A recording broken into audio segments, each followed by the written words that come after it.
What is up, YouTube, Facebook, Twitter, Twitch, Apple, Spotify, and everyone tuned in on the Texas Sports Unfiltered app? Welcome in to another edition of Bucky and BK live on Texas Sports Unfiltered and on the free TSU app. Today is Monday, April 14th, 2025, and the Buck and I are with you for the next 2 hours. On today's show, history at Augusta National. We will recap Rory McIlroy's dramatic Masters victory yesterday. Plus, could Texas baseball be number one in the new top 25? The Horns taking care of business in Lexington and getting some help around the country. We will recap the college baseball weekend. We've got some sound from Arch Manning and Trey Wisner talking about the first half of a Longhorn spring football and a massive story out of the University of Tennessee.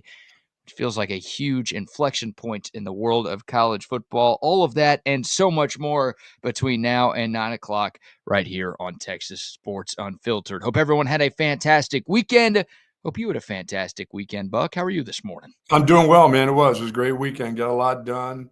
Got a lot of sitting done, watching the Masters, but got outside yesterday. Pretty warm out. But today, look out, folks. Make sure you're hydrating this morning. Could be a record breaker. We could get on 95 degrees today, and then we'll start to cool down tomorrow, be in the low 80s, and we'll have some 80-degree temperature and possible rain next week, which we need desperately. I kept getting these alerts on my phone about, fire advisories. I'm like, do I need to start running now or what is it? And I did venture out a couple of days ago and cook on my grill, cook some fish outside. So very nice. Nice. The wind wasn't blowing that evening, so I got out there. And the wind looks like it's going to be okay right now, BK. The windiest 3 months ever around this place. And now all of a sudden, hopefully it'll start warming up and we'll get less wind, which sucks because it'll get hotter with less wind. That'll suck too. But today is the day. After today, we should have some decent weather for the rest of the week. When I say decent weather, I mean in the 80s. You said 95 today? Yeah, possibly 95 degrees today. I'm Could be a out on record that. breaker today. It could be you're out on that. Yesterday Yeah. was warming up. It was warm, but we had a little bit of a breeze. Today could be warm with no breeze. Don't need that. Not on Yeah. April 14th. We'll save that for June, July, and August, please. Yeah, let's get past the golf tournament, past the Mullet Open, which I'm thinking now is going to be it's by then, May 16th, it'll be hot. It'll be back to what we normally had there. We've been lucky last couple. I guess I don't play, so I don't know what it feels like out there, but I play in that kind of temperature, but I'd hate to see it, 97, 98 degrees on that Friday. We got a lot of olds that play in this tournament. A lot of olds. Yeah, man. A lot of olds have been playing for 24 years, and they were old before they started playing. Yeah, somehow they're still kicking too. I'm not sure how, but they are. Yeah, but it'll be interesting. Good morning to soldiers at Fort Cavazos, Texas, the soldiers in the state of Texas, and all those that fight for us each and every day. Don't care what the temperature is, you are always there for us. We do appreciate it, to you and your families, and do be safe out there. Yes, indeed. Appreciate everyone tuning in this morning. Again, hope everyone had a fantastic weekend, and hopefully you were able to sit down and watch some golf yesterday. I mean, the entire tournament was entertaining, but man, Sunday at the Masters is always fun, but that was incredible theater yesterday. What a day. And ultimately, it's Rory McIlroy who is finally able to complete the career Grand Slam. Gene Sarazen, Ben Hogan, Jack Nicklaus, Gary Player, Tiger Woods, and now Rory McIlroy, the 6 golfers who have completed the career Grand Slam. Rory joining that illustrious group of golf legends yesterday. It took a playoff after a wild day, but Rory was able to best Justin Rose with a birdie on the first playoff hole to secure his first ever green jacket. I don't even know where to begin, Buck, so I'll give it to you first. What a day. That dude was trying his best to be Rory Chocolroy at the end there. I have never seen such bad shots, and I've never seen such unbelievable shots. The shot at 17 that got him the birdie was phenomenal. I mean, he laid back a little bit, but boy, he hit I think a 6-iron or a 5-iron in there within 2 feet was magnificent. But a couple of those little chips, I mean, he said he was nervous. I was nervous for that dude, man. I was like, every time he'd get over his shot, I was thinking, is he gonna? Are we gonna really see like a real shank? A shank chip shot to go in the water was amazing. When he knows that that ball can't go inside of that pin, period. It was like you can't even go at that pin. That thing has to be way left and then roll back down. But man, oh man, oh man, there were some ups and downs. A lot of guys felt a lot of pressure on him. DeChambeau felt a lot of pressure too. He kind of gagged it away too. There's a Yeah. lot of guys. Oberg, he had an opportunity. I don't know what he was doing. I mean, that guy was so smooth, and then his shots started getting a little loose. They all looked. They really did. They looked like they were pressured yesterday. A lot of guys looked like they had a lot of pressure on them. That just goes to show you the magnitude of that golf Yes, tournament, right? I mean, Rory McIlroy has won a lot of tournaments over the course of his yes, he career, has. and he's won majors over the course of his career, but you could feel the nerves through your television screen yesterday. And like you said, it wasn't just him, but obviously he was the guy that nearly choked it away with a 4-shot lead on the back nine. And you mentioned it, hitting water after 2 great shots on 13. Laid it up just where he wanted to lay it up. Yeah, he's like 80 yards away, right in the center of the fairway. He's got like potentially an up and down for birdie, and instead he finds the creek right in front of the green. I don't know what happened, if he tried to be too cute or if just the nerves got the best of him in that moment. But It just I mean, didn't. After those 2 shots, I mean, when you're watching TV, you're like, "This is money. This is going to be about 3 feet away. You know, he's going to chip it yeah, in there. It's going to come down the hill. He's going to be right there." I mean, I was totally surprised at that shot. That was such a loose, open face fish sandwich. I mean, that thing was just that was terrible. it was over. Like, you felt like the tournament was over. Rory was playing Oh yeah. so well. He doubled the first hole, and it's like, uh-oh, we're in for a great Sunday. But then he figured it out, and DeChambeau started bogeying everything, and Rory builds up this 4-shot lead on the back nine, and you're thinking, oh my God, this thing is done. For a We're not while, going to get any drama. I thought Scheffler was going to be in this thing. Yeah. I In mean, that first Scotty was nine. fine, but Rory got to 14 under, Buck. Like, no one was even close to that. He got to 14 under, and it's like, oh my God, he's going to cruise to this victory. And all of a sudden, 13 happens, and, Justin Rose starts to find his groove. He was obviously way ahead of those guys because he teed off much earlier in the day. He had 5 birdies in his final 8 holes, and then couple that with Rory's choke job. And then all of a sudden, we find ourselves in a playoff yesterday. Yeah, And and the Jim playoff was. Nance called it one of the weirdest rounds I've ever seen. Buck, you've watched a lot of golf Yeah, as that was well. I mean, weird. I think Jim That was Nance said weird. that on 16 before you had the birdie on 17 and then the choke job with the missed 5-footer on 18. Like, I don't know if I've ever seen a round of golf like what Rory McIlroy put together yesterday. Yeah, him when he comes out of the bunker, I'm thinking it's still, he's done that before. He's hold that out before from there. So I'm Yeah. thinking, oh, he's going to put this thing within 2 feet, tap in. He's still got it made, dude. I don't even know if he touched the edge. I mean, I think it just hit the edge. It Yeah. didn't lip out. I mean, it just turned left so quick. I was left the whole way. I don't think it turned. I think he just missed putted. Wow. Like, yeah, I mean, you're right. It was weird because 18, he hits a perfect tee shot. All he needs to do is par 18 and he wins because he Yes. birdied 17 to give him a 1-shot lead over Justin Rose, who was already on the practice tee, just warming up for a potential playoff. And then Rory pipes his driver center of the fairway. You're thinking, all right, this is over. But that second shot finds the sand. But you're right, it wasn't a super tough bunker shot. Like, it didn't plug in or No. anything. He had a good angle to the hole and gets it within 5 feet. And you're thinking, okay, this isn't a perfect bunker shot, but this is damn close to one. All he's got to do is hit this 5-footer. He's made this putt a million times in his career. And then the green jacket is his. And yeah, that putt was never going in. No, it wasn't. It was left all the way. And I'll tell you, I just when a guy like that who's been in such tight situations, boy, you're talking about getting tight. He wasn't the only one. A lot of those guys just got tight, man. I mean, crapping bricks right there on the greens, right in front of you. I'm like, no, this is not going to happen this way.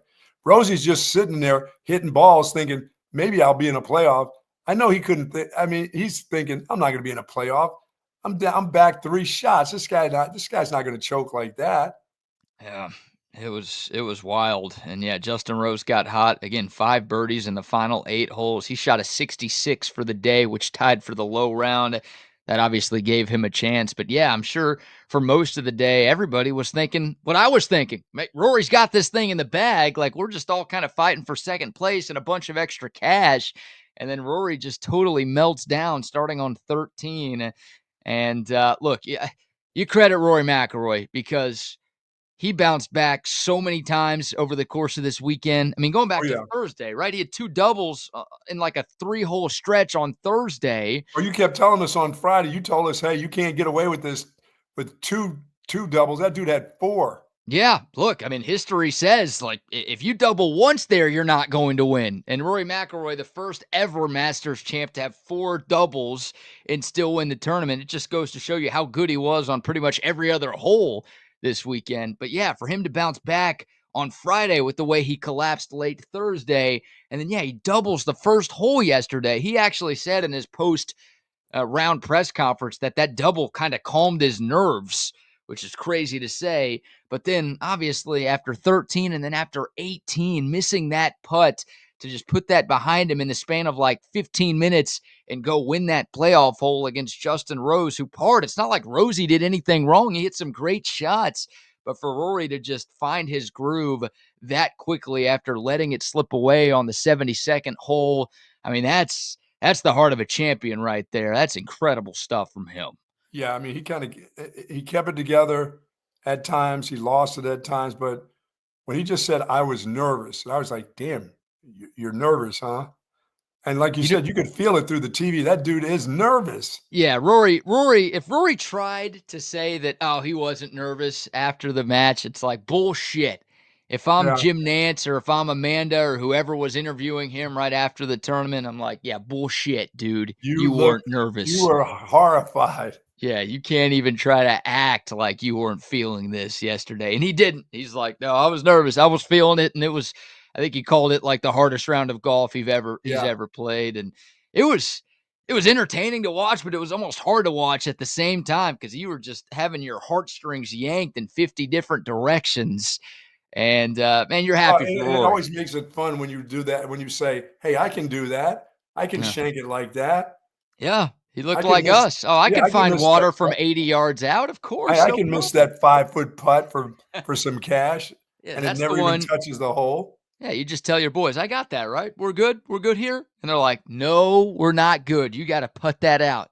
And that's why they make you put that out. Because if Rory can Yes, miss it that's why from they make 5 me feet, putt that out now is right. yeah, if Rory can miss it from 5 feet, then Bucky can sure as hell miss it from 5 feet. Yeah, but from 80, I'm not putting that ball I'm putting that ball so far to the left of that green, I may not even be on the green, but I'm not gonna be inside that pin. I still can't believe that shot. I can't believe that happened.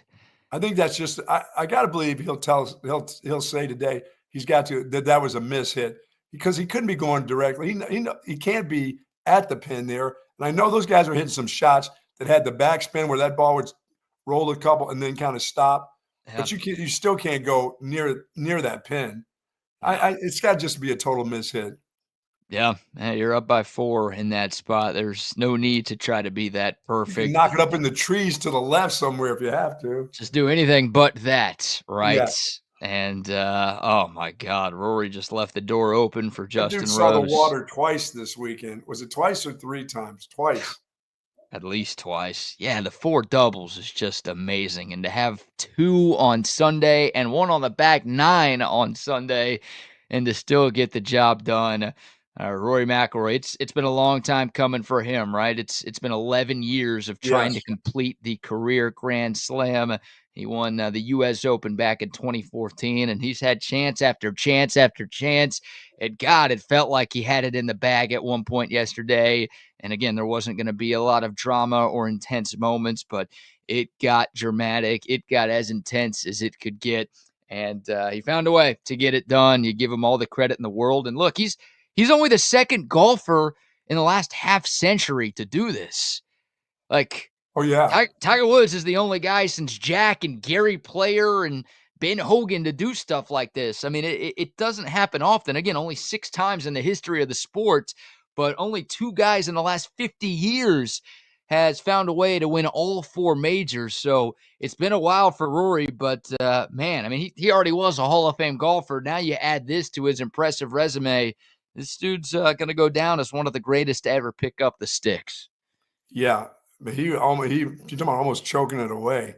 That Oh would my have been God. awful. That would have been awful. If he lost yesterday, I would have said he was never going to win this tournament. And maybe that would have been dumb. Like, people count people out. I counted Tiger out. I didn't think he'd win it in 2019, right? Like, some guys are Sure. so good that maybe you should never count them out. Maybe Rory's in that category. But if he let that one slip away, how do you bounce back from that? A 4-shot lead on the back nine Sunday at the Masters, and you can't close the door. Like, I would have felt like there was no way that guy was ever going to win that tournament if he didn't do it yesterday. Dude, he bombed those 2 drives at 18, though. They were only 125. I mean, he bombed the second one. He bombed right dead smack in the middle. I mean, you're talking about 125 yards away. What a fantastic second shot he had the second time around. And I thought Rosie's shot was going to be a pretty good shot. That's the thing. Like, Rosie also hit a perfect drive, but Rory's was just a little more perfect. And Rosie also hit a great second shot, but Rory's, excuse me, was just a little more perfect. Like, Rosie didn't do anything wrong on that playoff hole, but Rory was just, again, I don't know how he was able to flush what had happened to him, like, on that same hole just minutes prior to do what he did, but he was able to totally put that behind him. And yeah, with all of the pressure and all of the nerves and everything that had to be going through his head in that spot, to just calm it and go to his happy place. Yeah, I mean, That I've seen that, watching the Masters a few times. I've seen that putt that Rosie made there, where you think it's going to break left, and it's really kind of a straight putt down that. Yeah. Down that you said, "Oh no, this thing's got to go left," but he hit that thing dead straight with speed. It never moved, and it went right down the middle. I've seen Tiger make that putt. I've seen Phil make that putt, where others would say, "Oh no, it's going to break down the hill," but it doesn't. It's a straight putt. That putt Rosie made at 18 was something else. Now I Yeah. was like, now that dude is just going to go sit back and end up in second. That's all that's going to happen there. Yeah, what a putt. What a charge by him down the stretch. And you're right, that putt on 18 to birdie to get to 11 under was remarkable. And then that putt that you were just talking about in the playoff, I mean, Rosie studied that for a good 3-4 minutes. And even the announcers were like, wait, we've never seen Rosie study a putt as much as he's studying this one. And it's still, I mean, that's the unpredictability of the greens at Augusta National, right? He still missed it. There was a slight misread. And Rory just had, you didn't want to chalk it up as automatic because of the one he I had did not. just missed. I didn't. But that one was like a 1.5 feet shorter and a better angle, I guess. And he was able to bury it center of the cup. I was thinking he's going to win. lift this out and it's going to go down there like 6 feet past. Yeah, no, that's a fair thought. That's a fair thought. And I'm sure that was going through his head for at least part of the lead up to that actual attempt. But he makes it. And God, what a start to the month of April we've had, right? Back-to-back weekends with the Final Four in San Antonio, 3 epic games there with the 2 semis on Saturday, and then the national title on Monday night, and obviously following it up with an incredible 4 days of golf at the Masters. Like, look, those are always great sporting events, the Final Four and the Masters, but man, they lived up to the billing this year. It's been fun as hell to be a sports So the fan. next guy's in line for the Grand Slam would be Jordan Spieth. And what does he need? Does he need a – no, he's already got a British Open. Is it There's the one of them PGA for Spieth? – and maybe yeah. I mean, you've got Phil, who still needs a U.S. Open. And you've got Jordan Spieth. Yeah, he's won the Masters, the U.S., and the Open. He has yet to win the PGA Championship. Okay. His best finish there was second all the way back in 2015, the year he won both the Masters and the U.S. Open, when it felt like he was the next in line to make that Tiger charge. But obviously it hasn't quite stayed together for Jordan Spieth, and we know what the last decade has been like for him. You had your live guy who was right there. The rest of your liver's just livered out. Yeah, how about Fatty Reed with push he made? Yeah, man. And he ended up finishing third at 9 under par. He was the best live guy over the weekend. Scotty Scheffler, the lifetime Longhorn. Yeah, it just didn't It's weird to see 70 for Scotty, and he had a 71 on Friday and a 72 on Saturday. Look, he finished 4th. He made over $1 million. Like, it's a great weekend for just about everybody else, but you don't see him shoot over 70 in this tournament very often, and he just couldn't quite put it together. Every time he felt like he was going to make that charge, he would give one back, and he's still trying to figure his game out after that off-season hand surgery that Yeah, he I'm had. kinda thinking that does he now take off for a little bit, or does he get right back to it where he gets his game going, or does it look like mentally he may have come back a little too soon? Yeah, I don't know. I mean, again, he finished 4th, so like it was a great weekend. Made over $1 million, but he hasn't played as much to start this year as he did last year. Like, he didn't play the week Yeah, he had before won the like 4 Masters. tournaments, 4 or 5 tournaments before we even got to this point. Yeah, so maybe we get a little break. Maybe he takes a month off and just starts to focus on the rest of the major calendar this Yeah, year. because Rory's got, I think, at least 3 or 4 wins already now. Yeah, Rory's had a Won great the start to the Players. year. I think 2. Does he have a 3rd win? He's been in the mix before. He's got the Players, he's got this one, and there was something else that he won. Okay. That's if that's 3 wins for Rory already, Yeah. then, yeah, what a start to the year for him, and yeah, as Greg said, look, for Scotty, if Scotty's flat stick is working, no one can beat him.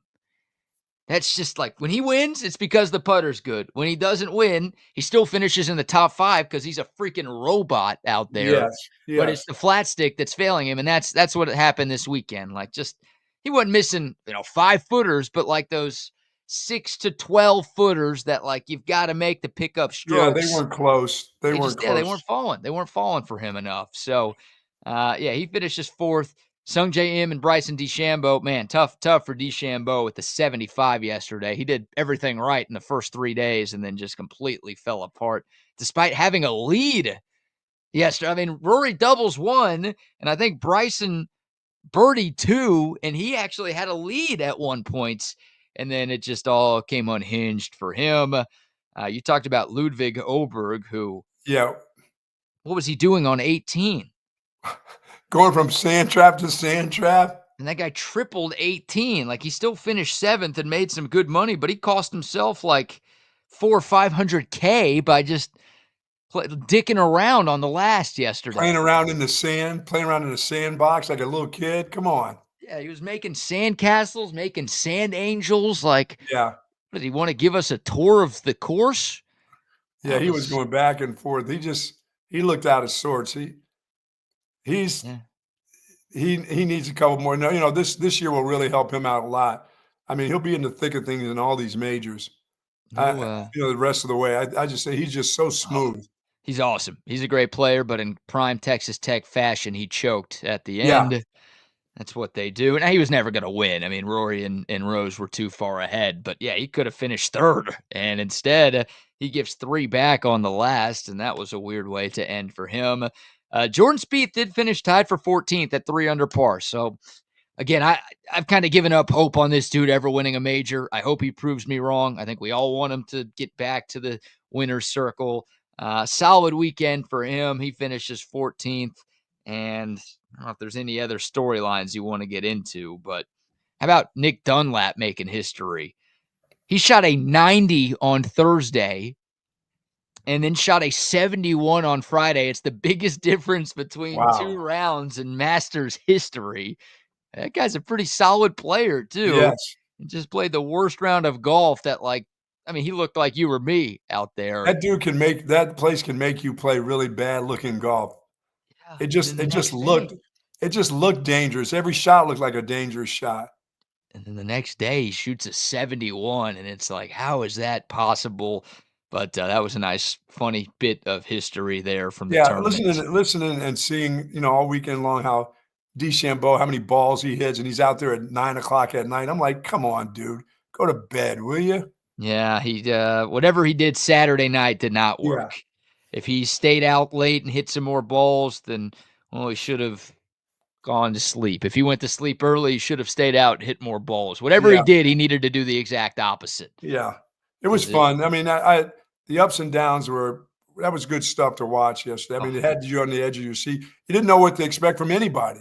no, It's well said. Like, every time you thought you knew what was gonna happen, there was another twist and turn, and it was the ultimate roller coaster ride. Like, if you are a fan of roller coasters, that's what you got yesterday, and for the guys playing, it probably wasn't a lot of fun, but for us watching, it was hella Yeah, and entertaining. thinking of calling Rosie the old man at 44. I mean, and then I'm looking at Jason Day, he's had his injury problem, and that guy generally can putt. He couldn't. I was watching every time he putted I generally he's a pick it up guy from no matter where he putts from. The next one is a pickup.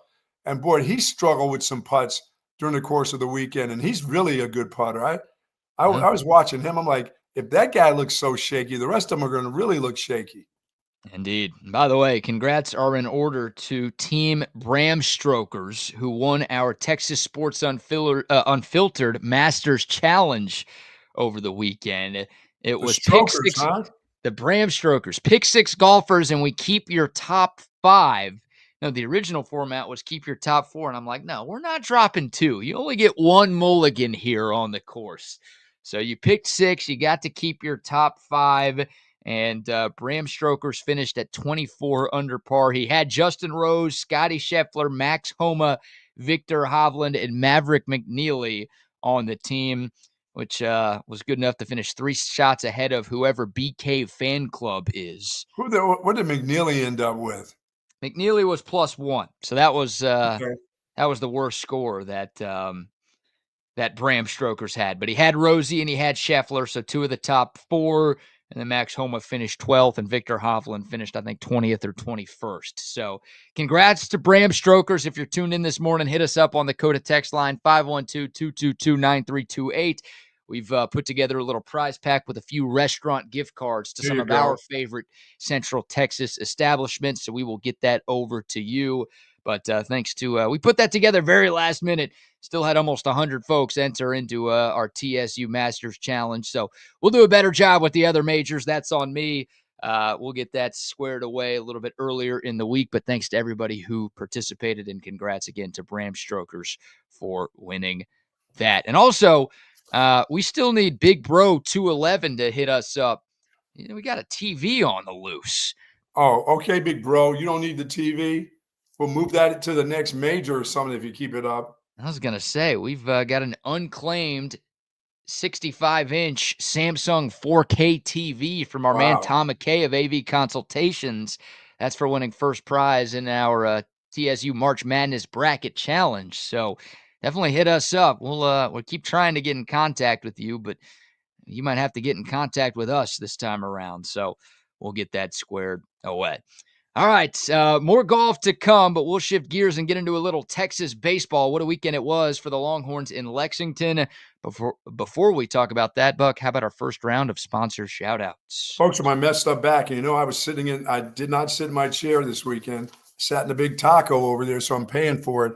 But I am in my relax the back office chair, and I love it. My back feels fantastic. I just got kind of lazy, you know what I'm saying? Had my little drinks over there, had my little food. Still, hey, by the way, still had some of the leftover chicken from the other day, since I couldn't eat any of that meat on Friday.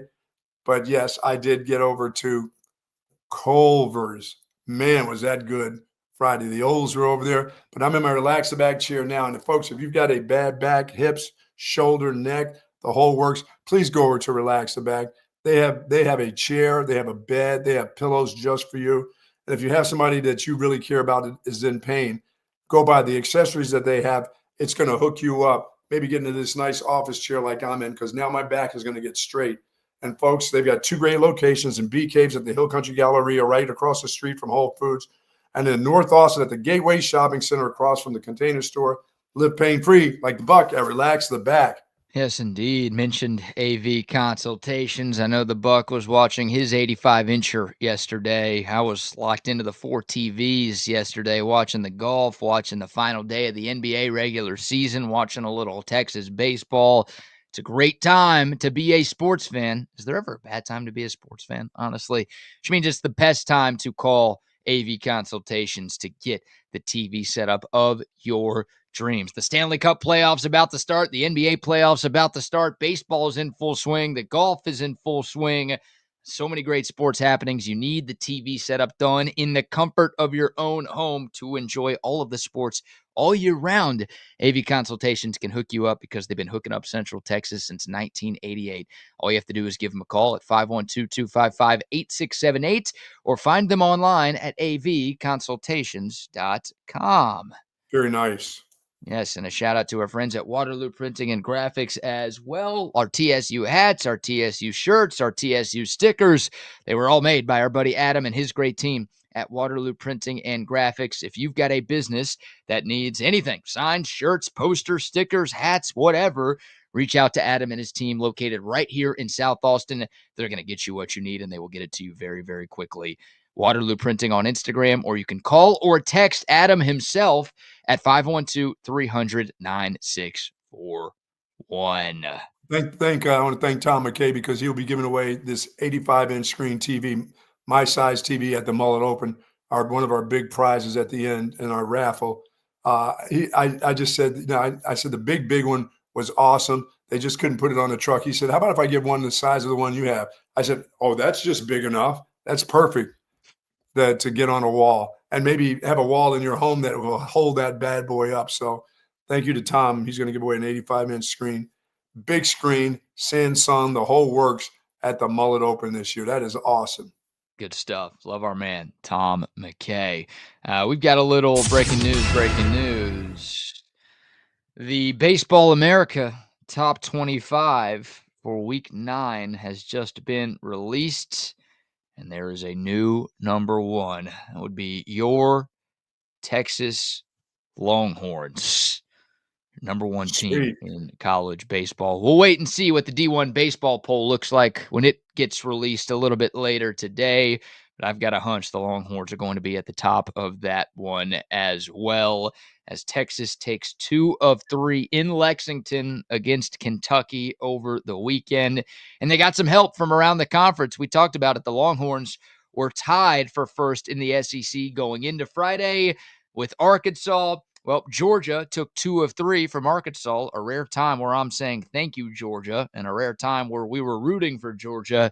But the Bulldogs take 2 of 3 from Arkansas. And again, Texas takes 2 of 3 from Kentucky. So the Longhorns currently 13-2, sitting in sole possession of first place in the SEC. Buck, it is the 6th sport that the Longhorns have been number one at in this academic year. So this incredible ride the Longhorns have been on continues, and nice incredible ride in the SEC. Yeah, we were all told that this conference was way too tough, and we weren't ready for it, and we weren't going to be able to compete in anything. Told you there was going to be a takeover. Told those guys in the summertime. I said, hey, they're not coming just to join it, coming to take it over. And the guys were saying, no, you got to be kidding me. This is the SEC. You're not taking over this place. I'm like, okay, it's just give it a year or two. You'll see. Oh my God, it's the first year. We appreciate the rest of the SEC joining in with us. We're going full Santa Claus here, except we're not leaving presents. We're just coming into your home. We're taking your cookies, and we're leaving. Everything. We'll leave you a couple of crumbs on the way out, but that's about it here. Like, we're just walking into your trap and taking over your trap.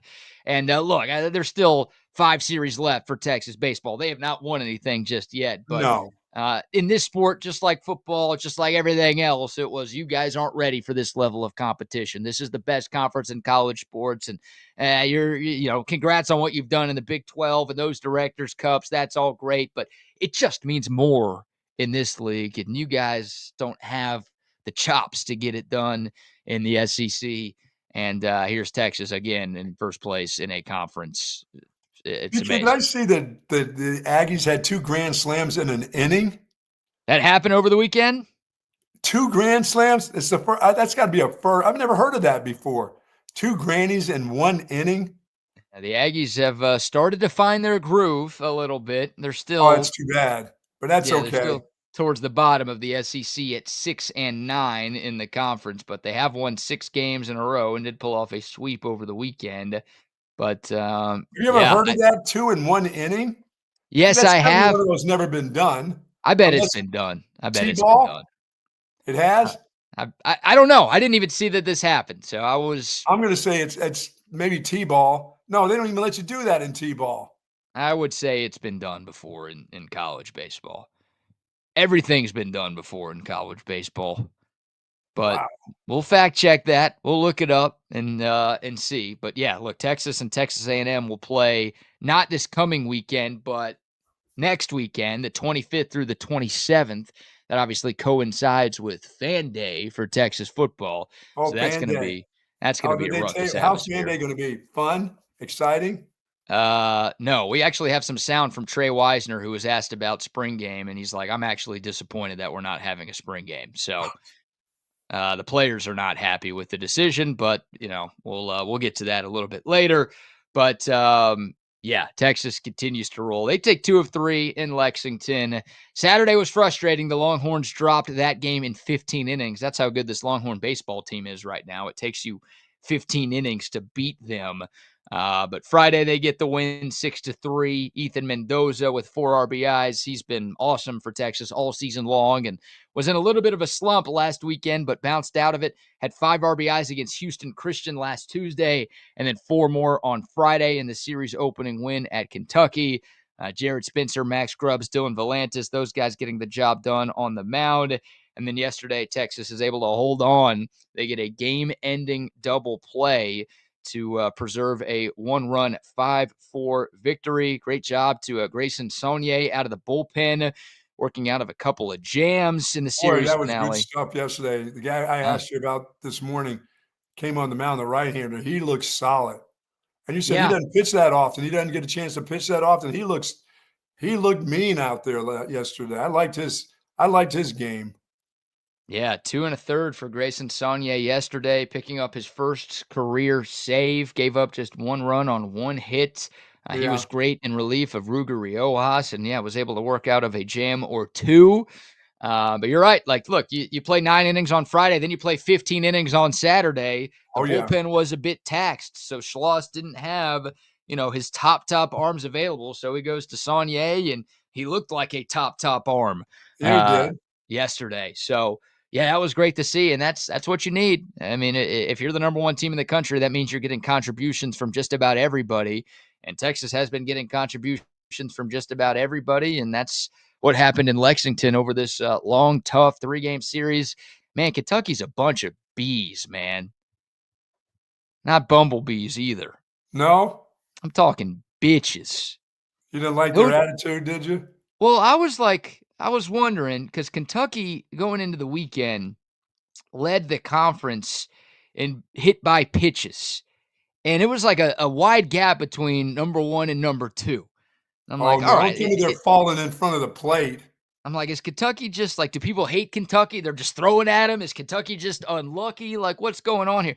Those guys, anytime a pitch was like kind of inside, those guys were sticking an elbow out. They were sticking a knee out. Oh, I Like did see an elbow I saw an elbow get out there. oh my God, like those cheating scumbags. Like just look, you try to get on base, whatever, but that's some poor gamesmanship right there from Kentucky. Just like leaning out, Catch one diving right in out the over the ear hole. plate. Yeah, I mean, it's insane. They got dudes wearing weird pink hats in the dugout. They were talking trash all day long. I mean, it's just screw 'em. I've Good. never liked Now we got a group we can hate. yeah, I mean, I've never had any problem hating Kentucky, but, it was usually basketball related. Now that hatred has trickled over to the diamond as well. It's just ridiculous. I mean, diving and flopping. They look like a bunch of soccer players out there, Buck. No, come on. Yeah, and I know how you feel about soccer. I don't like all the flopping for sure. Felt like, we were watching some World Cup action in, uh in Lexington over the last 3 days, but didn't bother Texas. They find a way to get it done. They win another road series, and the Longhorns have played 5 series in SEC play. They have won all 5. And And again, they're ranked number 1, huh? 13-2 in the SEC and sole possession of first place in the conference right now. And yes, in the Baseball America top 25 that dropped this morning, Texas is number 1. The D1 baseball poll is the one that the television broadcasts use. Again, that one will come out, I think, in a couple of hours, and I fully expect Texas to be number 1. So the Longhorns, when they play this week, will have that little number 1 to the left of their name on the score bug when they take the field.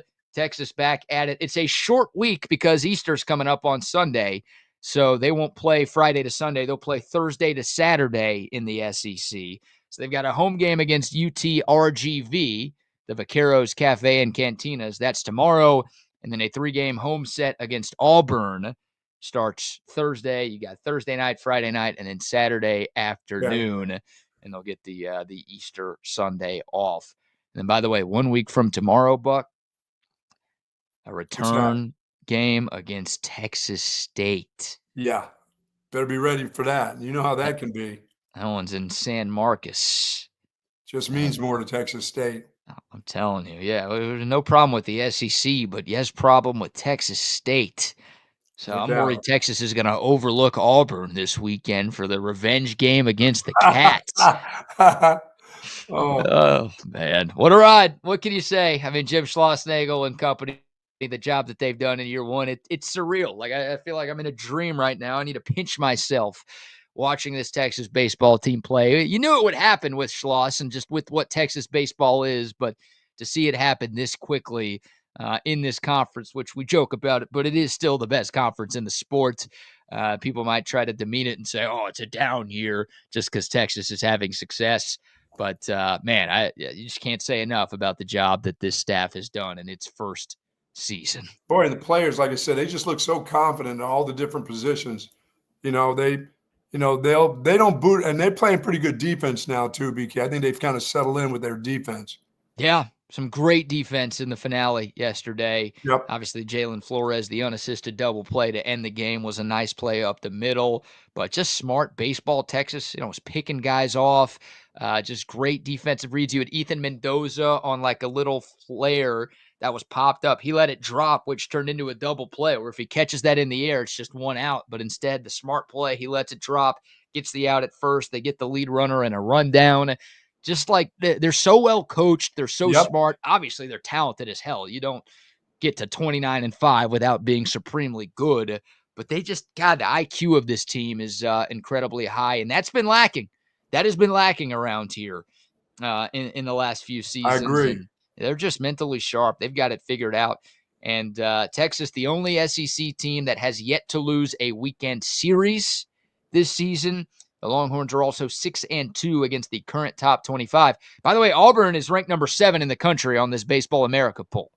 So it's another big-time series for the Longhorns. They played a top 5 LSU team. They took 2 of 3. They played a top 5 Georgia team. They took 3 of 3. Now they've got a top 10 Auburn squad coming to town. And the good news is it's at home. But, another big-time test coming up for Texas baseball. That's good baseball weather coming up too. You're putting in the call for that? Oh yeah, good baseball weather coming up. Thursday, Friday, and Saturday. You're feeling good about that one? I don't know about Saturday, but oh no, come on, weather boy. Wouldn't you like to know, weather boy? Weatherer. Just call me weatherer. I'm not a weather boy and a weather man. I'm just a weatherer. We got to get that AI edited to say weatherer instead of weather boy. Yeah, that's it. Wouldn't you like to know, weatherer? That's an all-time clip right there. Yes, sir. Yeah, Texas baseball, they continue to get the job done. Again, Auburn in town this weekend, and then next week, Texas State, and then Texas A&M. A couple of rivals, but obviously that Aggie series is going to be bonkers. Plenty of A&M fans will be making the trip. Hell, a lot of A&M fans live in Central Texas already because they don't want to stick around the dump that is College Station. So that's going to be an atmosphere unlike any that we've ever seen, but I'm going to try to get out there. I've yet to go to a game this year. Too many damn weddings and too many damn Jewish holidays. But I think I'm going to get out there this weekend. Too many airplane rides. Too many airplane rides as well. Yeah, no airplane rides. Thankfully, just a drive to Houston for me this weekend. So we're still dealing with Delta, by the way. No word back from them yet? Oh, we've gotten word. It's just they're incredibly unhelpful. Oh, we're processing. We're processing things. We're getting passed along like your neighborhood slut. And finally, we got to someone. We're like messaging them yesterday on the car ride back from H-Town. And they're like, yes, I can help you. I could get you the compensation that you're looking for. And we're like, oh, my God, great. We're down over $1,200 from Delta Airlines mishaps. If you've missed these stories, check out the podcast from last Monday. And hey, we're going to get our money back. It's all good. And then the person on the chat comes back and says, we can offer you $10. What? No kidding. They said we can give you $10 or 1,000 Delta Sky Miles. Which No, we need more. We need more rewards in our package. We need hotel stays and flights. You know how much 1,000 Delta Sky Miles is? Nothing. You get that when you pay your next bill at some hotel. You don't. It's nothing. It's $12. Yeah. They offered. We're down 1,200 plus because of their mistakes, and they said, "Oh, here you go. We'll make it up to you. We'll be super nice and give you $10."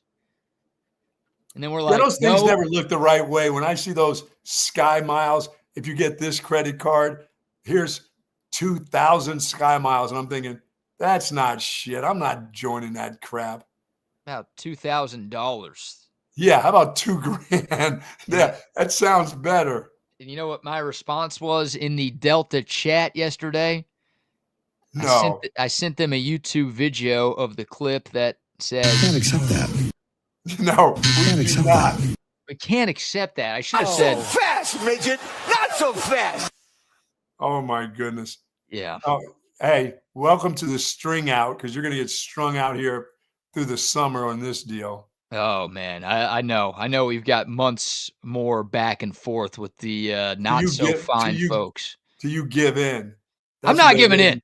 No. The end game here is I go full Luigi on the Delta CEO. Come on, man. That's what happens. I'm starting to realize why that guy did what he did to the United Healthcare guy. The end game here is Ed Bastian. Oh, yeah, I've looked up his name. Oh, no. The chief executive officer of Delta Airlines. He ends up swimming with the fishies here. Yeah, he's got to do better. They got to do better than that. Come on, customer service. I'm sure if we could get to that guy, he'd be like, "Oh, you only need $1,200. That is this tiniest drop in the bucket for us. Here you go. Just stop threatening me, please." I'll send you one of my personal checks. Yeah, like whatever it takes. But obviously, we got to go through about 500 other Delta Airlines employees, the ones they call redcoats, Buck, those tyrannals. Oh, yes. Tyrannous, whatever the correct term for tyrants is. I think that's the word I was looking for. We got to go through all of these jabronis and jive turkeys. You know, those lobbyists. Those lobbyists. Yeah, exactly. Those lobbyists. They just, dude. Amtrak's looking good, man. I'm telling you, I saw what they're doing. We're doing some construction on some Amtrak tracks all over the country. The Amtrak may be coming back. Ooh. Be ready. Be ready to board. Hey, when they say all aboard, you better be ready. Don't be kissing the girl goodbye. Get on board. I'll be, I'm going off to war. There you go. Is what it'll feel like. Yeah, I think I've got a New York trip. I'll be doing some shows in New York this summer. And while we're up there, I think there's a Amtrak ride to Boston for a wedding. So I'm going to get a little. There you go. I'm going to get a little Amtrak experience. And that's a perfect one. That's like a little 2.5 hour deal there on Amtrak. Just watch where they stop off, and you'll see they'll stop in like Hooterville and places like that, Petticoat Junction. I mean, they'll be in places you'll see all kinds of stuff and those Amtrak stops. But that's okay. They'll get you there. That's all I need. Just get me there. By the way, anybody just lays out on the track, they tie themselves up to the track and want to commit suicide. Amtrak doesn't care. They roll right over you. They go through you like crap through a goose. They don't slow down for that? No, they're just going. They don't even try, huh? No. They don't even claim that they didn't see you. They're like, no, we saw them, but, we've got a schedule here. Yeah, we're crushing bones and everything. We're trying to get people on time. We've got people to go and places to see. Hey, what do you think we are, the airlines? Yeah, what do you think we are, Delta Airlines? No chance. Right. So I'll keep you posted on my Amtrak experience. I might try to do a show from an Amtrak just to give everybody the full experience there. Oh, that is cool. That's awesome. That would be something. I don't think I've ever been on Amtrak. Our guy Joseph says the same thing. So I think it'll be my first experience here in a couple of months. You're going to like it. Believe me, you're going to like it. You've been hyping it up, so. I'm Gonna looking like forward it. to it. All right, there you go. Congrats to Texas baseball. Again, the only team that has yet to lose an SEC series, the number one team in America. We'll see how long they can hold it. But what a ride it has been for Jim Schlossnagle in year one. And again, they're doing a lot of this without Max Ballou and without Adrian Rodriguez, two of their best players. So A-Rod will be coming back, and Ballou's out for at least the regular season. But, man, imagine getting a preseason All-America back for the tournaments. That would be just a major shot in the arm to this squad that doesn't really need it because they're playing elite ball right now. But just to add that guy into the mix, man, that would be icing on the cake for How are what the this ladies doing? tournament's How's been. the softball team? They're hanging in there. I know Oklahoma's got a big battle, one more game today against I maybe in Kentucky in softball, and they're tied up in their series for the Yeah, weekend. tough one. Tough series for Texas. Look, they entered the weekend number one. They're another Texas team that has been number one at some point this weekend, or some point this season, I should say. But they dropped 2 of 3 at home to Tennessee. At home? Yeah, the fake UT got them, and Tennessee's ranked like number 5 in the country, so it's not like they lost to some nobody. But Texas won the series opener on Friday, and they dropped Saturday and Sunday. A couple of close Hmm. games, couple of low scoring games.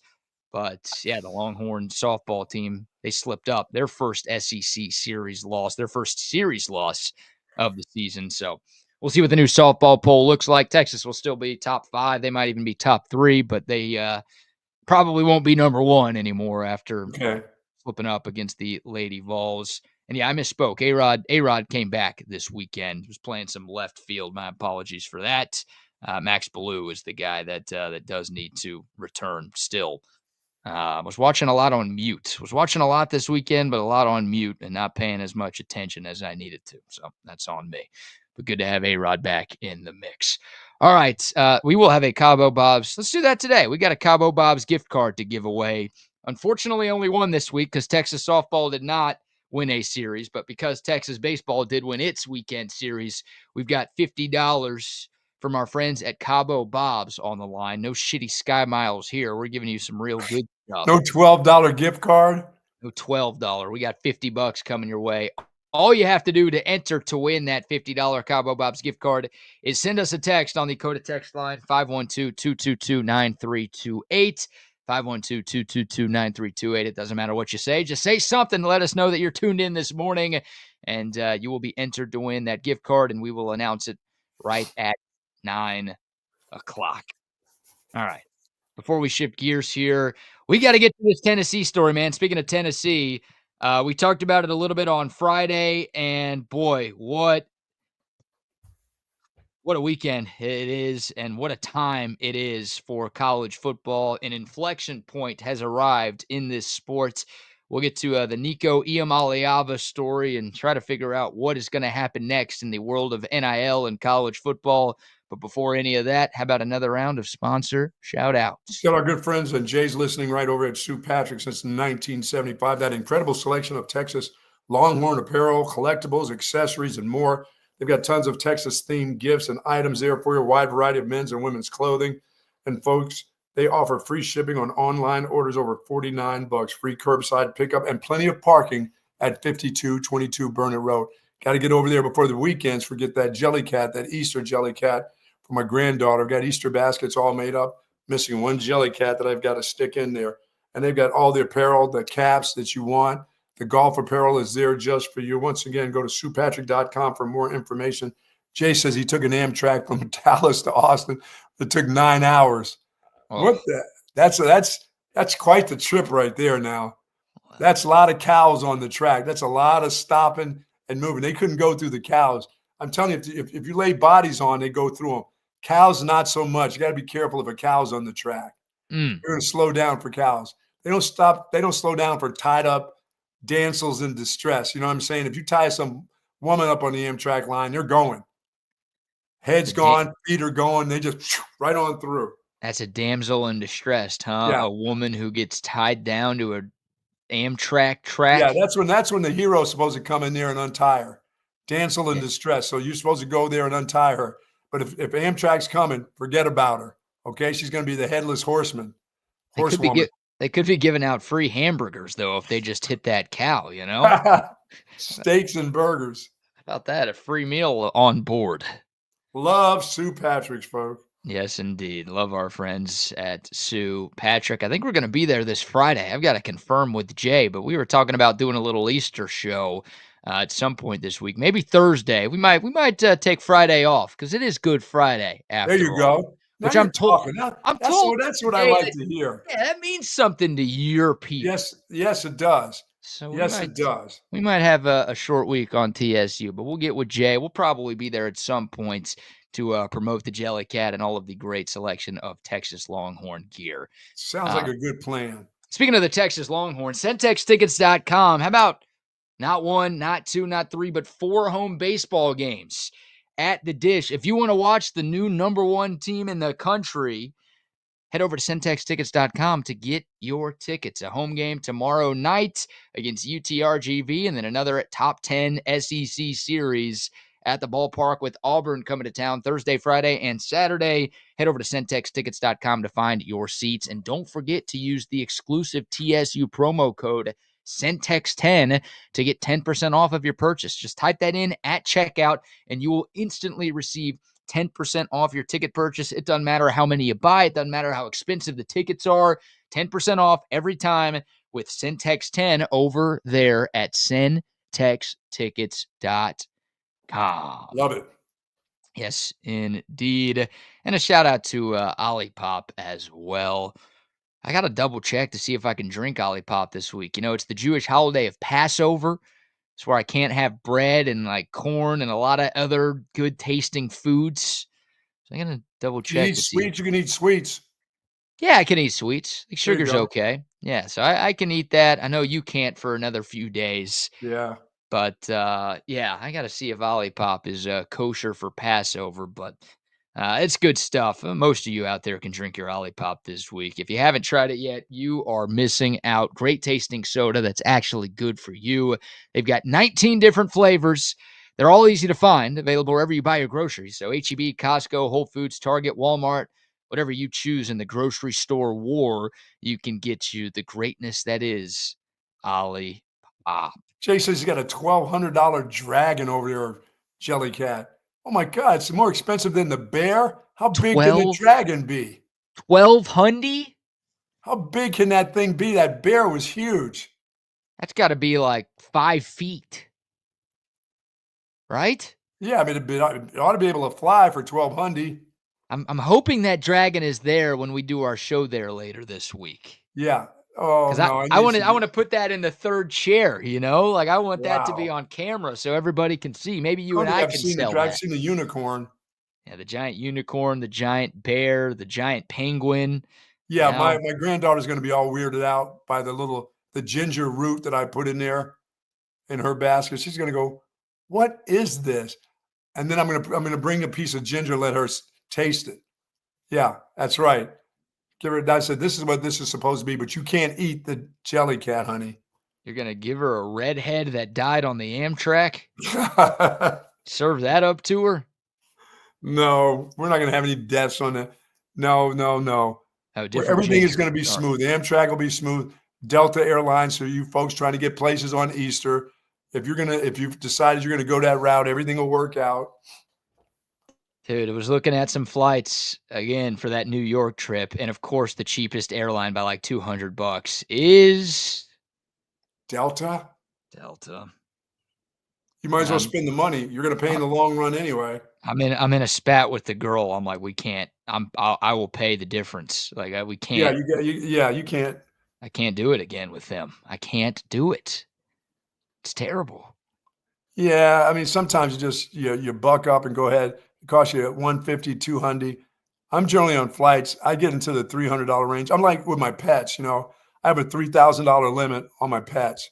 If something happened with my pet and it had to be hospitalized, like I told the doctor the one time, I said, "Listen, where are we?" He said, "We're about at 2,600."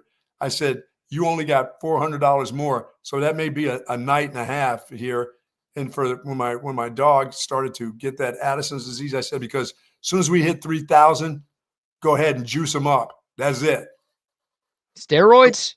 No, Oh, no, The death penalty. No, No. yeah, that Hey, one. you cost too much, dog. Your punishment is death I penalty. have a $3,000 limit. I don't go Yeah. past.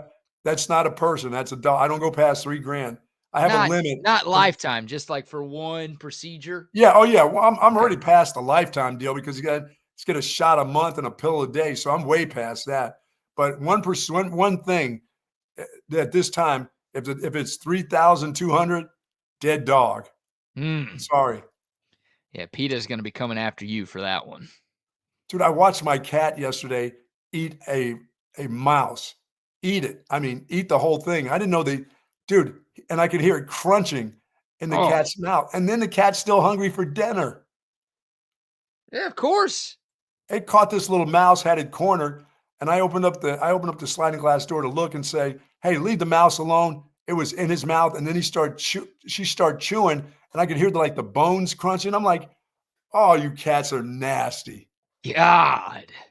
I Yeah. mean, at one point that thing was alive and well, and then it just started crunching it.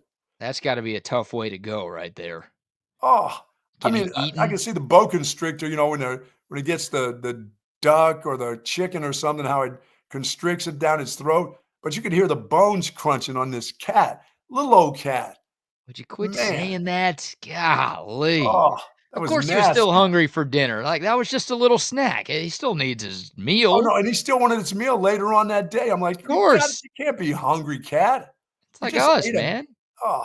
We don't just eat 2 meals a day, we got a snack. Yes, I did have a great fish sandwich, and I didn't get the cheese puffs or whatever it was. I didn't go that way. I still went french fries and coleslaw, and then there were some Olds holding hands there. That was so cool. Did you try to do a little threesome with them? No, I gotta get my wife to go over there with me on Friday and do a hand-holding deal for lunch Yeah, with then, the steer Olds. clear of the bathroom. If you hear sounds in there, it ain't someone dropping a deuce. By the way, I had a shake there because somebody said the shakes are good. No, not buying that because it said What? the word, on the receipt, it said chocolate syrup. It didn't say ice cream. For my shake, it said chocolate syrup, and that's what it tastes like. It tastes like it. No, Did you no, that's order the not. wrong thing? No, I ordered a chocolate shake, and on the receipt, it said chocolate syrup because I don't know if it's real ice cream. It was not good. It is. They might have misheard you because they've got real ice cream there. Like, that shouldn't have happened. Yeah, it said chocolate syrup. I'm like, Yeah. it didn't even say chocolate shake, and it Yeah. came out like a shake, but dude, it just tastes like it said, chocolate syrup. Like I need to put some like Ovaltine or something. I need to put some milk in there. Was it like vanilla ice cream with chocolate syrup? That's what you Dude, got? it was so chocolatey. It was like chocolate syrup. I don't but the fish sandwich, the fresh cod, Mm, delicious. there we go. All right, one more Friday, one more Yeah, Fish man. Friday for you coming up here in a few days. All right, let's get to this. The wildest story of the college football offseason has arrived. We talked about this a bit on Friday. Tennessee quarterback Nico Iamaleava was reportedly in active contract negotiations with Tennessee to try to get a bigger NIL deal. That story came out Thursday afternoon, so you and I talked about it Friday morning. On Friday, Nico was a no-show at Tennessee practice. Yeah, It's you're like, oh my done. God, we have ourselves a holdout or maybe a hold in. I don't know what you're supposed to call it in college football because we've never really seen it in college football. So that happens on Friday. And then it's like, oh my God, there might actually be some credence here. Like he really wants a new deal and they're actually negotiating to try to figure out if this thing is going to happen. And then Saturday morning, another report comes out that says Iamaleava is entering the transfer portal when it opens up on Wednesday. Bye, sir. It happened, Buck. I'll tip my cap to you. And you said this is what Tennessee should have done, and ultimately this is what Tennessee did. Their starting quarterback from a year ago, a guy who helped lead them to the college football playoff and a 10-2 record in the SEC, he asked for more money. Tennessee says no, thank you.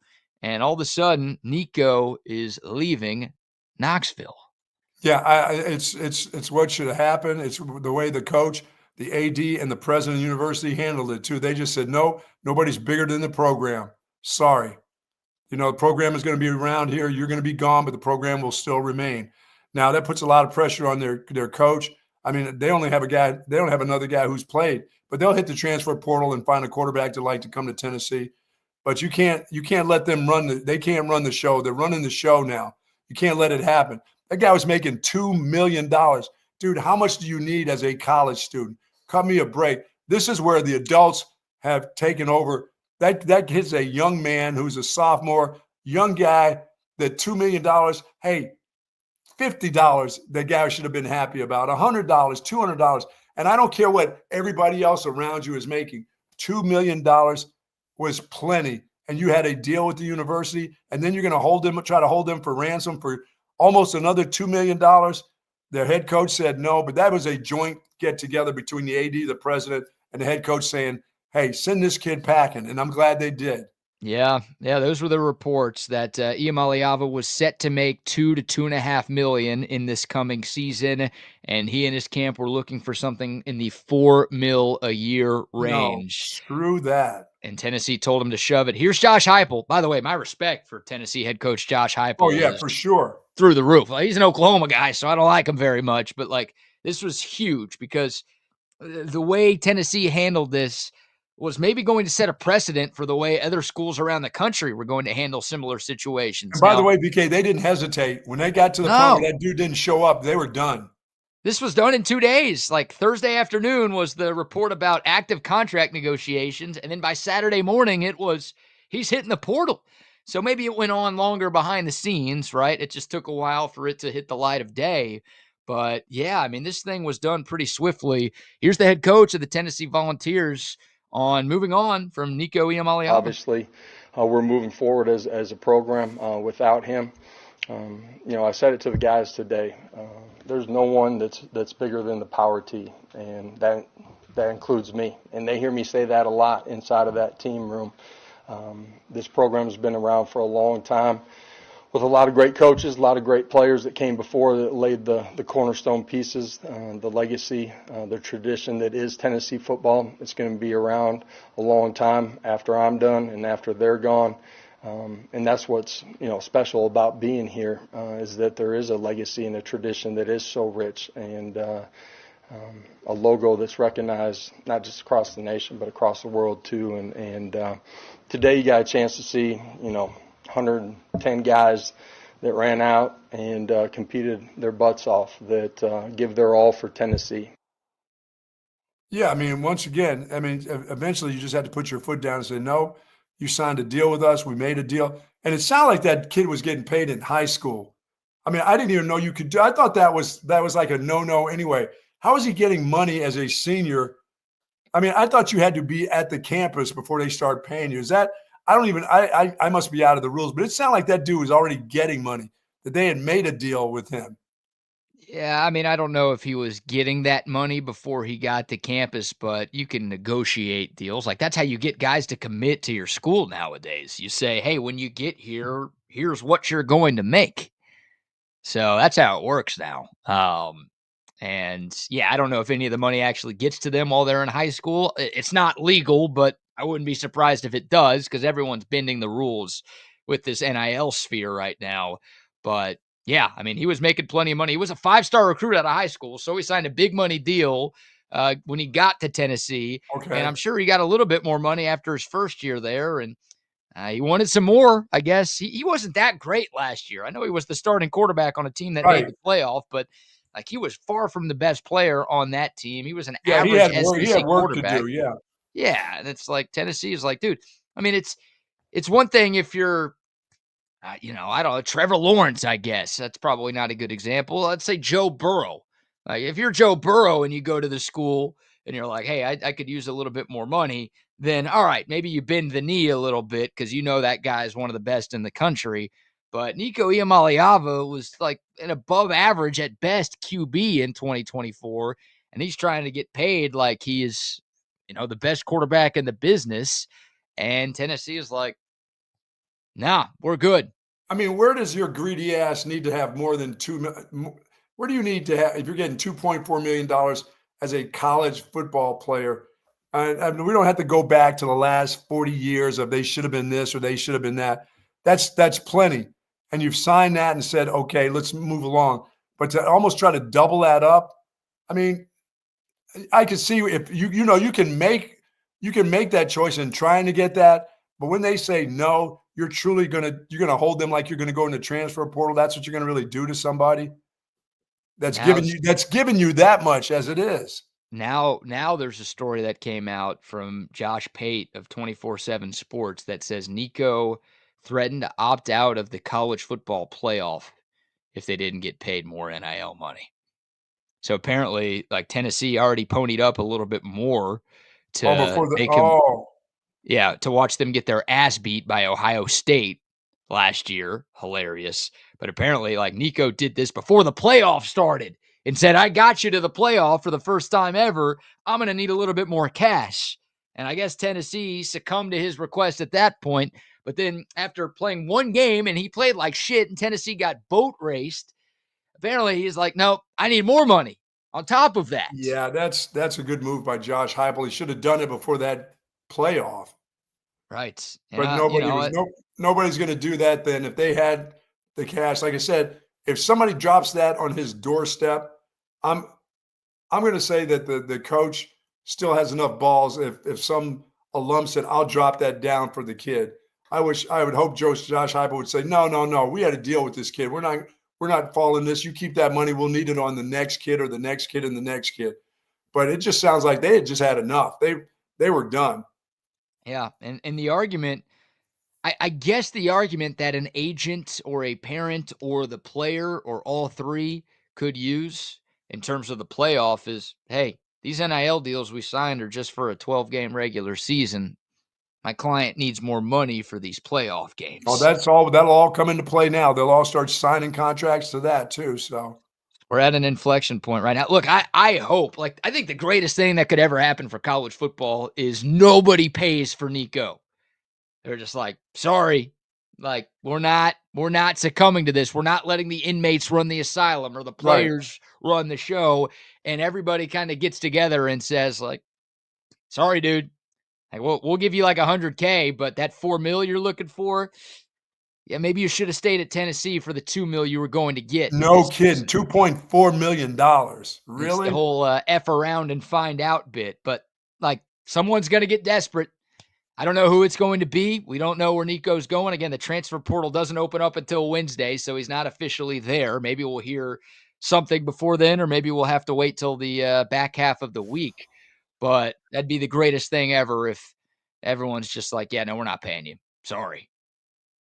You can't do this. We're not setting this precedent of like letting players do stuff like this. No, he'll end up at UCLA. That's in Los Angeles, Yeah, thank you very much. Well, he can't go to an SEC team. I shouldn't say he can't, but the way it works with this spring window is anybody who transfers within the conference has to sit out the year. So we're talking a lot about Texas, and we'll obviously talk more about that leading up to Wednesday. Texas is going to be in the market for portal receivers and tight ends and defensive linemen and maybe some other positions too. Texas can't go get those guys from the SEC unless they don't want those guys to play in 2025. So for Nico, like, you don't have to worry about it if you're Texas because like he's not going to be able to transfer to another SEC team. So he'll have Oregon doesn't want to pay that money. They're not ponying up for this dude. I don't know. I don't think so. I don't think that's the plan for Oregon. I don't know who it's going to be. Some people thought USC with Lincoln Riley could be in the mix. UCLA is another team that's been talked about. You just try to think of like dude, they're going to be bailing on that kid. They're going to say, no, we're not letting this happen to our program. We'll take a shot at somebody else. We're not going to do this. He screwed him. He's screwing himself pretty good right here. I hope you're right. I hoped you were right on Friday when you said Tennessee was going to tell him to shove it. And I was wrong. I thought Tennessee was just going to, again, bend the knee and say, all right, we need to keep you. So we'll do what we got to do to keep you. They didn't. Yeah, Josh Heupel's old-fashioned coach. I mean, he's a young guy, but he's an old-fashioned dude.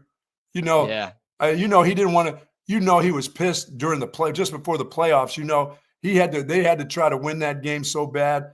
They ended up paying him. You know how much he wanted to get rid of that kid before that? You're probably right. And by the way, another report, again, there's a lot of he said, she said out there, but I sure as hell am not going to side with Nico and his camp right now. No. Report was that Oregon coach Dan Lanning was actually the guy that tipped off Josh Heupel and told him that, hey, your quarterback just reached out to my school asking if we could pay him $4 million this season.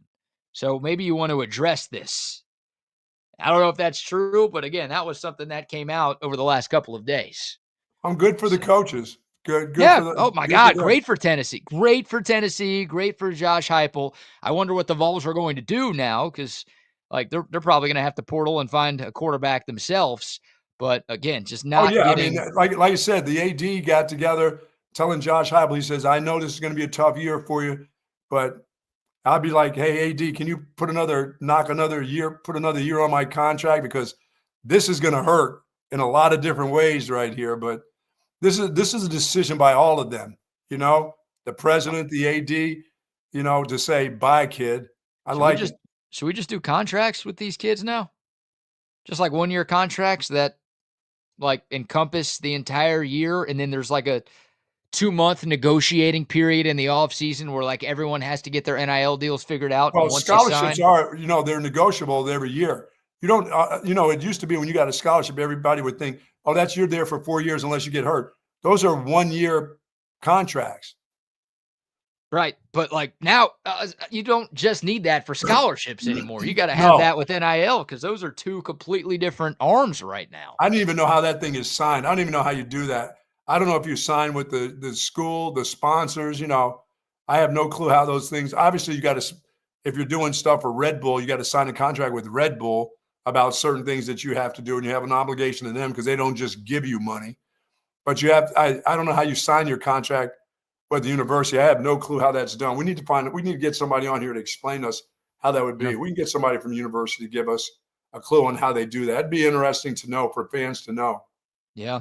How you sign those deals. Oh, for sure. That's there's a lot of uncertainty. Well, that's why right you need now. a GM now. That's why you just can't be the head coach. It can't be your assistant coach or somebody that you put in. That's why they have true GMs now. It'd probably be better to talk to an agent, because I'm not going to believe anybody from any university when it comes to how they're handling NIL.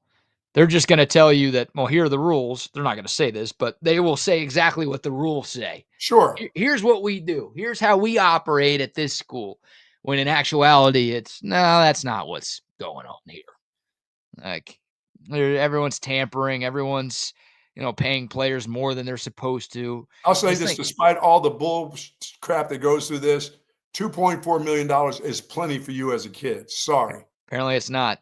Well, everyone's getting screwed here, right? Like the fans are getting screwed. I continue to say this. Like, college football is awesome. I love it. You love it. We all love it, and we all will continue to love it because of the on-field product that we get on Saturdays in the fall. But you're just being asked for more money now. Oh, sure. You don't want to lose your quarterback. Well, you better pony up a little bit more cash. Make a donation to the Texas One Fund. Oh, and your season tickets are going to increase. Yeah, we know your family's been paying for these for like generations now, but we don't really care if you get priced out, because we need. There's another young family like to have these tickets for somebody else would like to have these seats. Oh, and you want a spring game to watch your team for free? No, we're not going to give you that either. But keep donating money, please. If you want us to be good, keep spending more, spend more, spend more, spend more. And we're not going to really give you anything in return for your extra spending. You're going to be getting the same stuff you've been getting for years. Actually, you're going to be getting less than what you've been getting for years. But we're going to need you to open up the pocketbooks and take care of us, please. Yeah, I mean, and the quarterbacks really can hold you up for Rand. Those are the ones that really can hold you up. There's not many of other positions besides your left tackle. Just like the pros. It's just like the pros. Just like the quarterback is the guy that can hold you up. We got to stop treating these kids like college kids, man. Like some of them say they want to be normal college, and you're not a normal college kid anymore, because other college kids aren't making athletes, $2 million. You mean, as administrators continue to call them student athletes? They're athlete students, and the athletes is in like 72-point font, and the student is in like 2-point font. Yeah, it's insane. Again, I'm all for them getting paid, but we just have to have some rules and regulations here. We've got to put at least a limit to this madness. Yeah, There's no way to put an end. Michigan paying a kid $10 million. Yeah, that kid better win a national championship the day that guy steps on the field. $10 million. And that kid, he held Michigan hostage because he was committed to LSU. And then, I'm going to get $10 million. All right, I'll come home for that. Thank you very much. We had the report last week of Rob Wright, the Baylor basketball player, who reportedly signed a contract to stay at Baylor and then also signed a deal to go to BYU. Signed 2 contracts. I don't know how that works, but that shouldn't be legal. Yeah, that right there goes to court if you actually sign that contract. That's why universities end up taking a kid to court, you know? Yeah, so it's open season is not a strong enough term anymore. Toothpaste out of the tube is not a good enough metaphor anymore. I mean, that's nuts. So good for Tennessee. Good for Josh Heupel for handling it the way that they did. Again, I wonder where they go, and I wonder what happens with Nico. I would love for him to just be on his ass this year, but someone is going to give him what he is looking for. Well, because someone's going to pay him $1 million, and he's going to take it. And somebody's going to be under a lot of scrutiny, and the kid is going to lose out on some money. I don't know how many teams are going to overpay this deal right here, BK. Because somebody sets precedent to what happens, right? Somebody's got to be the one. Somebody's got to be the one they say, nope, it stops right here. Or someone wins this battle and he goes on to make more money. But I think right now this is hurting more than it's going to help him. And you've got a helicopter dad involved too. Well, this isn't about the kid. This is about the adult or the agent or somebody else that's involved, the uncle or somebody. That kid. You don't think that kid would think that $2 million is just plenty for him to get through a semester or two? It's never the kid, right? Everyone is looking for a piece of the pie. It's how it's worked in sports and just with rich people in general forever. Is like, someone sees that you have the chance to get rich. Well, how can I get rich off of you getting rich? I know you, so let me cash in on that, please. And Nico's dad, man, he came out publicly after that first report came out on Thursday that Nico was in active contract negotiations with Tennessee. That was reported by Pete Nakos of On3 Sports. And Nico's dad came out and said, Pete Nakos more like bitch Nakos. That's what he said. He called the reporter a bitch and insinuated that he was lying and making stuff up and there was no credence to his reporting. And then, 2 days later, now the kid's in the portal. So, it's a dad. It's clearly a parent involved, and the agent's obviously involved here too.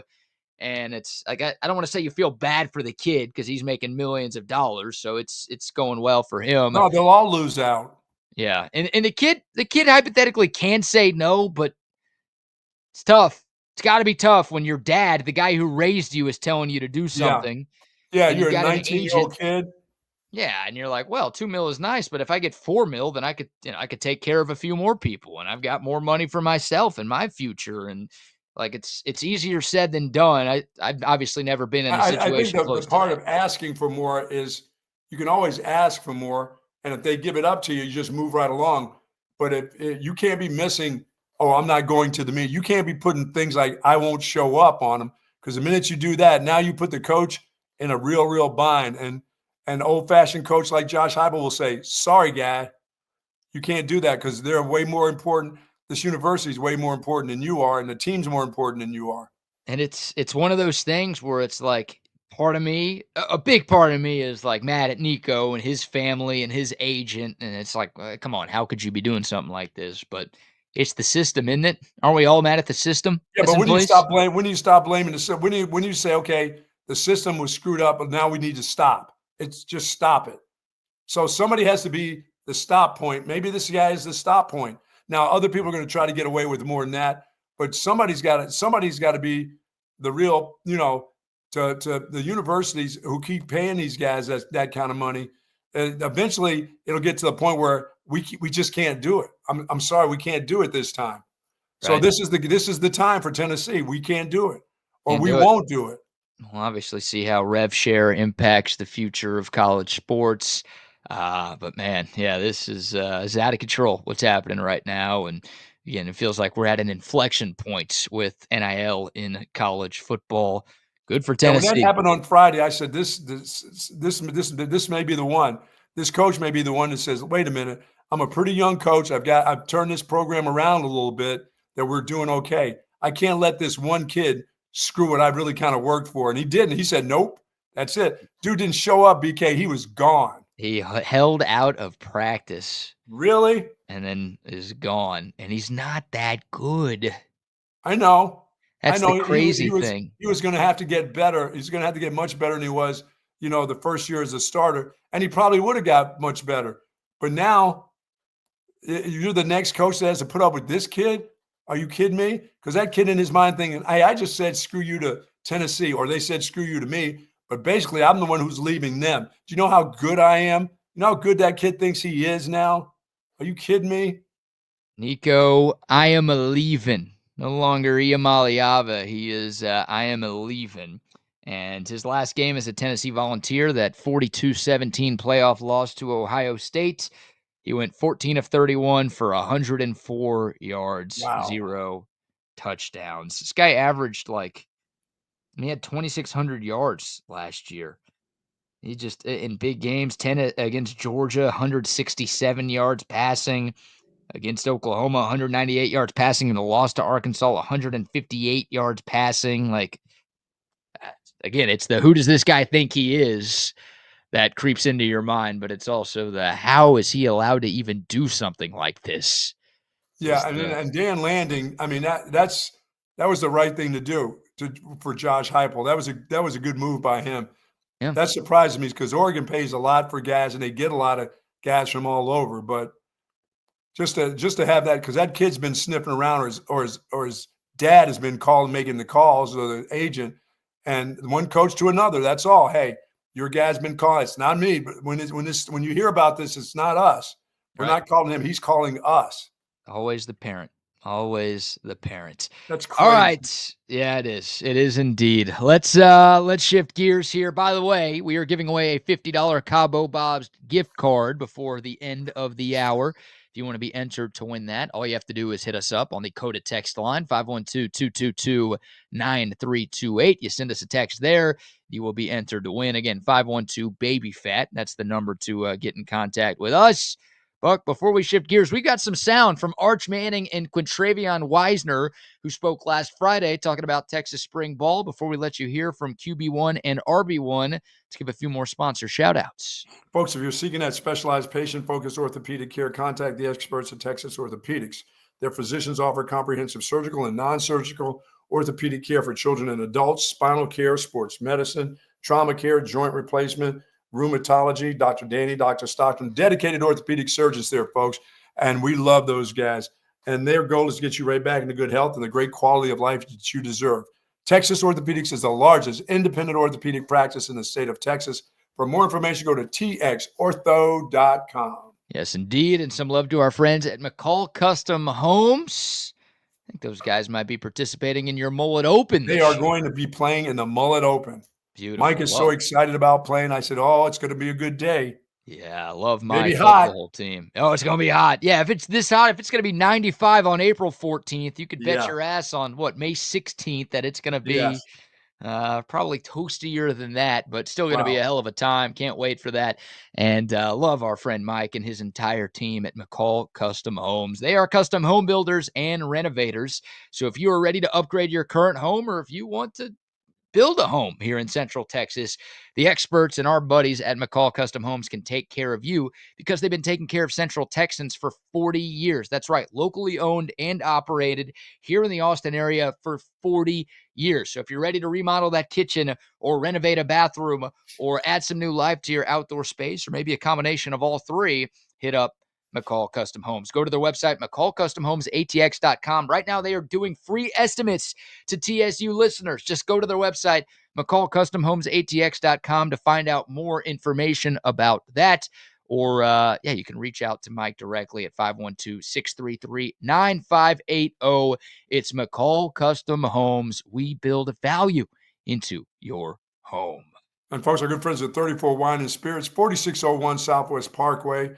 That's the place you'll find that Altstadt beer. But 34 Wine and Spirits, they are the ones who are donating to the Mullet Open. Of course, the wheelbarrow of booze. Yeah. Yes. The wheelbarrow of booze, all different types, tequilas, wines, you name it, are going to be in that wheelbarrow. Hopefully get some Altstadt in that wheelbarrow of booze. But for all your alcohol needs. They're located right at the end of the Southwest Parkway before you hit Mopac. 4601 Southwest Parkway is 34 Wine and Spirits. Yes, indeed. And like you said, you can get the greatness that is Altstadt Beer at 34 Wine and Spirits. They've got a bunch of different brews, something for every beer drinker out there. And this is award-winning stuff. It's not just some guy on the radio telling you about the greatness of Altstadt. Altstadt has taken home numerous medals at the U.S. Open Beer Championships and the Great American Beer Festivals in the last couple of years. Their lager is fantastic. Their German-style Kolsch is incredible. They've got a light beer that's going to make you stop drinking other light beers. Because other light beers, you're drinking piss, guys, and it tastes terrible. Don't sacrifice the taste. Just because you're sacrificing the calories doesn't mean you should have to sacrifice the taste. Altstadt Beer has found a way to make a great light beer that actually tastes great as well. Get you some the next time you're at 34 Wine and Spirits, or the next time you're at any grocery store that sells beer. It is Altstadt Beer. No impurities, no regrets. Get yourself a Hat Creek Burger today for lunch. Get on over to Hat Creek Burger, 25 locations throughout the state of Texas, locally owned and operated right here in Austin, Texas, and the burgers are delicious. And the quality of meat is absolutely the best. The fries, the shakes, the whole works. And if you're going there as a family, they've got the playscape for all the kiddos. And Dad, you stay off the playscape, please. That's for the kids. I know you want to go over there and show them the triple lux, double loop, and all that other stuff, but don't do it. That's for kids. But they have a great hamburger there. I had the double last week. And you know what? I got one more Friday to go. And then I'll be doing a lot of Hat Creeking for sure. And then, you know what? At Hat Creek, that is real ice cream. Not what I got the other day. Chocolate syrup. No, Man, Hat oh, man. Creek's- Love the Hat folks at Creek's- Hat Creek. Love the Yep. folks there. The burgers, the fries, the shakes, the chicken, the atmosphere, everything. They've got Sweet you. potato fries. They got it all.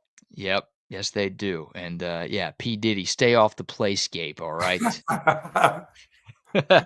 All right, let's let you hear from some of the Texas football players. We've had plenty of Steve Sarkisian sound throughout the course of spring ball, but late last week, a couple of Longhorn players were made available to the media for the first time. We've got Arch Manning and we've got Quintravion Wisner. We'll start with the quarterback. Look, Arch Manning, he's a great leader. He doesn't give a whole lot in front of a microphone. His answers were all 6, 7, 8 seconds. Occasionally, he'd give you something that was like 10 to 15, but he's not the type of guy who is going to just ramble on about all sorts of stuff. He's not really a media member's dream, but he says what he needs to say. He gets to the point, and then it's on to the next one. So we won't have the longest responses from Arch Manning, but we've got a few different cuts from the new QB1 at the University of Texas. We'll start with the difference this year versus the previous 2 years. Arch Manning getting to run with the ones during spring ball. No, I don't think so. I tried to prepare like I was a starter every practice back then, so there's not much difference. Yeah, I mean, that makes sense because he understands because somebody told him, guess what? You'll get in games because you're the quarterback at Texas. You'll get to play, believe me. Yeah, and every quarterback says that, right? But sure. Looking at what Arch Manning did in relief of Quinn Ewers in that UTSA game and then in the couple of starts that he made, it was pretty clear that guy was like ready to go. And he actually did prepare like, all right, they might need me at some point. And shoot, towards the latter half of the season, there were packages, not enough, but there were packages where Arch Manning would play, even if Quinn didn't get hurt. So, yeah, it's a cliche thing. Every quarterback says it, but Arch Manning obviously lived it with the way that he operated in 20. Yeah, I mean, and these short answers that you get from these guys, dude, that's a position that you don't need to be long-winded at when you haven't played in a lot of games. Just if they ask you a question, answer the question, whether it takes 2 minutes to answer it or 15 seconds. You don't have to be long-winded to give it because everybody's going to want more. No matter what you say, everybody wants more when you haven't been the starter yet. So and Arch maybe learned that from Quinn because Quinn was pretty soft-spoken when it came to press conferences and availabilities. But Arch probably learned that more from his family. It's like, dude, everything you say can and will be used against you. It's like you're in a courtroom right now, and like you're the most popular college athlete in the world. And if you say one thing, if you talk too much and ramble too long and just say one thing that you weren't supposed to say, guess what? It's a national story. Yeah, if you give too So much credit to one receiver and not enough to another receiver, that thing gets blown up like you don't like the guy. I mean, you always have to watch it as the quarterback, what you say. Now, the other knuckleheads, running backs, wide receivers, they can babble on and on and on and on, and nobody will pay them any attention. But the quarterback, everybody's listening to what the quarterback's saying. you're right. It's different for any quarterback. It's extra different for Yeah. this quarterback. Here's one of the better answers that we got from March, one of the longer answers that we got from March. He was asked about winning over the locker room, right? Obviously, he's been there for a couple of years, but he is the new sheriff in town as the new starting quarterback at Texas. What's it been like trying to win over everybody else in that room? Yeah, I think you have to walk the walk. You got to work hard, and it's a game after all. So you got to have fun, smile, laugh, know that you're going to back these guys up and play for them. But I think I'm imperfect. Like, I'm going to make some leadership mistakes, but it's just continuing to grow, get better every day. Yeah, just be with the guys. That's all you need to do. Just be with them.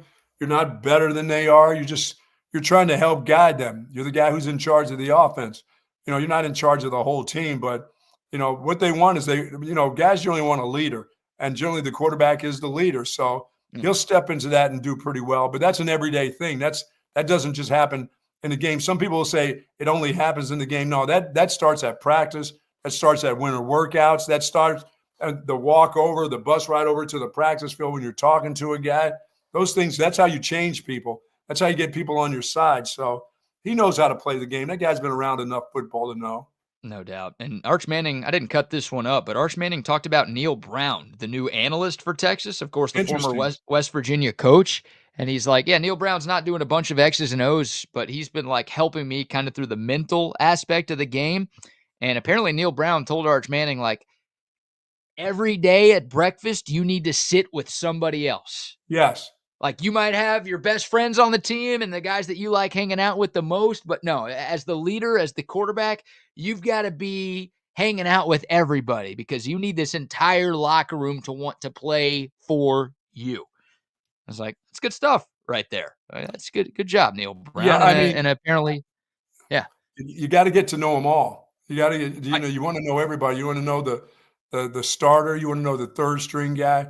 I remember when I first came to Texas, and one of the things that happened when I came to Texas, when John Malkovich came to Texas, and I think he did it at Illinois when we had our first big meeting, and he walked into the room. He said, something's not right in this room.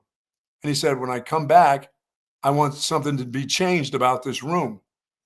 And so he came back in, and I'm like, and I'm looking around, and there were all the running backs were sitting with the running backs, the offensive linemen were sitting with the offensive linemen, the quarterbacks were sitting with the quarterbacks. What I think bothered John more than anything was all the white kids were sitting with all the white kids, all the black. It was like they were like in these group in a meeting, you know what I mean? Seeing as a team, there was no smattering in between. There was a group of black kids over here, there's a group of white kids over here, another group of black kids, another group of white. And whether it was position or not, he said, when I come back in here, I want something to be changed. And dude, you should have seen the coaches scrambling after the second time. He goes, nope, it's still the same. And then he came back and I'm like, oh, dude, you guys, you sit with you go move, just scatter get out of the way of your buddies, go and sit with somebody that you've never sat with before, go make a friend. And when he came back about the third time, it was all settled. That's better. He said, we are a team. You don't have these little cliques. You don't sit because all your friends are white. You don't sit with all of them there. We're going to have to do this. We're going to go to battle with each other. It was a pretty cool thing that he did. But he said there was something different. He said, I want it to change when I come back in this room. It took us 3 times. It took him to go out of the room twice before you could figure it out, with him. He was that lighthearted, nice guy kind of deal. And he wanted it to be a team. So, I mean, you grow your team every day. You grow when you make that walk from a class to lunch or to whatever. And it doesn't always have to be the starter that you're with. You got to make friends with the guy who's going to go down there and get his face pounded in by some of the other starters, Yeah, that's a great story right there. And every coach talks about culture. To me, that's the way you build culture, right? Like making sure all of your guys in your locker room like each other, or at least like each other to the point where they want to play for each other, right? Like not everyone's going to they're going to play or they're going to die together. Not everyone's going to be best friends, but together. Yeah, So you don't want anybody like, "Ah, I don't care about the 3rd string tight end, whatever. no, Or, I don't really like this guy, whatever, so I'm not gonna."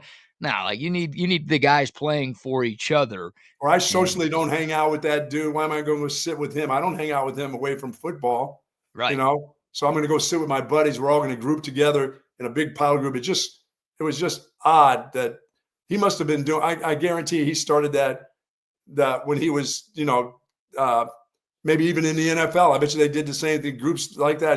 That was his way of kind of breaking the ice, and it worked. Yeah, that's a good story right there, and, you gotta have everybody aligned for sure.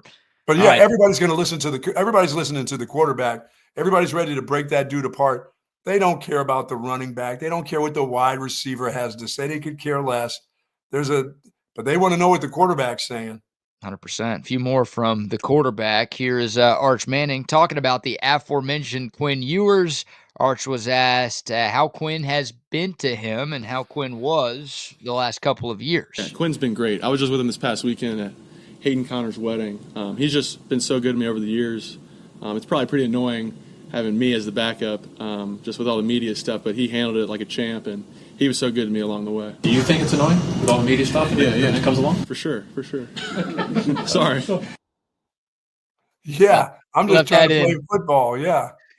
Left that in at the end, right? Yeah, Arch Manning says Quinn's been great. By the way, congrats to Hayden Connor, who apparently got married over the weekend, or that was last weekend, I guess. So congrats are in order for the Connors. But yeah, now Arch Manning, like he knows it. He knows what Quinn went through, and I'm sure Arch probably apologized a few times, like, sorry, dude, like, sorry, you've got to deal with this shit with me as your backup. But Quinn seemingly handled it like a champ and didn't show any ill will towards Arch Manning, Oh no. which is good.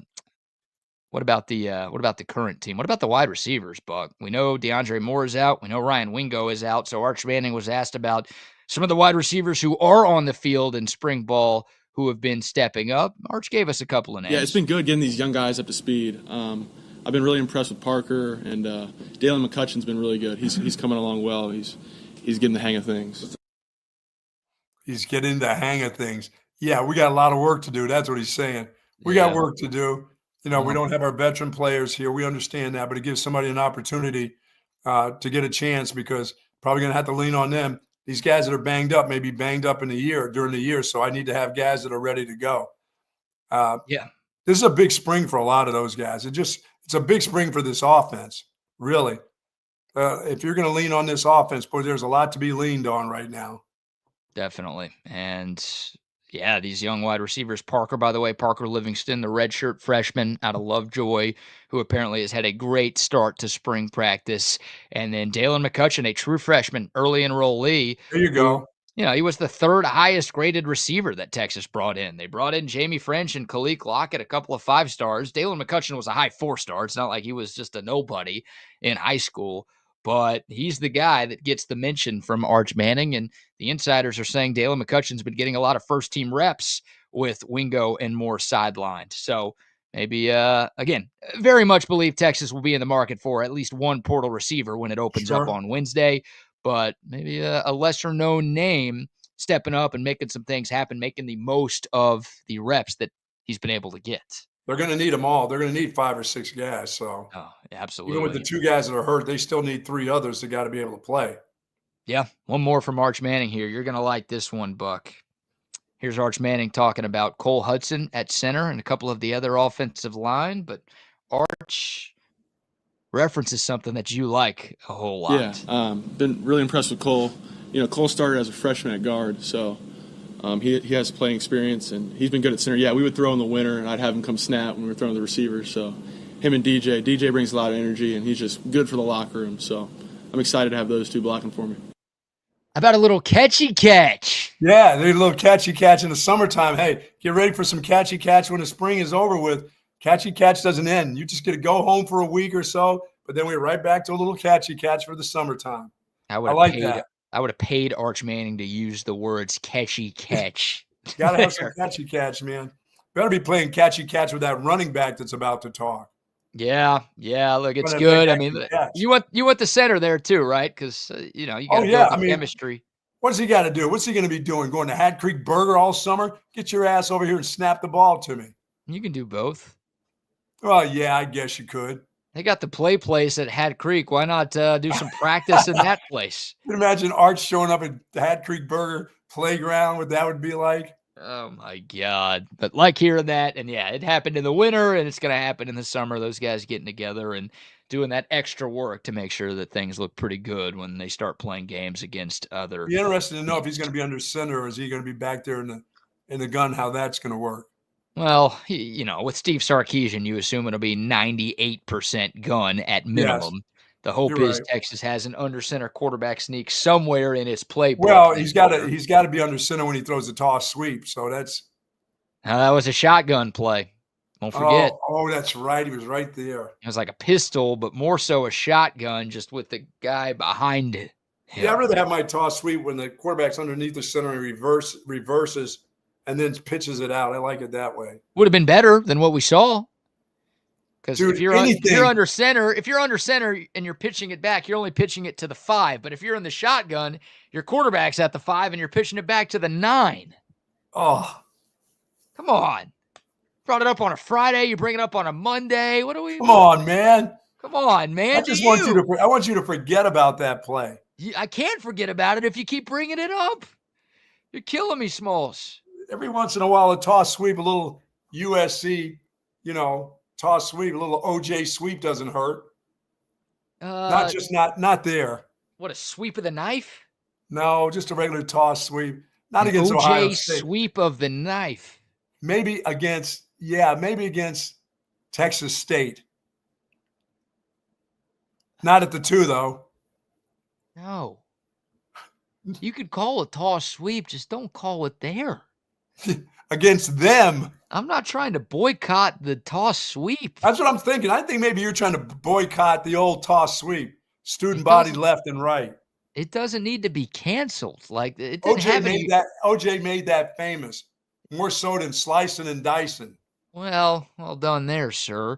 If you're going to use OJ as your reason it needs to stick around, then I'm not sure I can back it. But other guys who didn't murder people, allegedly, still looking for the guy who did it. So maybe we'll find out at some point. But yeah, like if he's the guy who made it famous, then maybe we should retire it. Oh, yeah. Well, there are a lot at USC. There are a lot of running backs that made that famous. Marcus Allen did that. Anthony Davis was pretty good, yeah. Yeah, Anthony Davis playing for the Mavs, playing like shit. Not that guy. Screw anybody named Anthony Davis. Yeah. I don't ever tell people to not listen to us, but if we have a listener named Anthony Davis, I don't even want you tuned in. Okay, I don't mean that. I want you tuned in. All right, let's hear from the running back. Here's an easy transition one because Trey Wisner was asked about Arch Manning, so we'll start with this until we get to some other before we get into some other Trey Wisner talk. Here's Trey Wisner talking about how Arch Manning has been as the leader. Oh, he's Arch always, even from when we first enrolled, Arch always had that leader mindset, just knowing how great of a player, athlete, and a person he is. So, his leadership role definitely stepped up a bunch this year, but he knows that, and he's taking full effect on that. There you go. Yeah. That's the running back. Nobody wants to hear from him, but that's okay. Wait, do you want to hear more from him? Yeah, let us hear from him.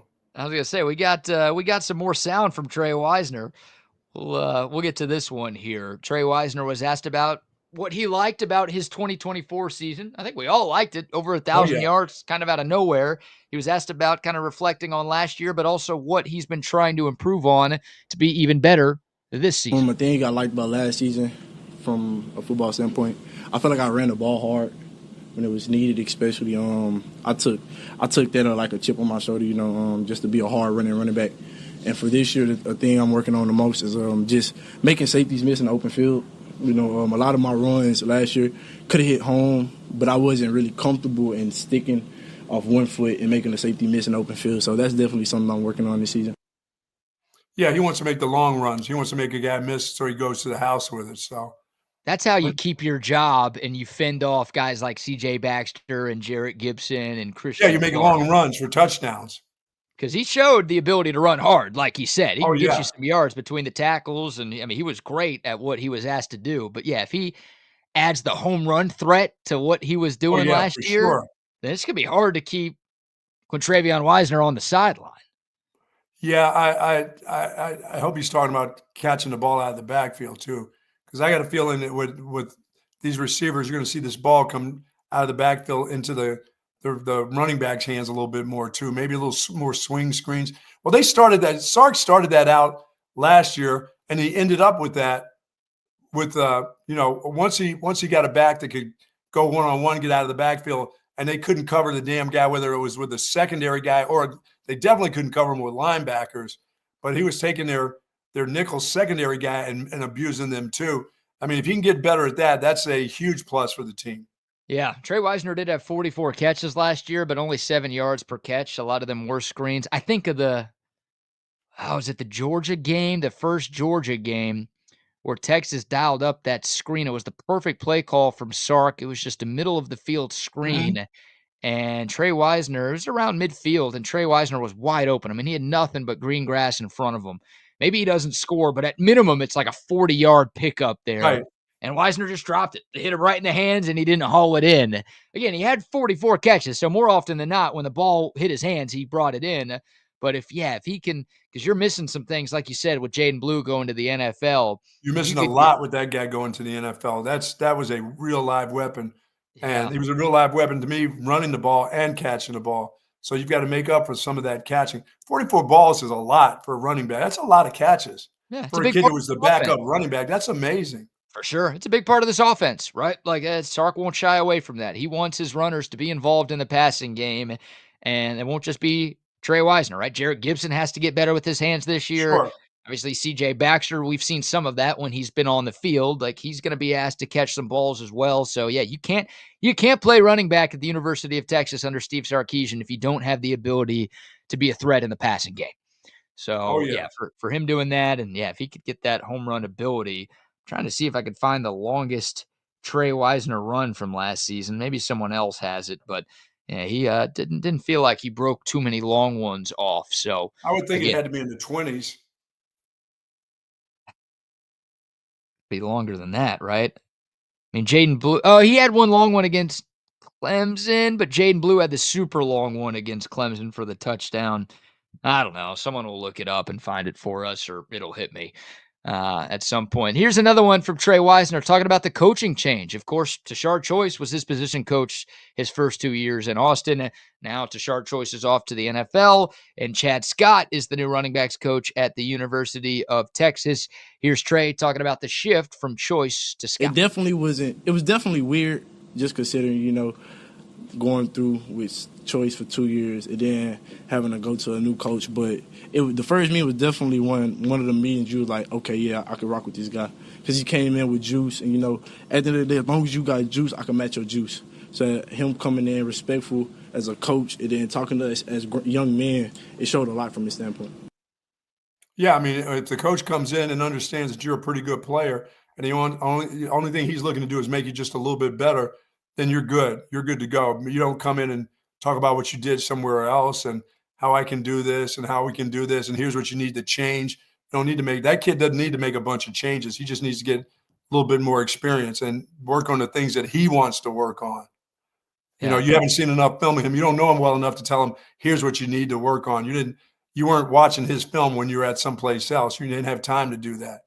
But once you got here – you could tell you could help him out, and you could help him out with a couple things, but that's a good running back.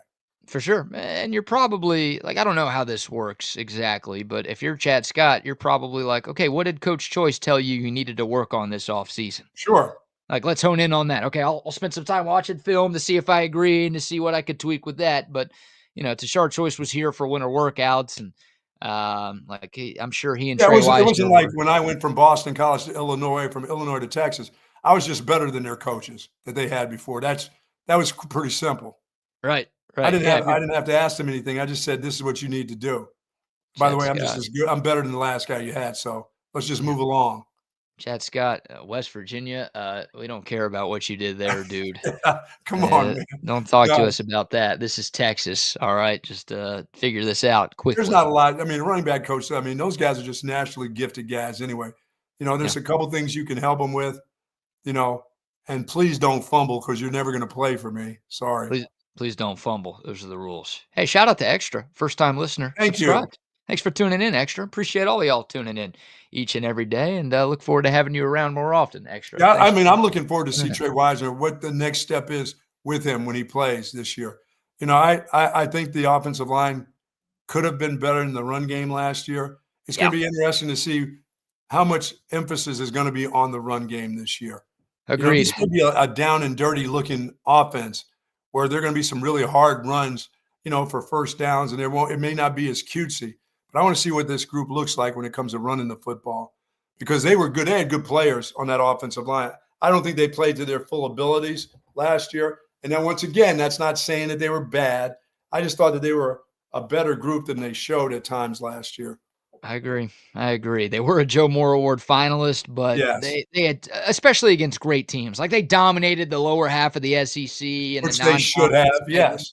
And they dominated Clemson too. Like that, like they played some great games, but you look at the 2 Georgia games, you look at the Ohio State game. Obviously, those are the 3 losses, so you're going to focus way more on those anyways. But they got bullied a little bit more than I think any of us would have liked. So, yeah, you lose 4 guys, including a first-round pick in Kelvin Banks. It's not going to be easy to be better or even as good as you were this past season. But the hope is that you can be a little bit more dominant and. At least, you got to play Ohio State again, and you got to play Georgia at least once again. Those games are already on the schedule. That's you hope right. that Texas, I mean, they averaged like 2 yards a carry in those games. I less than 2 yards a carry in those games. I think it was 1.1 in those games. Like, you can't do that and expect to win. So they've got to get more. In the run game, like, I mean, Jaden Blue's gone. He's not going to be easy to replace, but you've got Trey Wisner back, who was your leading rusher. You've got C.J. Baxter back, who was supposed to be your starting running back last year before he got hurt. You got Jarrett Gibson, who got plenty of carries this past season. Like, you have way more coming back in your run game than you do in your passing game. Yes, so yes, you do. That should be your bread and butter. That should be your identity as an offense, because you have more known quantities in that backfield than, again, you do at quarterback or wide receiver or tight end. So you should if Trey be able to lean Wisner's on making if Trey Wisner's making safeties miss, believe me, you'll see a lot more of the run game. Yeah. If he's got the ability to make a guy miss and go to the distance, you'll see a lot more of that run game then. I think you're going to have to lean on it early, right? Yeah. I mean, oh yeah. Especially week 1. Look, your other non-conference games, you should be able to do pretty much anything you want. But like week 1, we'll see what the wide receiver and tight end rooms look like after the portal window opens and shuts. But like right now, it's like, yeah, Trey Wisner's going to have to run for like 100 yards if Texas wants to win that game. Plays that game within a game. He plays, if I have to do this more than the other thing, then I'll do it in order to win the game. He does a lot of things to just win the game. We look at him and say, no, you need, he'll talk about being balanced, which all coaches love to tell you, oh, we want to be balanced. But shit, if we're throwing it all over the place, guess what? We'll just keep on throwing it all over in this particular game. They're letting us do that, so we'll continue to do it. So he'll have a game within a game. But there has to be some type of power playing Ohio State, period. That game. And it's like you got to figure out your short yardage and goal line situation, right? Like, well, that would be my summer. That would be my summer deal right there. I've got to, or I'd be traveling all over to other places to find out how do we play this power game in these situations against teams like this. Yeah. We run into a lot of them in the SEC anyway. Even the bad ones will run into some pretty good power defenses. So what's our best bet? What are we suited to do better than we do? And that should be the easy answer, right? How are you better at the goal line? Just run the ball better. Like win up front and run the ball better. You shouldn't have to drop back to pass when you're at the 2-yard line, Right. Just should be able to hand it at Texas. You should be able to hand it off and fall forward for 2 or 3 yards every time. Well, your quarterback's going to make a big. Once your quarterback gets into, like you said, BK, a couple of these little quarterback packages where they're then just going to hone in on him and you hand it off to somebody, that's good. I think he's going to take advantage of the quarterback. He's going to take advantage of Arch's ability to run with the ball and to lean on guys with his weight and his size, and then handing the ball off. I mean, it should be, how do we hand the ball off? Because we've got a weapon at the quarterback position. Like you said, get underneath the center and push for a first down for a yard or a half a yard. That's pretty simple. But how do we hand it off for 2.5 yards or something like that down at the goal line? Agreed. By the way, Daryl G., thank you very much. Trey Wisner's longest run last year, 38 yards against Mississippi State. There you go. We don't complain about 38-yard runs, but No. yeah, you'd like for him to have a 60, 70, 75-yard touchdown run at some point this year, and it sounds like that's something he's working on. Last cut from Trey Wisner here. Buck, it wouldn't be an episode of Bucky and BK if we didn't complain about Texas not having a spring game. Trey Wisner was asked about that on Friday. Hey, Trey, are you sad that you won't be able to play in an orange-white scrimmage this year? We enjoy the spring game, so it bothered us, but it doesn't really bother us that much. Just ready to play football. Yeah, it bothers him. That's the first thing he said is the true statement. It bothers us, but it doesn't bother us that much. Yeah, it bothers them. Those guys like to have a showcase where they've been working since winter workouts. I know it doesn't seem like long because the season was just, it wasn't that long ago that they were actually playing football games in competitive games. But yeah, they like to show what they've done in the spring and how they've improved one way or the other in certain. Yeah, and there are guys that didn't get a chance to play during the season that would like to do it. Sure, they like to have a spring. They like when their parents and relatives come and see them for an hour, 40 minutes, 25 minutes, goal line. I mean, yeah, whatever it is. But that's all right. They got to get over it. It's done. It ain't happening. Yeah, that's it. Like you heard that from Trey Wisner. It's like, yeah, we wanted to play a spring game. We're bummed that there's not going to be a spring game, but our coach said no spring game, so we love our coach. We agree with our coach, so we're moving. Yeah, he's doing what he thinks is best for all of us.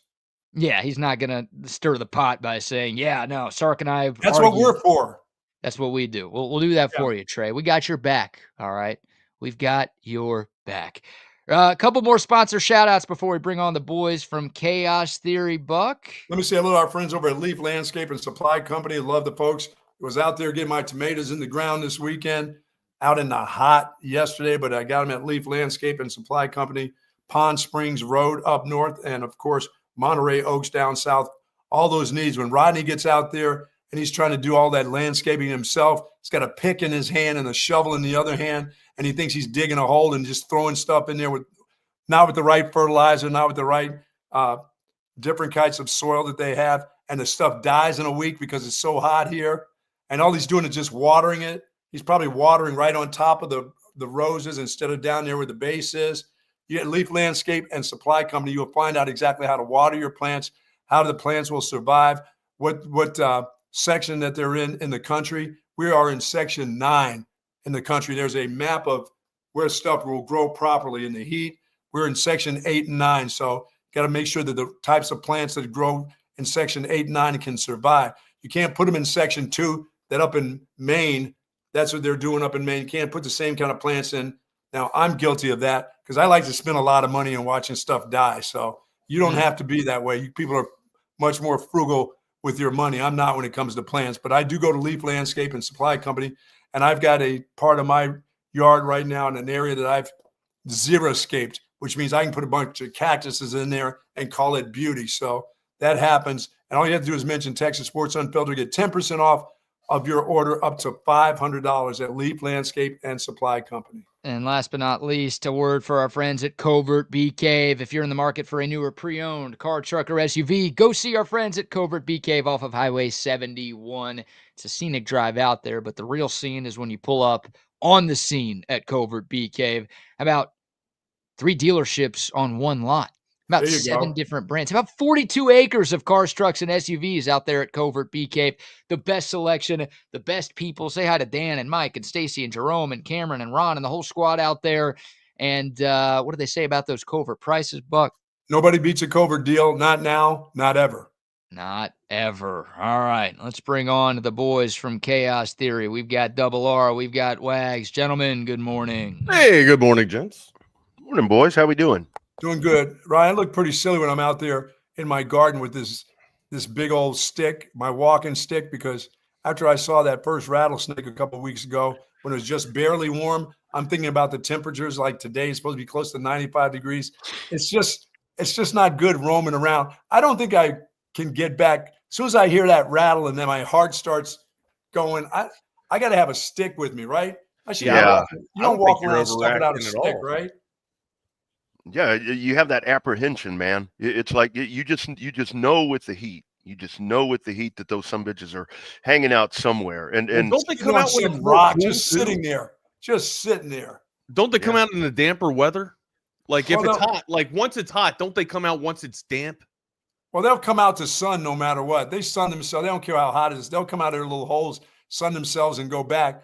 But if you got, for those that are doing like pots and stuff, Wags, where you got a sprinkler system around, that's where they like to hang out early in the morning. Don't stick your hand in a pot without shuffling it around a little bit. There was a lady a couple of years ago that at Home Depot stuck her hand in a pot at Home Depot, and a rattler bit her. Whoa! That ain't no joke. At Home Depot? Have you found skin? They can slither their way in. There's nothing but plants there in those pots. People go sticking their hands around in there like it's nothing. He now owns that location of Home. Yeah, that's her store. Yeah, that would be my store if that were to happen to me. Wow. No, I don't. Have you found? I would die from the bite alone. Have you found any skin, Buck? Not yet. Not yet. That's good. That's good then. Well, I got these cats, man. My cat ate a mouse yesterday. He had it in its mouth, and I could hear the bones. He started chomping it down. You could hear the bones cracking. I'm like, you got Ricky Ticky Tavi back there? Yeah. Oh no, my cat. And then he was hungry for dinner. Like he was like, it's two little she cats that I raised indoors, and then I let them become outdoor cats. But they eat the tails off a lizard. He ate the whole mouse. You could hear it crunching. It was like crunch. I'm like, oh. And I didn't think the cat could be hungry later on. The cat was there like at dinner time, like, hey, where's the chicken at? What's up, man? Where's my chicken? Where's my meat? The guy's got he's got 8 other lives to feed, Buck. Yeah, you get these animals on a schedule, they expect to be on their schedule. No matter if they ate a rat, a snake, they don't care. Bucky, when we had the snowstorm, whenever that was, 21, I guess it was. Yeah. So my pup, she was outside, and we hear all this ruckus going on, and she comes walking up to the back door, and she had a little bitty squirrel in her mouth that she had just gouged it up or whatever. And so I had to take that thing and put it in the trash can, and I take the trash can up front. And I felt so bad for the squirrel. You see something gouged up like that. Well, they couldn't pick up the trash for a week and a half because of the snow and the ice. So every time that I'd look outside and see that trash can, it was like felt bad. My heart was broken, man. Oh. My heart was broken. And that thing, I can't imagine what that smelled like by the time they came and picked that up. Oh my God, that was horrible. No, I don't. And if I'm driving around, I run right over a squirrel. That squirrel better get under those 4 wheels somehow. I don't swerve, only for old people and children, old ladies and children. If you're an old man crossing the road, you're dead. Because I don't swerve to hit a telephone pole for a squirrel. You know how people swerve for squirrels? You see them do all this? Wags. I'm just like this. All I want to hear is that ba-boom, ba-boom on my tire. I don't care. I'm the idiot. I stop for everything. You'll slam on the brakes for a squirrel? Yeah. It's a natural reaction. I see something. My natural reaction is to hear the sound of that son of a gun going underneath my tire. You have and then to watch, looking back and looking at his little tail wagging. Oh. You have to watch out at HEB because they've got the little painted walking areas where you're supposed to stop and yield to them. But gentlemen, I'm sorry, interruption. I need a minute. I'm sorry. Go ahead. People are just walking along, on their phones and doing different things. And they'll just like boom, shoot right across there. I'm like, this isn't the Presbyterian walkway. Come on now, what are you doing here? I get upset when people come flying like through parking lots at like HEB and stuff like that. I get really physically shoot the finger or whatever it is at somebody. I don't like that. I mean, there's no reason you don't have to rush through the parking lot at the HEB or some pharmacy because you're not in that much of a rush. There's people there that are chilling out, wondering what's on their list and stuff. You always have to be careful. I'll stop way before those things, before I see that pedestrian crossing deal. You don't even have to stop if there's nobody there. It's only if there's somebody crossing. I come to those things. I almost come to a complete stop. I get people behind me blowing the horn. Dude, there's nobody crossing here. Why are you stopping? Yeah. No, I don't get it. Guys, who won the I know I got fourth. I got fourth in the golf challenge or the Masters golf challenge somehow. Well, I had Rory. Kind of took a flyer there on him. But so who won that? I saw BK. Did you win? I did not win. Somebody named BK Fan Club finished second. Oh, I thought that was you. Look, I'm an egotistical piece of shit, but I'm not that much of an egotistical piece of shit to name myself that. But no, Bram Strokers was the winner. 24 under. Had Justin Rose, did not have Rory. but had Justin Rose, Scotty Scheffler, and Max Homa as his top 3. Nice. So well done there. And we also have the randomizer making an appearance. Here we go. That's right. That's right. We got a whoa. That was a big one. I felt a knock. Maybe my neighbor isn't happy with what the randomizer's doing today. Winner of the $50 Cabo Bob's gift card in honor of Texas baseball, taking 2 of 3 from Kentucky over the weekend. 512. 512. 2522, the last 4 digits. Very nice. Congrats. You said, love listening to the show every day. Well, we love you listening to the show every day, and that's how we get you back for tuning in every day. Thank you very much. That's right. That's I almost hit a bear a few weeks ago. Dude, I think I would freak out if a bear crossed the road. That would be, I can't even imagine that. Yeah. I've been up in Maine and I've seen the moose that cross the road, and those things are the biggest animals. When you see a moose, I mean, I guess besides a rhino or a freaking elephant, but when you just see a moose and you're in places like Maine and stuff, they're huge. They are big son of a guns, man. You don't want your car going and having contact with them, much less a damn bear. Yeah, we saw them in Wyoming. We went out and we were looking for moose, and it's like some bitches are just walking down the road. They're huge, and it's like you're not going to mess with them. And the lady was giving us the tour, and this one just starts walking across, and she stops, and she's like, "You stop." She's like, "Oh yeah." He goes, "It's his road. It's his road." Yeah. Oof. Gee, what a mess. Bucky's. I love how, like, most people, if they hit a squirrel and run over a squirrel, it's like, I just didn't see it in time. For Bucky, it's like, no, I saw it and I purposely drove right over that. I just kept my same direction. My wheels didn't move. I don't swerve. Now, if that's a lady with a baby in a carriage, I'll swerve or whatever it is. If that's just a regular teenager or adult just being stupid, they're probably going to get run over. I'm not swerving around. Old ladies, babies, that's it. Old people. I will swerve for old people and babies in carriages. If you're a 17-year-old teenager running in front of me, what the hell are you doing in my road? What are you doing running out there? You got to have more agility than jump over the car. They're looking for a lawsuit.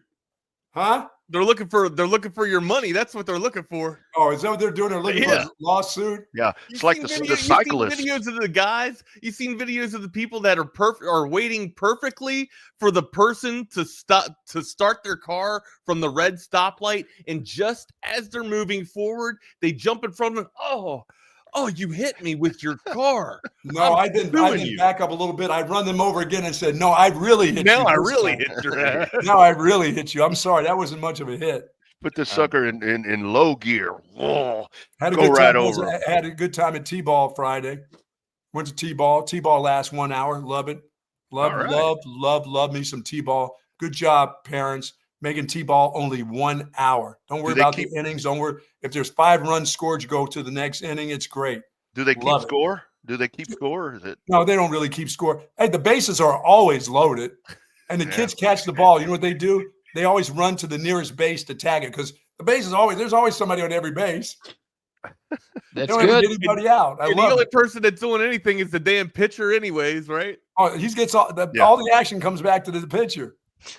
I love it. I think it's great. Like I said, when I had my kids, they went the length. I mean, those soccer games are like 2.5 hours, and these kids in about 30 minutes can't wait to get their juicy juice. Yeah, got to go to McDonald's, get a Happy Meal. Yeah, that's what I remember. Rodney, somebody has filtered in, and it's got to be a mom that at the games now, they give away each one of the kids gets a little bag to go along with slices and stuff like that, or Gatorade. Nice. Some mom decided, okay, let's put a bow tie in a bag and the kid gets to take that home, or some extra double bubble. Somebody started that, and now they all do it. And it's just who's going to outdo who? What's going to be in a pair of socks?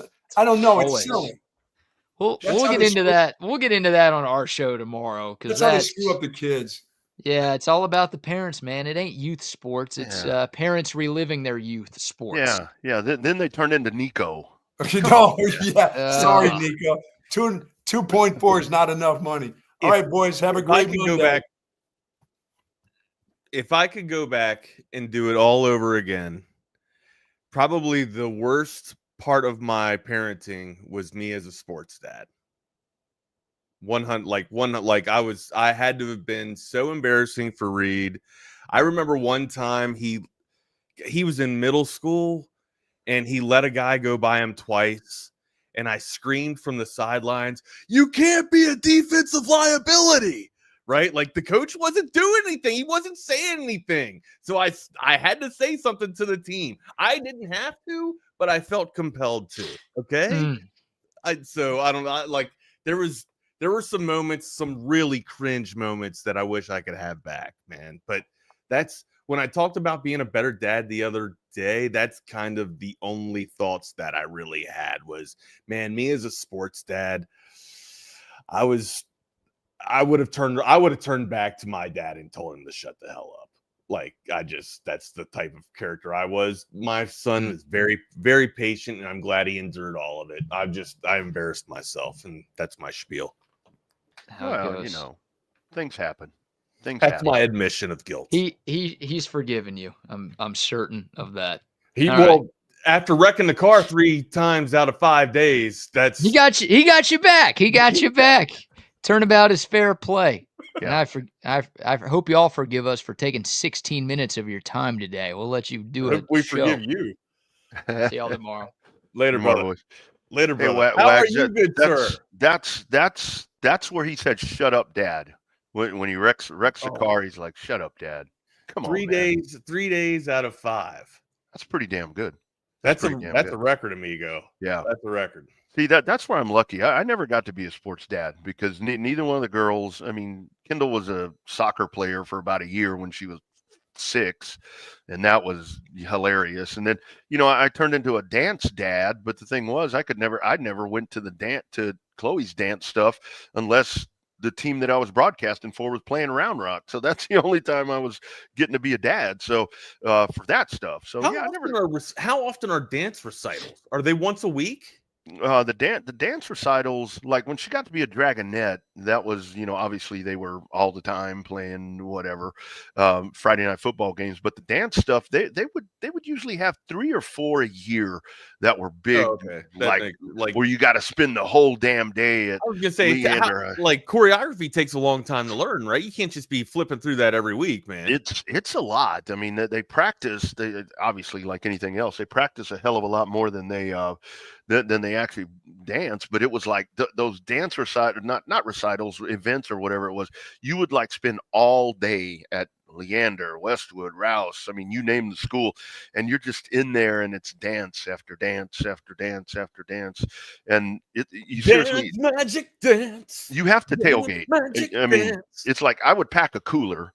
And I'm like, okay, I'll be right back. Of course, I didn't drive there. I'd ride with the wife. I'm like, okay, I'll be right back. I'm going to step outside for a little bit, go slam two you're slamming beer at a dance recital? On school grounds, brother. But, that's what you do as the parents. No, you don't. No, you don't. That's not the tips for kids in the car line today from Chaos Theory, by the way. I have never slammed a beer at a kid's game before. Oh, come on. Seriously? I swear to God. I swear. I always, every time that I pull into one of those football games or something, I see the booster club is out there doing their tailgate. I might have done it, Rodney, if my wife, I don't like, no, I just can't well, I mean, you bring up a good point. You didn't drive, but usually I drive to the events and there's just no way that I'm drinking. So it's BYOB then for you, right? You're bringing your own beer because in way they're selling.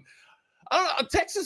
Texas would be a state, I think, that would sell beer at a sporting event for I guess high school athletes. Just a matter of time. If there ever was a hypothetical Peter Berg movie out there for it, it would probably be in the state of Texas, even though it's legally not done. It's just hypothetically. That's what I envision. I can't figure out, and I'm sure that this is probably something that, for everything that Jerry Jones isn't as a general manager of the Dallas Cowboys and so forth, when they have the UIL state championships over at his palace over there in Arlington, they don't sell beer there. I don't know how he hasn't figured out a way to skirt the UIL and skirt the Texas government and pad some pockets. Imagine if he sold beer at that, because what is it? It's Wednesday through Saturday. If he was selling them Miller Lights that he sells at the Cowboy games, man, he'd be raking it in. It's just a matter of time. We're talking about Jerry. He can't figure out a way to sign a top free agent, but he sure as hell can He figure can out make how $1 to. million. He can figure out make how $1 million in a day. That's for sure. He can sell booze at a high school football game. It's just a matter of time. How was your weekend, my man? It was good. It was kind of relaxing. A lot of chill. I mean, watch the Masters most week. I don't usually watch all the golf. I mean, I'll be transparent. I only watch. I'm kind of like Brooks Koepka here. Brooks only competes in the majors. I only watch the majors. You know, I'm a Koepka guy, right? That's kind of my mantra there. No, but it was. I mean, you want to talk about high drama, amigo? I mean, and it's just when you think that the golfer is playing the golfer, it's really not. It's just like, God, Rory's got one hell of a lead. You know, there's no way in hell Rosie's going to be able to come back and catch him. It's not that at all. The golfer's playing the course, and the course is kind of eating you up for a minute. Just an outrageous round, final day by Rory. I mean, you thought it was going to be a meltdown. DeChambeau meltdown there. I mean, he even said himself, he felt like, you know, he kind of just tweaked it or messed something up just on a couple of shots, maybe rushed it a couple of shots. And just look what happens. You start to unravel a little bit. You can have a magnificent weekend, right? Just start to unravel off of 3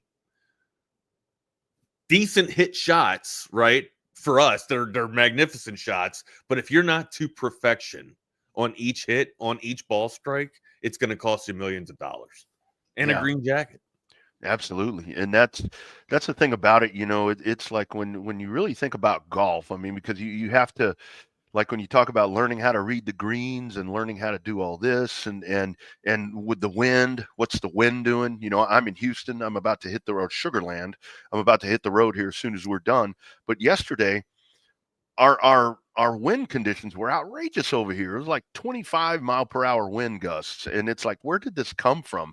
And you think about that with a golfer, where a lot of times when I'm watching baseball, I think about, imagine being a pitcher or a batter, just the pressure that's on them. Imagine a golfer.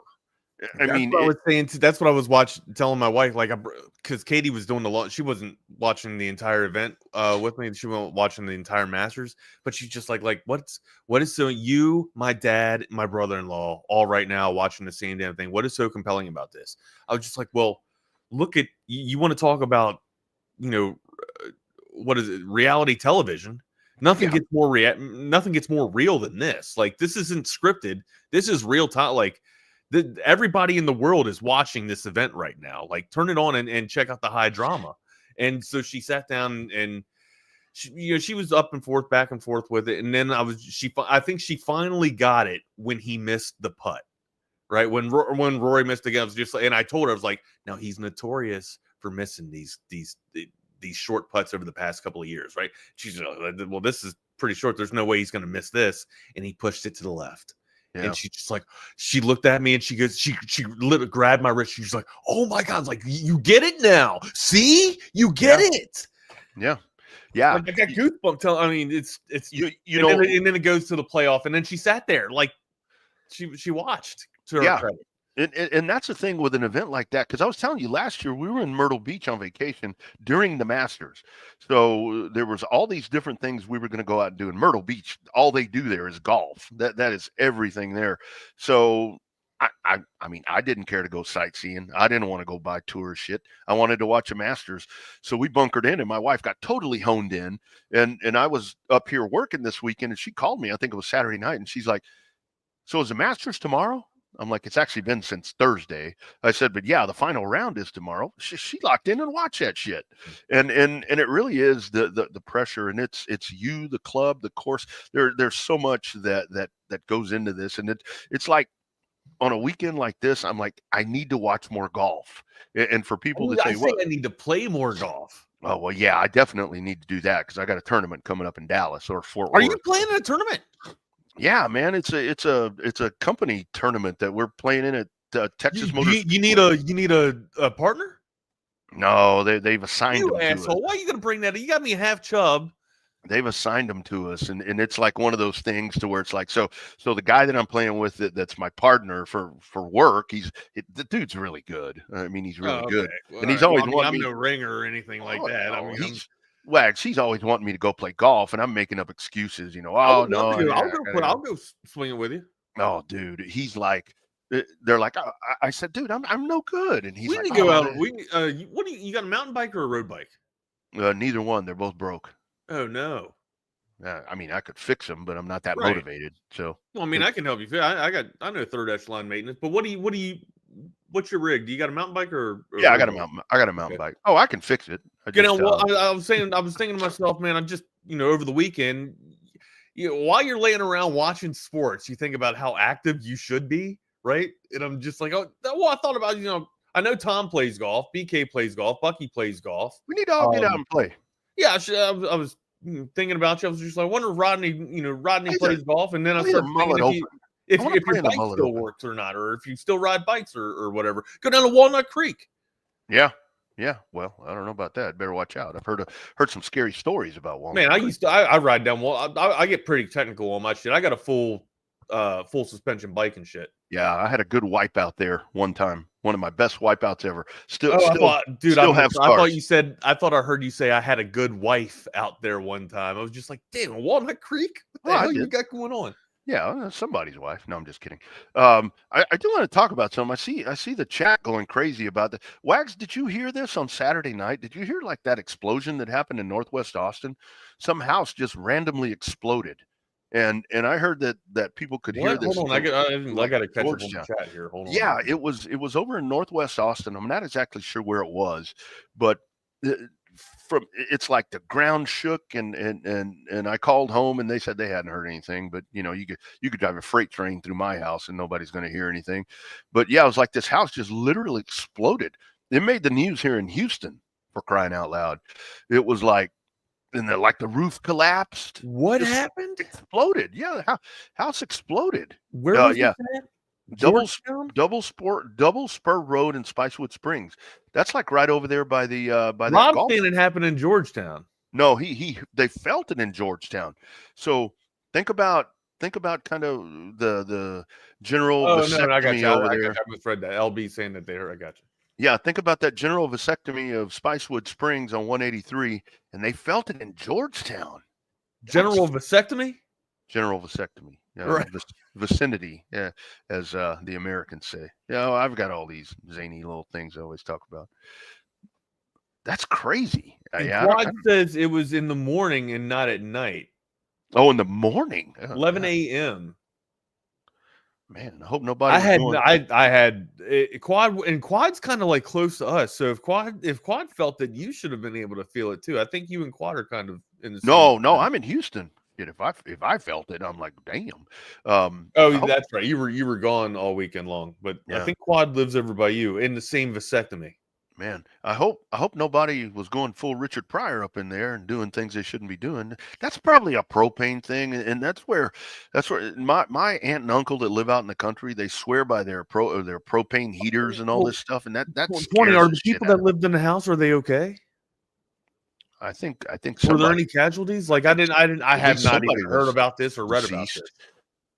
Yeah, I think somebody was maybe deceased. I would think if there's a dude in the house, man. Yeah, I mean, it's like this thing was felt everywhere. Felt the house shake. I wonder how far away it was from you guys.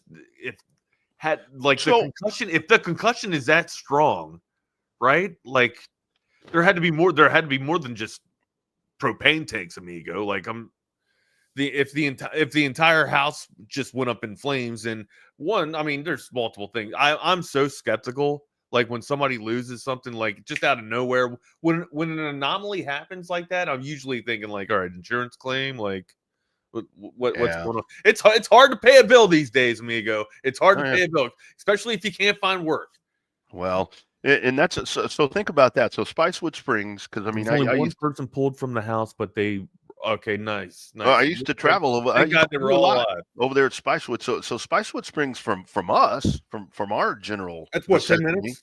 Yeah, 10 minutes, probably about what 8, 9, 10 miles. You got to cross the highway. You got to cross what 183.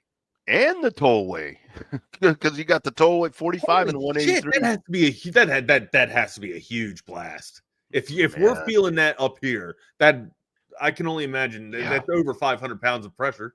Oh my God, that is horrible. Yeah, so like a JDAM is over 500 pounds or almost 1,000-pound bomb. Damn, that's crazy. Yeah, hopefully all the best to anyone that may have been a part of that. But golly, I don't know how we went from Masters to that, but I mean that kind of seems to be we read the chat. The chat usually gets us all crazy and chaotic, and that's why this is chaos theory. The chat drives it, and that's what it's all about. But yeah, all the best to anybody that may have been involved. Oh, that's a good point too. The caverns underneath of us on the east side, or the western side of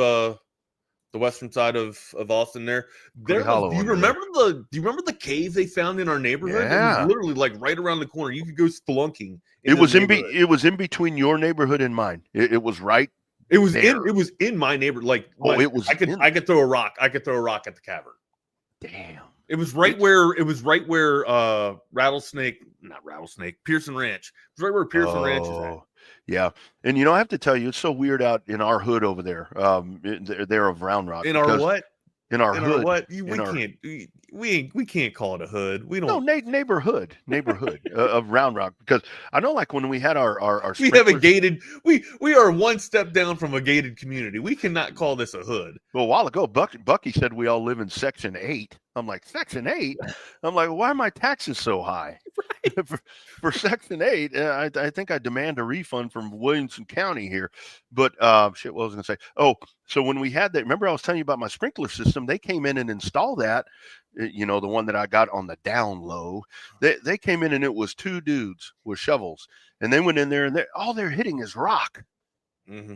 And it's like, they're like, Rodney, we got to come back. I'm like, yeah.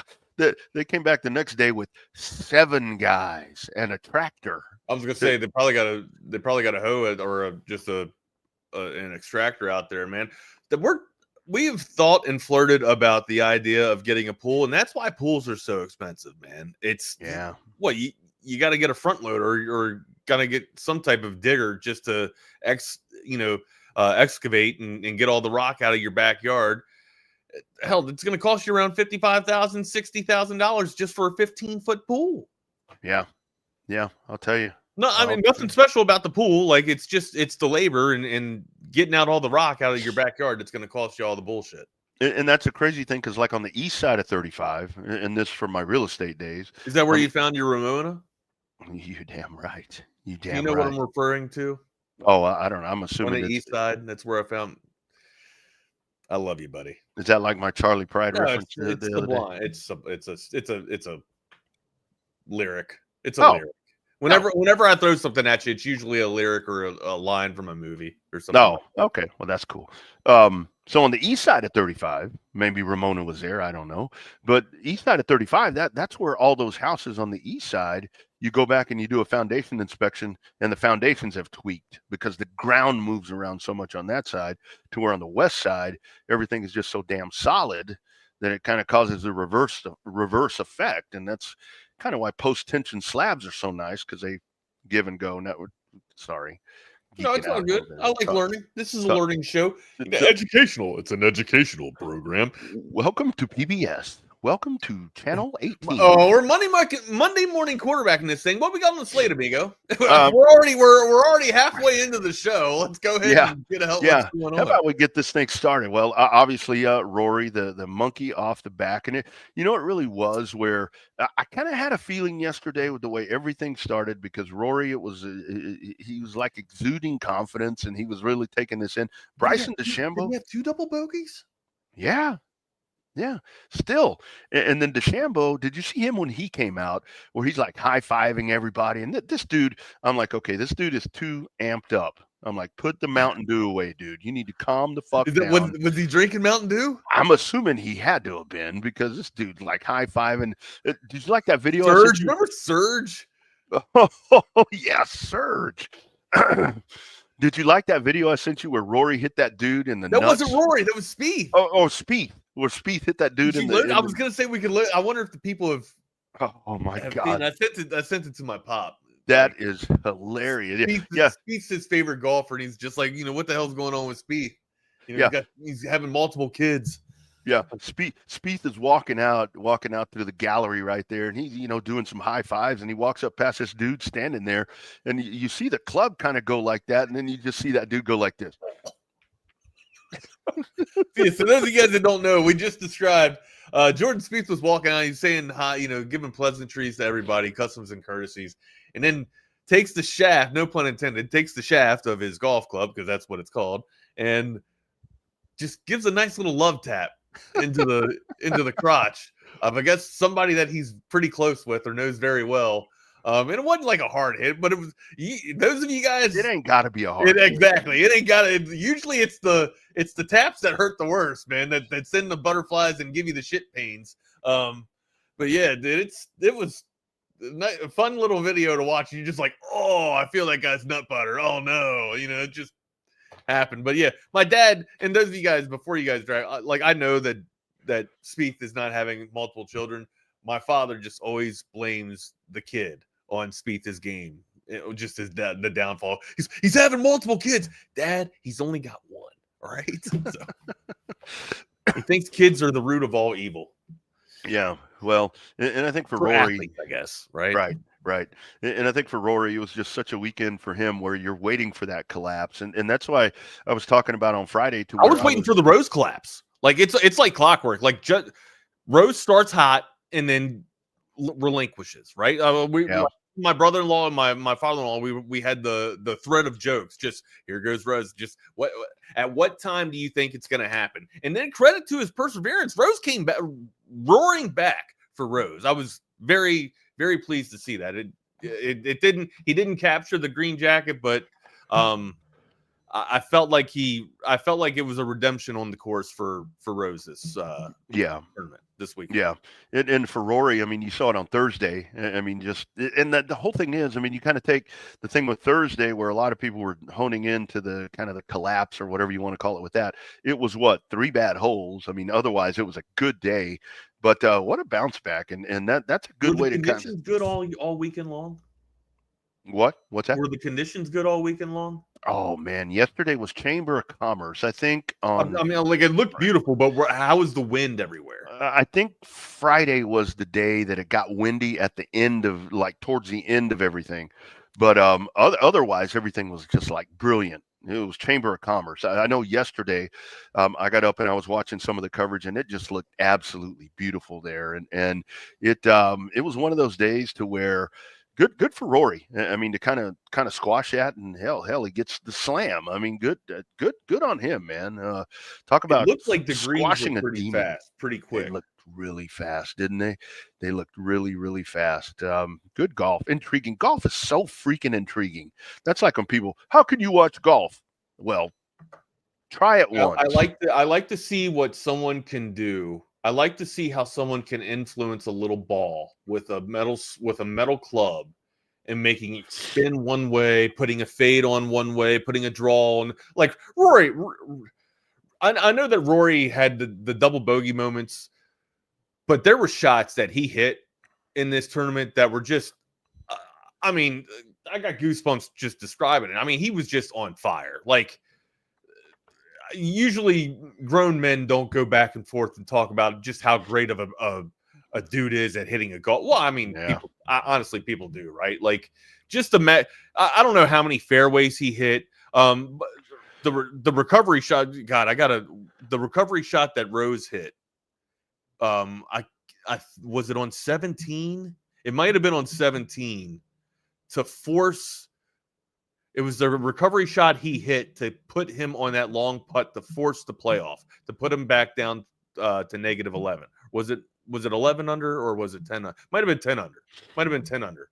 But it was to force. It put pressure on Rory, and honestly, it was the hole right before Rory went and missed his putt to let Rose back into the game.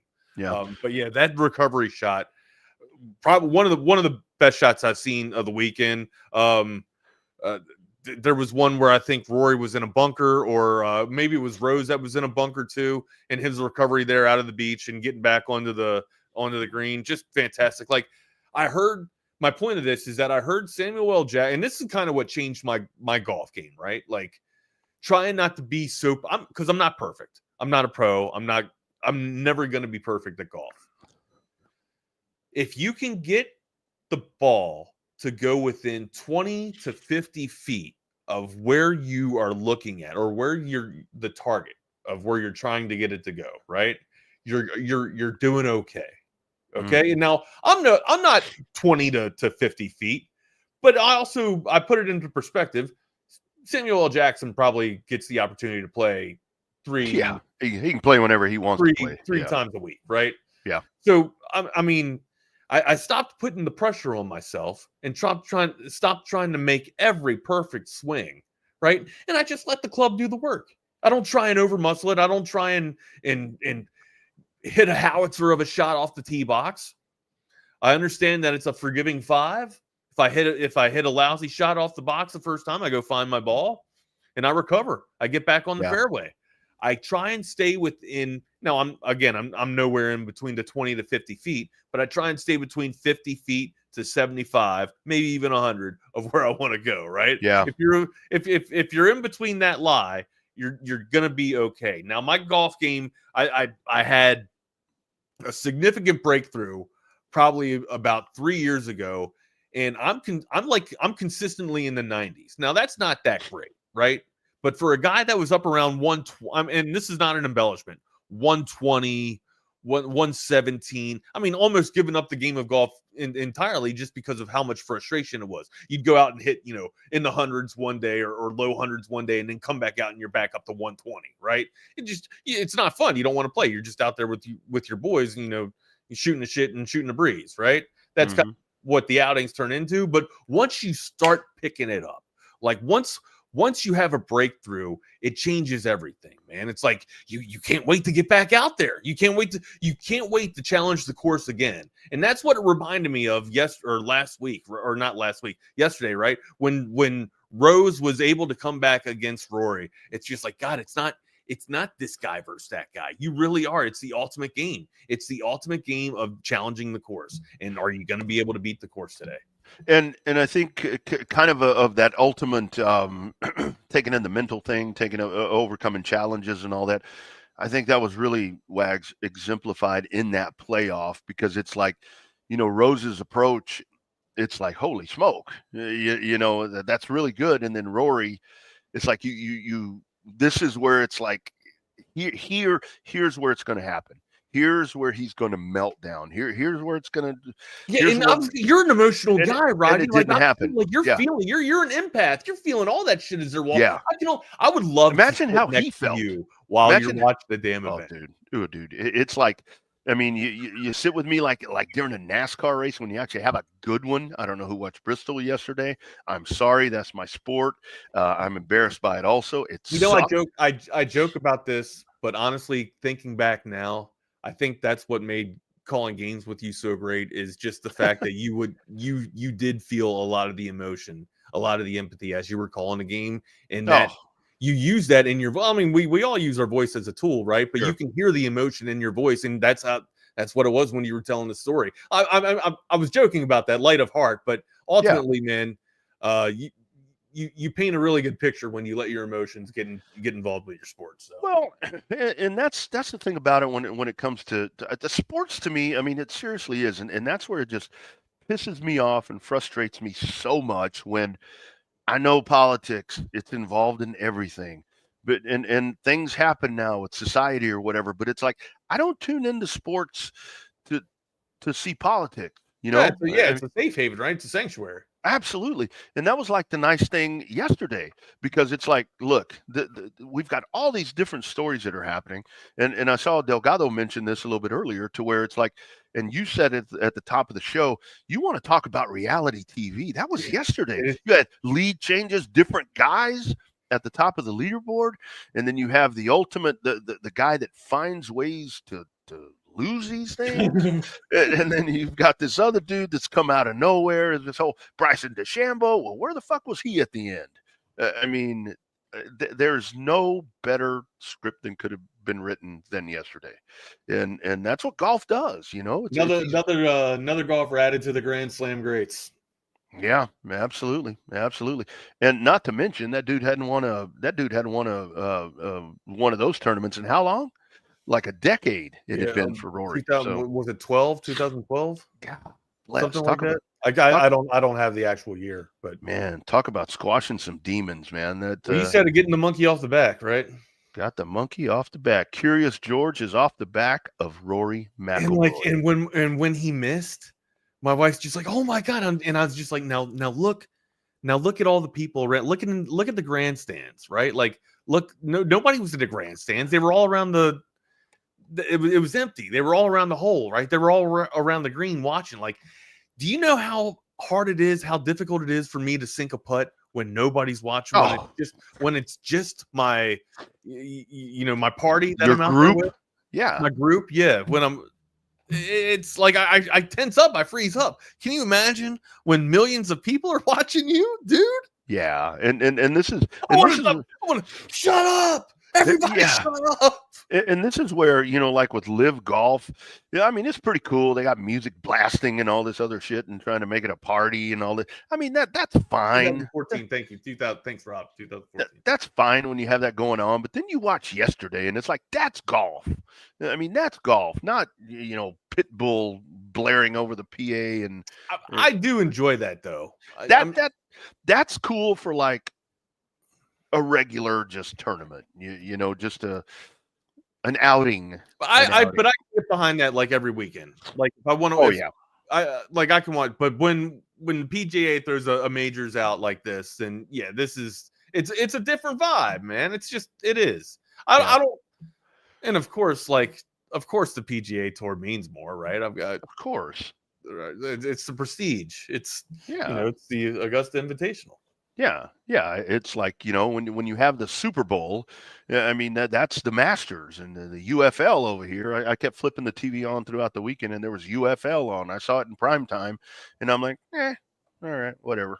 Didn't watch it. Still haven't watched the UFL game. Maybe we'll take the Amtrak and get a road trip in. You guys, if you need to get on the road, if you're on the road and you need to upgrade car, truck, SUV, new or pre-owned, one spot to go. We talk about them each and every day right here on Texas Sports Unfiltered. It's our friends at Covert Bee Cave. Take a look at some of the stylings that you can find at Covert Bee Cave. It's really a family experience. I walked in the showroom today and everybody greeted me by name. How are you doing? What's going on? How's everything going? From a price standpoint, from a customer service perspective, just conversation when you come in, it feels no pressure. I want to buy cars here. The family buying car experience, one of the best that you will ever have. Come and experience it for yourself. Covert, born and raised in Austin. That's right. Nobody beats a Covert deal. Not now, not ever. Go out and check them out. Of course, covertbeecave.com for your weekly specials and so forth and so on. Wags, we didn't even really touch on the Nico thing on Friday. Boy, not a good time to be named Nico, is it? No, it is not. No, it is not. Yeah, we've talked about the problems in Dallas. And now this Tennessee situation. How about Josh Heupel? How about Tennessee saying no? Just say no. In the words of Nancy Reagan, just say no. It's bad luck, man. We've talked about optics, from the past couple of weeks and what it can do to a program, and how much does this set Tennessee back, Rodney? Oh, that's the whole thing. I mean, these guys are going to have to go to the portal. I know the portal opens on Wednesday, but I think if they go to the SEC, I don't think you can play for a year. The way that all works out. I need to kind of do some research on that, but that tells you right there. You want to talk about the ultimate sacrifice. That's Josh Heupel. I just saw in the news too. Excuse me, the name is eluding me. LSU wide receiver passed away. I saw that. Something happened there. Yeah, I forgot the young man's name, but yeah, I just saw that in the news too. There's some bad beats going around for college football over the weekend, man. Yeah, just a sad situation, and I think that happened here in the Houston area. And I did see this morning. Yeah, it was Lacey. It was Lacey. Thank you, Lacey. Thank you. And I think that it was. I think it was he took his own life situation. So Oh, that's yeah, all. Oh my God, that's awful. yeah, Kyron Lacey. So that God, man, if you got something going on, I mean, reach out to somebody. Reach out to Wags. Reach out to me. I mean, hit us on the DM. No, I'm if you need to serious, man. talk to I will. somebody. I am. I will absolutely talk to you. Not even that. I'll just listen. No judgment. Yeah. You guys know Yeah. me, man. I'm an open book, man. I give you guys. I tell you all the bullshit that I do all the time, right? Not you.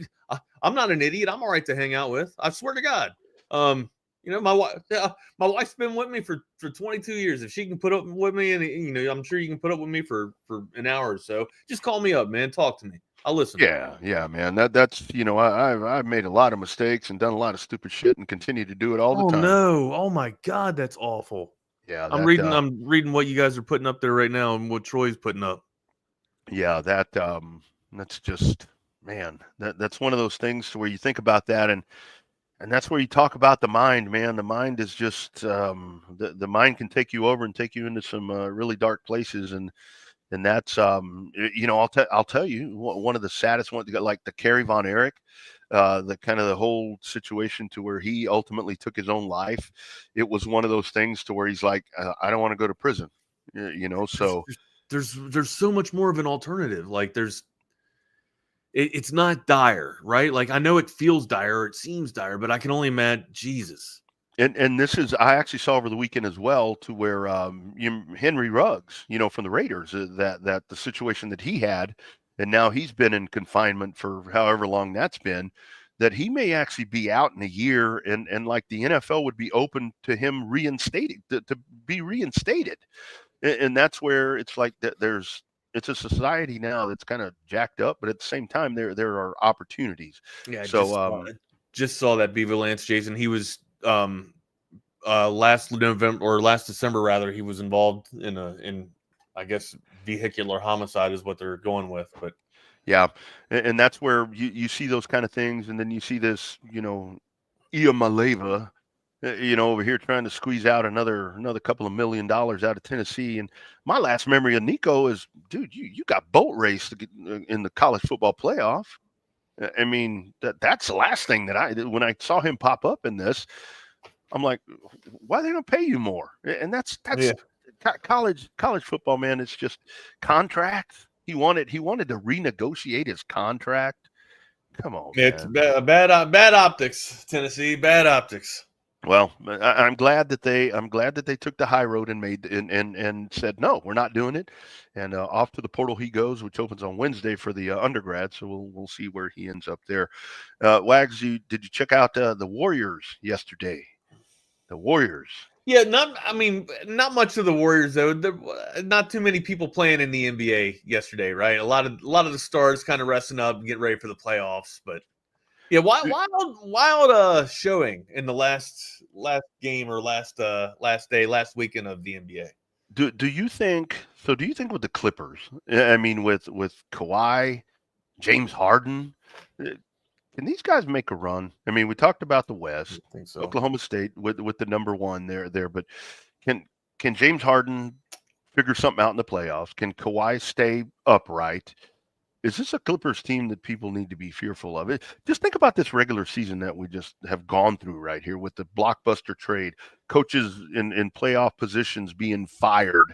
This has been one, while ratings and stuff may be down for the NBA, man, the storylines have been there. And I think these playoffs are going to be pretty damn interesting. I think Golden State with Jimmy, I think now with I will say the new Golden State Warriors, right? With Jimmy Butler I guess in the mix with this new group of veterans here, I think they're better than the Clippers. I think the Timberwolves are better than the Clippers. Memphis is probably on the same level of the Clippers, maybe better, I will say that Memphis is probably on the same level as the Clippers, right? Like Ja's a pretty special athlete. He's a pretty special hooper. Without Ja, of course, they're they're irrelevant. Sacramento. I'll even say Sacramento is probably on par with the Clippers. So that I'm just giving you the teams that are listed below the standings, right, of LA. Nuggets beat the shit out of the Clippers. Lakers can beat the shit out of the Clippers. Rockets can beat the shit out of the Clippers. And we all know what the Grizzlies can do. Yeah. Or excuse me, not the Grizzlies, the Thunder. Thunder. But yeah, like, so to me, Rodney, I don't think, even with, you know, the star power of Kawhi finding the claw again, it's not going to happen. Like the Clippers, it's just not going to happen. Like Harden, you can grow your beard out, you can go eat some chicken wings and get your best wings ever, and get your favorite flavor. It's not happening. You can support the locals if you want to. It's not happening, James. That 50-point magic just ain't happening anymore. Yeah, that's the thing about it, where it's like going out right here at the end. It's and Kawhi Leonard just you're waiting for something to go down there. But I'm curious to see with the Lakers, because I mean, I thought at one point that Minnesota would be a force here in the West. They draw the Lakers in round one. I don't know, man. Never count out Jimmy Butler. Mm-hmm. Yeah. Yeah. I'd like to see what Jimmy Butler and Draymond Green, their antics can pull and get some easy baskets, some great looks for Steph Curry and company here. Warriors to me, I don't know how you can call the Warriors a sleeper just with all their veteran prowess that they have and their ability to score. But I guess they're my sleeper, right? Since they're so far down the list here in the standings, the Warriors are probably my sleeper to kind of make a splash at this thing. Yeah, absolutely. Good call right here from Dean. Not so much the money, but it really was. I mean, you just don't show up. You just, it's like, and back on Nico. Yeah, on the Nico thing, and it's like, well, what happens if you just don't go to work for a week? You're going to get fired. They're going to run you out. You're going to get thrown out. So yeah, that's a good call right there. You can't go to work for a quarter, right, and say, man, even if your level of work was immaculate, right, and the body of work that Nico put out there was not good, right? It was damn near awful, okay? But even if you have that body of work and it was spectacular, you can't sit here and say after the quarter, roll into the boss and be like, hey, how about a pay raise? And if it doesn't go your way, you can't be like, all right, cool. Well, I'm not going to give you my daily duties here. Yeah. I'm not going to do my daily assignments until you give me what I want. Yeah. It's not what you signed up for on your contract. All right. Right. So there's things called contractual agreements, and there are binding contractual agreements that you have to follow, or else you're in breach of your contract, and then boom, sayonara Sodom, you're gone. And I think that this is a great learning case to where we've talked about so many times in the past, to where it's like one of the things that drives me crazy about college football is the whole commitment thing. I'm committing to the University of Texas, and then we get into this, and I'm like, oh, no, I changed my mind. I'm going somewhere else. Once I'm actually into that commitment, now this is where this is going to get, and I think maybe it's a slippery slope that maybe has been achieved now, to where it's like you said the word, contract. Contract changes everything. Commitment versus contract. Commitment, I'm giving you my word, whether it's worth anything. Contract, my ass it's a binding legal document. Mm-hmm. So yeah, and good for Tennessee. So we'll see how this all shakes out, and we'll see who follows suit, if anybody does. Real quick, I mean, we got a lot on the wheel right now for top 5 choices, but anything else that we should put out there? Maybe top 5 Masters moments. Put on that wheel. That's a good one we can add on there, really, or top 5 golfing golf outings. Yeah. Yeah, that'd be good. Top 5 Masters on. Damn, we should have done that last week. That's all right. Well, I mean, you got called in for duty, so we had to push the top 5 back. So. Yeah, that's all right. Quick baseball note: Texas baseball now number 1. How about that? Yeah. Extra innings on Saturday, man. 13, right? 13 innings. Man, what a fest you had right there. Couple of nail biters there. Not go thump. I'm serious. Let's not go. I know I want to. I want to stand on the mountain and thump the chest, right? Yeah. Baseball. Or what's that meme from The Office with Andy Bernard? Bump, bump, bump, bump, bump, bump, bump, bump, baseball. And then he's just like, did you even play baseball? He's just or wait. He's looking for the coach, and Michael Scott's describing him, and Andy goes, "Where is it? Stage left or stage right? I didn't play baseball, but I played a position in damn Yankees or something like." Oh yeah. Well, and I think with this series, what you saw is, I mean, because we were mentioning the other week about Texas with the run ruling everybody, but hell, now you're winning nail biters and you're winning close games and you're winning with pivotal Good to pitching. win in multiple ways, right? Yeah.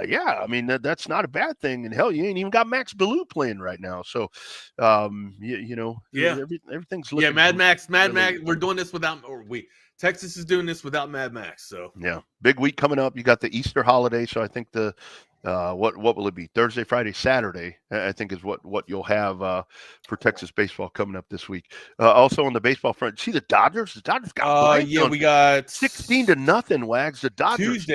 Tuesday. That's Texas State, isn't it? That's Rio Grande Valley. Oh, RGV. Rio Grande Valley, and then we got Thursday, Friday, Saturday for the weekend game. Yeah. And then follow back up with Bobcats on next Tuesday. Ooh, that'll be a good one. Dodgers go down 16-0 the other night, Saturday night. Hey, I saw that. I didn't see the game, but I saw the score. I was just like, what the hell happened there? Yeah, I saw it pop up on the screen, and I'm like, that can't be right. That can't be right. Yeah, again, another intern got the wrong stuff going on at ESPN, but no, that was right. That was accurate. Yeah. Wow. Yeah. Well, there you go. It's going to happen. It's going to happen to the best of them every now and then. I think that'll be one of the few hiccups that you see from the Dodgers. Oh, we got Auburn this weekend. Auburn. Yeah, that'll be a good matchup right here. We're about to get into the meat right now, but I'm not really questioning anything with this baseball club here. It seems like you've got everything you need in place and just taking care of business in the SEC. And this is it just means more. It just means more, and it's meaning more to the Texas Longhorns here at the moment. It feels good. It looks good. It feels good right now. So yeah, absolutely. Good stuff there. That was the Cubs, 21 hits, 16 runs batted in, and 4 home runs in that smashing of the. Are the Cubbies back? We did pick. Hey, look, we threw it out there that they could be a dark horse, right, from the National League. Yeah, I wasn't expecting slobber knockers and juggernauts of 16-0. Yeah, I know. You know what I think will be something kind of cool to talk about during the week is that yesterday or Saturday or Friday, whenever it was, Derek Carr, maybe out for the season. I do the same shit. I know. I always go back between David and Derek. I get so confused on those guys. Out for the season. I'm curious to see what this does with the quarterback situation. Maybe with Shedeur Sanders. I think that New Orleans could be a spot for him, but now this is going to push Pittsburgh a little bit because they're waiting for who that we don't need to talk about on here to make his decision. We can all pencil that in, right? That's happening. Like it's just like it's the Aaron Rodgers drama that, like that's the new like. Well, I guess maybe if I feel inclined to play, maybe if I want to give football my grace, right? Then that's what it feels like. Like we all know that that's where he's going. If he's gonna play, he's gonna play at Pittsburgh, right? And if he does play, it ain't gonna move the needle much for me, right? Pittsburgh's probably gonna get to the playoffs. Okay, they'll have a line that can hold him up, that can help hold him up, and he'll have some talent in the wide receiver room, or he honestly could make DK Metcalf worse. Like not that DK Metcalf is bad, but like DK Metcalf could have a fall off after working with Aaron Rodgers. All right. Yeah. Pickens could have one of these two wide receivers will not be happy. Yeah. That is I am sure about that. One of these wide receivers will not be happy.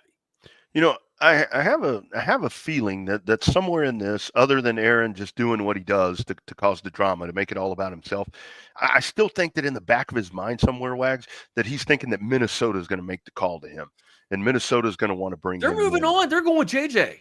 Yeah, I've seen it twice now where the Vikings. Which is weird because, I mean, that's the signal that I guess that's the message that they're saying, right?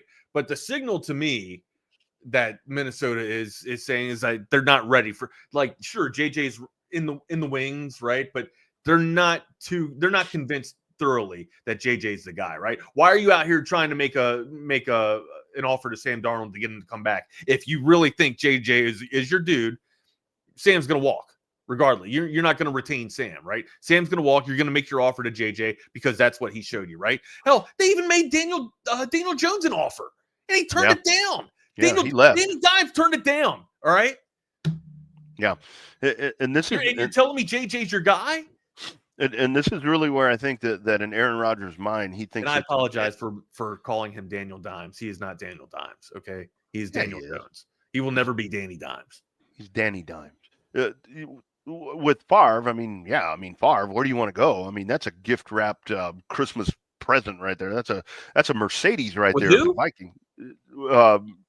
Rodgers to the Minnesota. Yeah, I thought you said Favre, right? You said. Oh, maybe I did. Okay. They're one and the same. They are one and the same. The tutelage, the apple does not fall far from the tree. And that's the thing with Rodgers. It's like, as much as he has tried to get away from the Brett Favre thing, it's like, okay, quit acting like him. He's falling right into it. He's almost like a carbon copy. Yeah, it's like quit doing the shit that he's done. I mean, he'll be sending, his wiener picture to some reporter. Hey, what's the line, guys? I don't know. No, I don't think anybody's sending anything to Jen Sturgis. But what's the line? You either die a hero, or you live long enough to be the villain.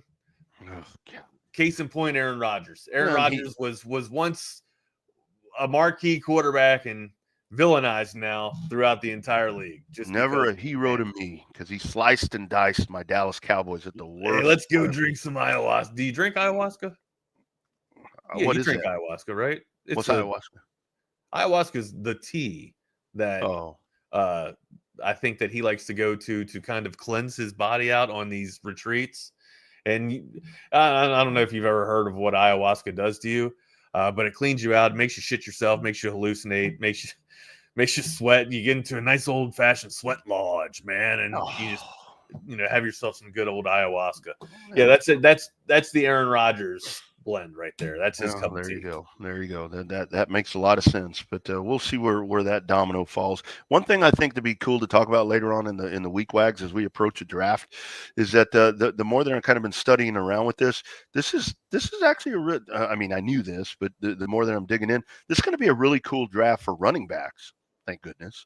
The undervalued running back. Kind of maybe talk about that stuff and kind of we can pull it up.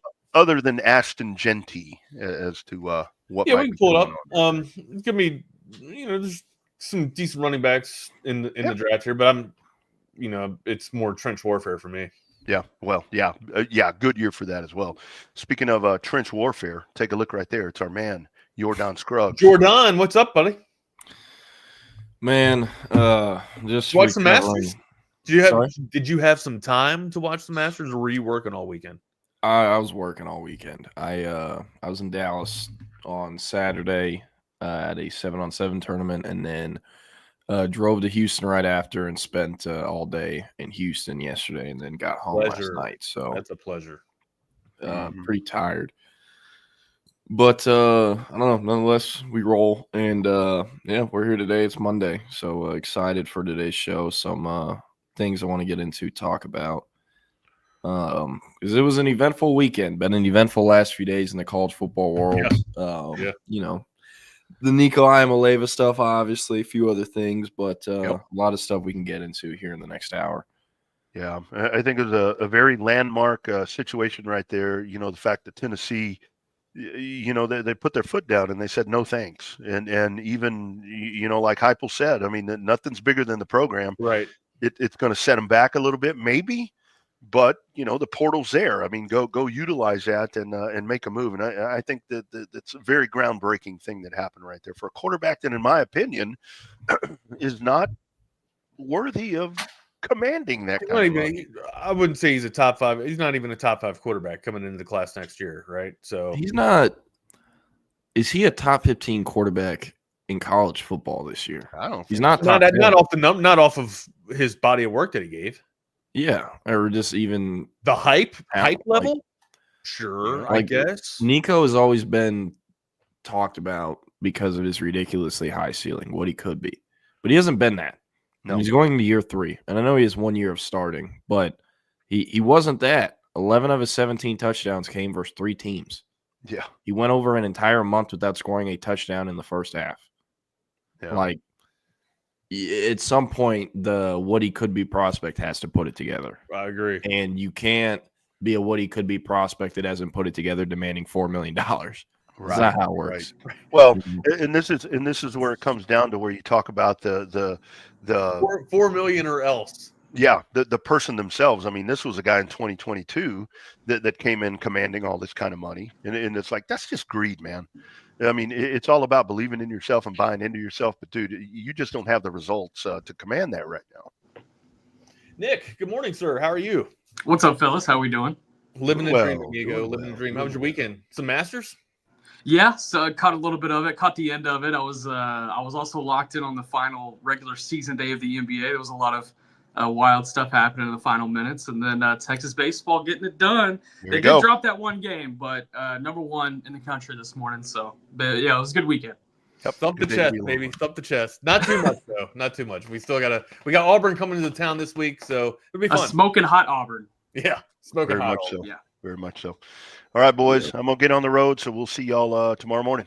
Y'all be easy. Sweet. Safe travels, guys. Boys. Nick, where are you at? Are you in Pennsylvania? I'm in Austin, actually. I'm in Great Austin, Texas. Chilling out at an Airbnb had over the weekend, and having some Wi-Fi difficulties here at this Airbnb, so I'm on my phone. So talk loud because it doesn't come through quite right.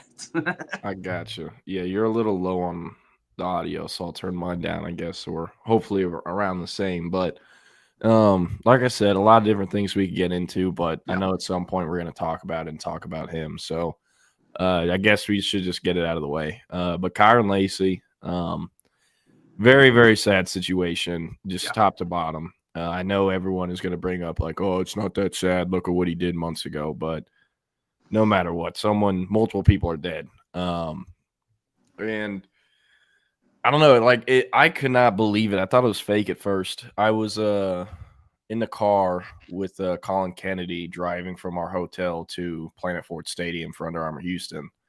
And I saw on Twitter, Say Cheese Digital, which is like mostly like a, I don't know how to say it, like a clickbait, pop culture. Yeah, like pop culture kind of a hip hop platform page. A lot of upcoming artists will pay them, however much it costs to have their music video on their YouTube. And that's kind of what their platform is. Rarely do they break news, but they broke the Kyron Lacy stuff. And as soon as I saw that, I was like, this has to be fake. I typed Kyron Lacy into the search bar on Twitter, and it pops up like, yeah, he's dead, and he also apparently killed himself. And that just the story, I don't know if most people have looked into it, but I've been very curious what actually happened. And Harris County, the county in Houston where he was in, put out that around 11:15, cops have been called to the house he was at. He got into an altercation or argument with a family member and, discharged a round into the ground, shot one bullet into the ground. Cops are called. They show up and they're like, yeah, he's not here. He just left. This is his car. They find his car. It's like a 20-minute chase, several miles. And eventually he crashes. They go to pull him out of the car and he's dead. So they believe that he didn't crash and then shoot himself. They believe he was driving and then shot himself and then crashed since no one was driving the car. But just like I couldn't believe it, especially him and like his playing style, the way he handled himself and, other things like that. But I probably just too much weight on his shoulders from everything. And it's also fascinating. His lawyer, his legal team, put out a statement after he passed away saying, like, we were anticipating beating the case and that he was going to be able to walk away from it. So just the whole thing is crazy. And it still like doesn't even really feel real. And I'm not an LSU fan. I'm not, most people don't even know this. He was at ULL originally. I'm not a ULL fan. But like, I watch college football all the time, and Kyron Lacey is one of those players that makes college football great. His celebration, him shooting a gun at USC, and then them cutting to it, that him going on live after they won and cussing, and Brian Kelly having to be like, "Yeah, we're working with him." It's kind of his personality. And then they beat Ole Miss. They walk off Ole Miss in overtime. Do you remember that when he hopped on live after that game? I don't. So it was like 2 or 3 weeks had gone by when Brian Kelly was in a press conference like, yeah, we know what he said on the Instagram live stream. Like, we don't condemn this behavior. Because he basically was like, we just beat their ass. They suck. And I forgot what the team was. I do remember that. He was just talking mad shit. Yeah. So they were like, don't worry, it's not going to happen again. He walks off Ole Miss in Baton Rouge, catches the game-winning touchdown. And he's on live like literally 10 minutes later in the locker room. He goes, I'm back live. I'm back live. If you just look up Kyron Lacey back live, it'll pop up on Twitter, the video. And he's like, I'm back live. Fuck that. Fuck that. So, I don't know. Probably not the best role model by any means, but just a polarizing figure in, today's day and age of college football. And Louisiana kid through and through, and someone I think was very easy to root for LSU fans. So, I don't know. I didn't really have anything to add besides that, but just wanted to talk about it. It's incredibly sad. I don't know if there's anything else you wanted to hit on by chance with that. Or... Yeah, there are a few players on that LSU roster that were on the team last year that I've been close with. I've talked to over the years just from my time covering recruiting, and the overwhelming consensus is that he was a good teammate, a good dude, a good person. And there was even someone I talked to on the LSU roster yesterday who had also gotten in some trouble, like not nearly as severe, but he had kind of gotten in some trouble last offseason. And he had said that like Kyron was a big part of, him bouncing back and him being able to get back to the field and him being able to like shield the embarrassment of it basically. And he was hoping to do the same for Kyron because of, what Kyron was going through with his legal battle. But it's all around a sad situation. I can't imagine, the guilt that he was facing or, whatever else led him to make that decision. But regardless, praying for his family, praying for the family of the victim of the crash a couple months ago. Just prayers all around, because this is not how things like this are supposed to end, whether he was guilty or not. And it's unfortunate. And prior to all of this happening, I mean, we would be talking about this guy a week and a half from now being a second or third round pick. And it's tough. It's tough. And that's part of life sometimes. But, it is what it is. For sure. Now, this Nico Iamaleava shit. When we last talked on Friday, it had just broken, like right before the end of our show, that he was holding out. 3 days later, no longer on the team, and arguably the biggest story in the history of the NIL era of college football, after he previously was one of the biggest stories in the NIL era of college football out of high school. First off, no, he's a Sooner, but shout out Josh Heupel for laying the foot down. Thank God they didn't let him hold them hostage, and they cut ties to them. Because if they negotiated with him and gave him $4 million or figured it out, it opens Pandora's box for the rest of college football. Yeah. So rest of college sports. Yes.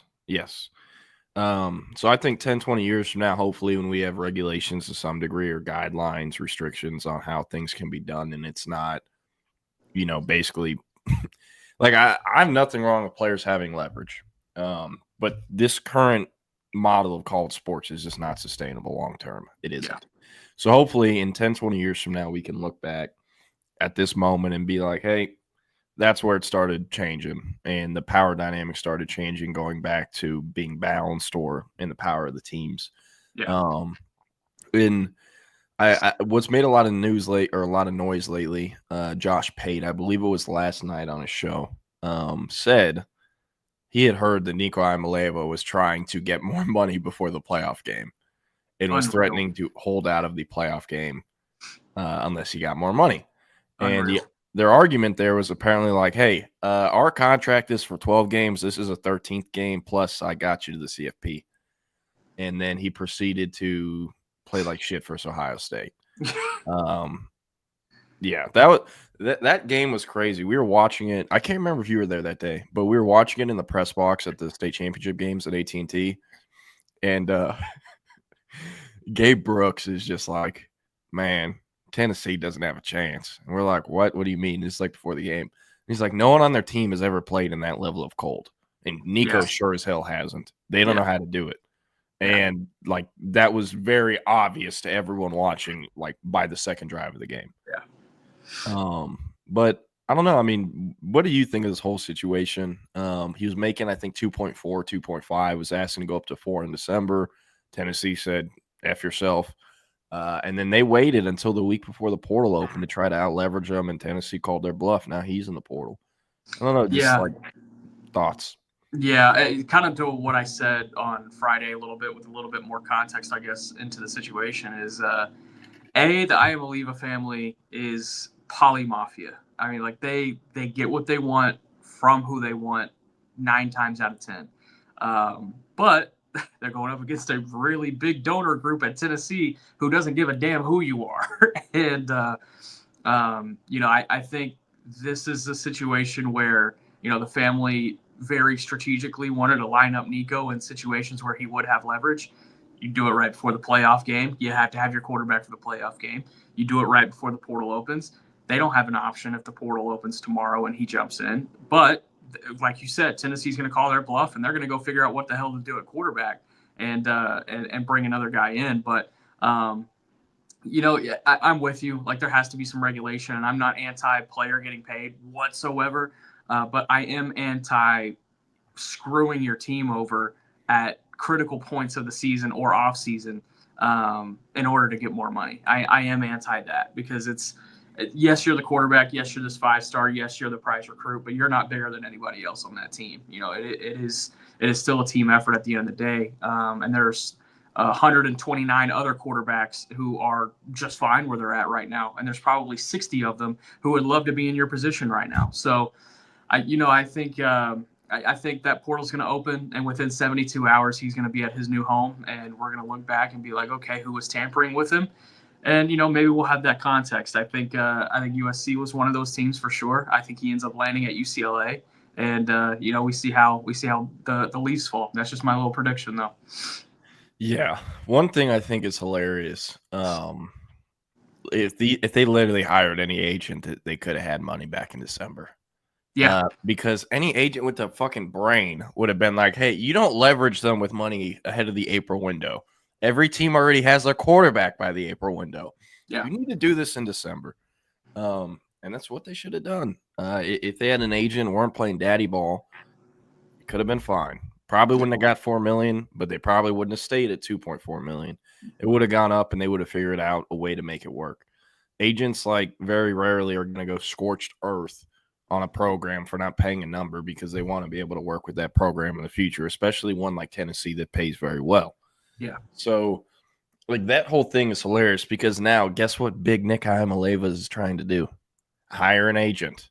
And it's like, if you're an agent, it's like, okay, you're about to get a bag in about a week if you do this, but you also have to deal with them, Yeah. So I'm curious who would rep them and who would be down to do that. Because, again, you are about to get about 5-10% probably of a multi-million-dollar deal.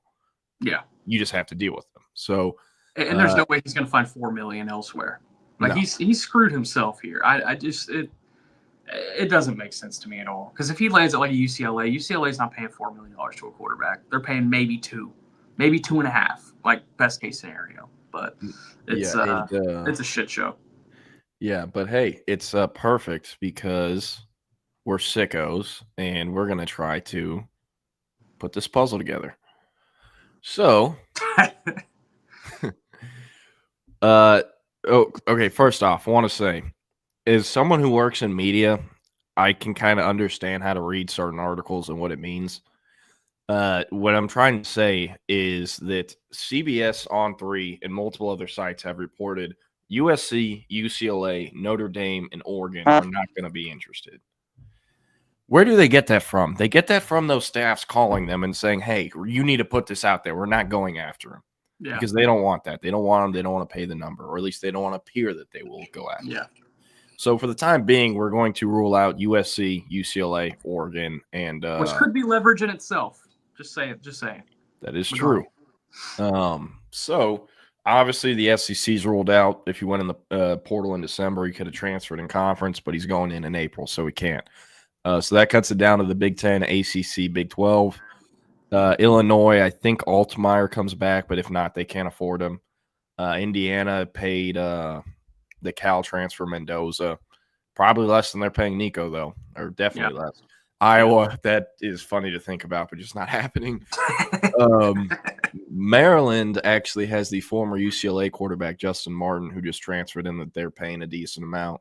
They also have a true freshman who just showed up in January named Malik Washington that's an in-state kid and finished as like our number 50 overall prospect. He's out. And those two are competing for the starting job, but it'll probably be Justin Martin. And also, I know they're starting to button up with NIL and like get top-ranked like high school kids, but they haven't really gotten a big name out of the portal yet, and I don't know if they can afford them. Michigan, that's not happening. They have Underwood. Michigan State, they have a guy, Aaron Childs, and also don't think they can pay. Minnesota, I don't know who their quarterback is, but he's not going to play in the cold, I don't think, and also I don't think they can afford him. Nebraska has Raiola. Northwestern has Preston Stone. Preston Stone, baby. ARF. I cannot wait to hate watch that. Ohio State, that's not happening. Oregon, reported is not happening.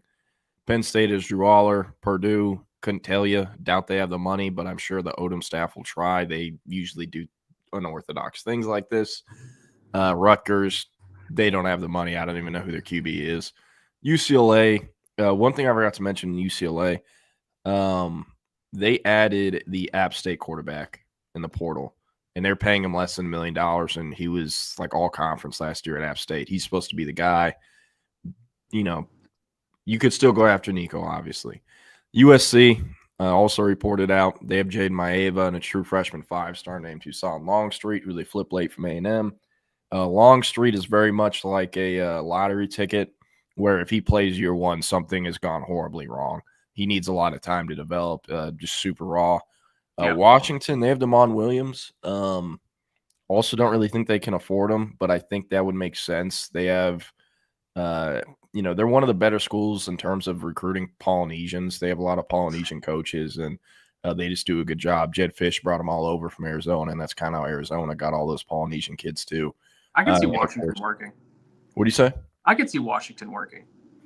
Yeah, but that would just mean that they're going to cut ties with Damon Williams, who the Jed Fish staff had that kid committed for like 2 or 3 years to Arizona. They took the Washington job, and he got out of his paperwork. So like they would really basically have to. It would be a big fuck you to him. And he's actually been pretty decent for them, and doesn't cost a ton. So, I don't really see that happening, but I think it could. Wisconsin, I don't see that happening. I don't think they can afford them. Also, they have a pretty deep QB room. Boston College. You know who the Boston College quarterback is going to be this year? I do not. Is it Grayson James? Yep. Oh, my God. Ugh. Yeah, wish Eric was still on here so I could talk some shit on Crosstalk. He got to know Grayson James pretty well at FIU, and I was like, I didn't know he was even still playing football. But, hey, look at him now. So that's Bill O'Brien's starter. Could he go and get someone else? Maybe, but I doubt they afford Nico. Cal, they lost Mendoza, but they're most likely to start. They signed a 5-star quarterback who actually came out of Hawaii.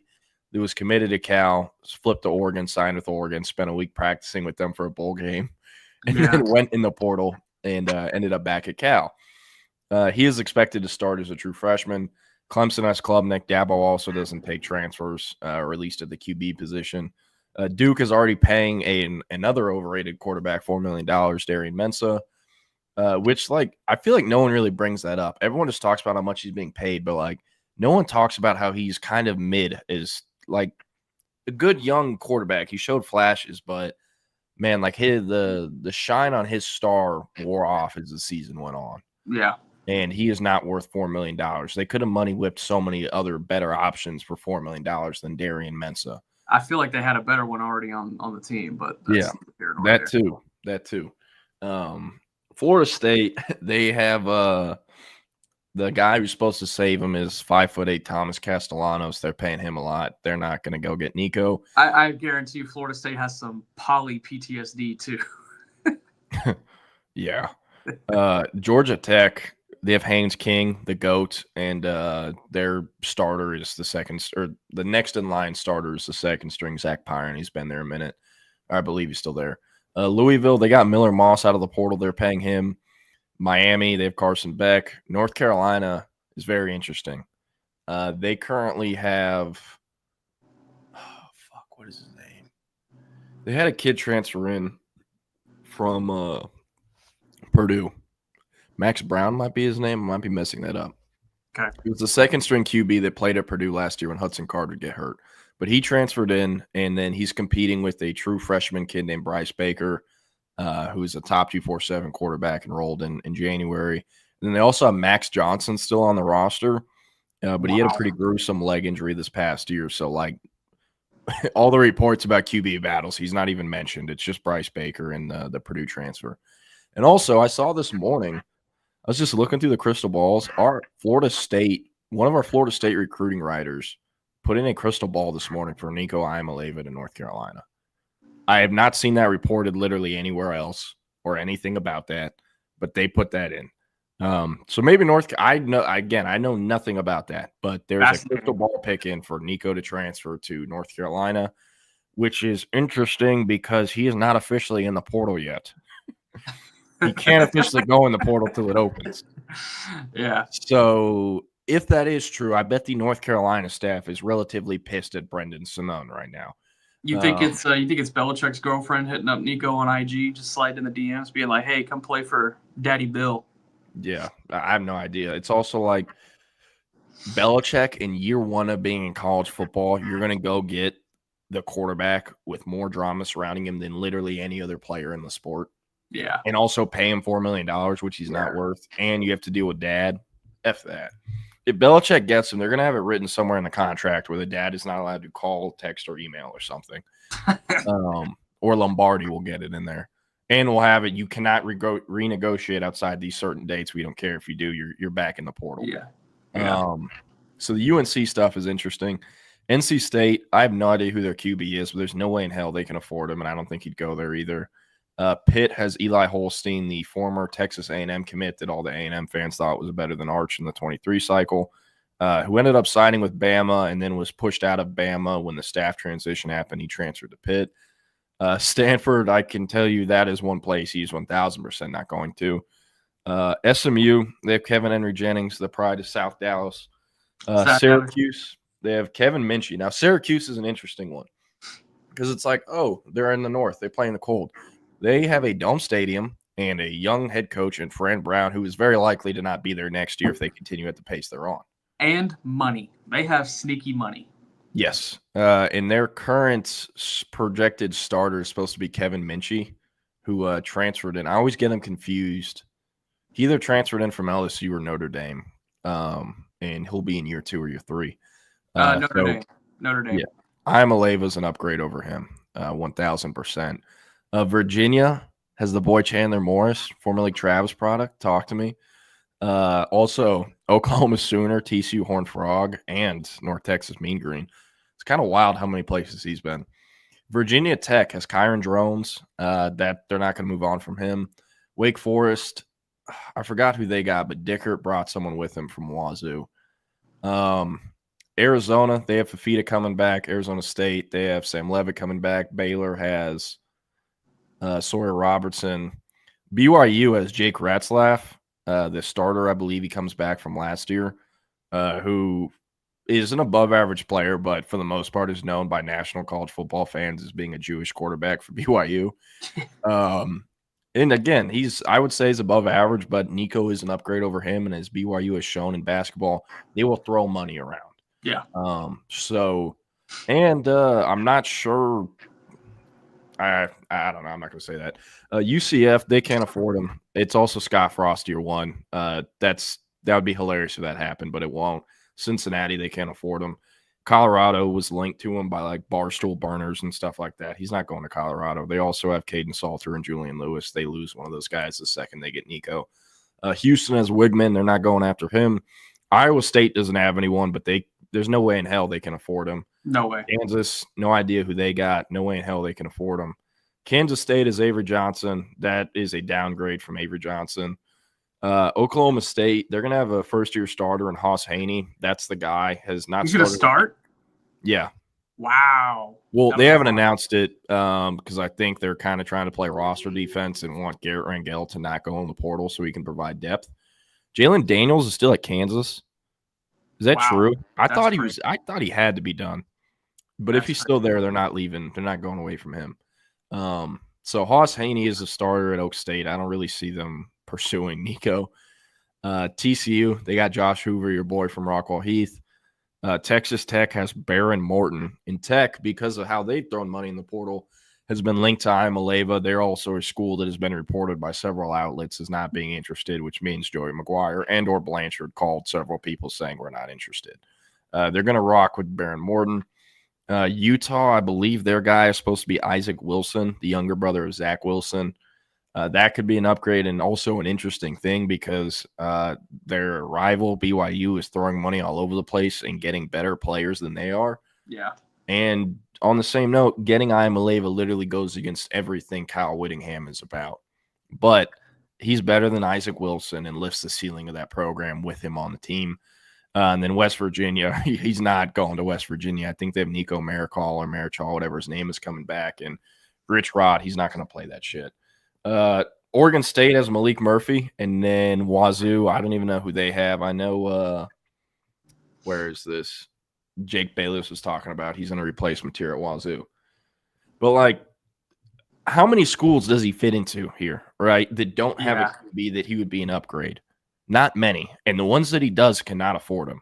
Yeah. So what I think is going to happen if he transfers Power 4, it is going to be a school that's like, you know, we like our guy, but Nico lifts the ceiling. He also has more years of eligibility.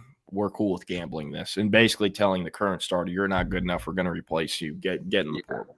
Yeah. I also think what's interesting, Tennessee is not going to rock with who they have on the roster. They're going to tamper with someone and get someone out of the portal. Yeah. They currently have 2 scholarship quarterbacks with Nico gone. One just got there in January. He's a true freshman named George McIntyre who cannot play year one. The other is Jake Merklinger, who's either going to be, I believe he's going to be in year 2 as a redshirt freshman, and he's not ready to go either. Yeah. So they have to tamper with someone. And with what the Tennessee roster currently is, what they have there, the personnel, if they have the right guy, they can still make a playoff push. But that right guy has to be someone that has experience starting in Power 4 football and is an older guy that probably year 4, 5, or 6. So it's like, okay, who from these teams makes sense? And it can't be an SEC quarterback. The very first guy I thought of was Kyron Drones at VTech. Yeah. Now, one thing that you have to remember is Tennessee, their offense, it is, you know, there's no other offense like it in college football right now. So teaching that to a new quarterback in 4 months will be challenging. And on the flip side, Nico Imaleva having to learn a new offense that is completely different from what he's known at Tennessee for 2 years is going to be very challenging. So with Tennessee, they can be like, hey, we're not going to pay a new transfer QB $4 million, but we can offer $2 million, and that's higher than 90% of what the guys are getting paid right now. Like, there's no way in hell VTech is paying Kyron Drones $2 million. Outside of the box idea, and this would probably be a quick no, but I just kind of want to get your perspective on if it would be possible.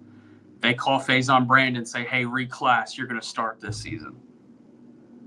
I don't think he could do it. I don't think he could reclass in time. I think it's too late. Yeah. And also, that would be putting a CFP run on the shoulders of a 17-year-old. Yeah, it would be a lot. You'd be asking a lot. But how special is this kid, you know? Yeah, I mean, I'll be honest. I've never watched tape. He was at the Combine, but I missed it, so I honestly couldn't tell you much about him. because Texas has never been involved there, so I haven't gone and looked into him. But like if you do that, that means he's 17, and if he does well, is a true freshman starter, and they get to the CFP, that means year 2 he's making like $3.5 million. Yeah. You know, so the price will go up even more with him potentially if he does well. So guys, if I was Tennessee and I had to come up with a list of guys I would tamper with, Kyron Drones is up there. Just looking through these logos, trying to figure out guys at different teams. There is some thought that they're basically just going to go after whoever loses the Ohio State QB battle between Julian Sayin and Devin Brown. Ohio State doesn't plan to announce that till fall camp, though, and the portal is only open in April. So it could be one of those guys. I doubt they would go after one of the Oregon guys, Dante Moore or Austin Novosad. That job is likely Dante Moore's, and Austin Novosad still hasn't really played.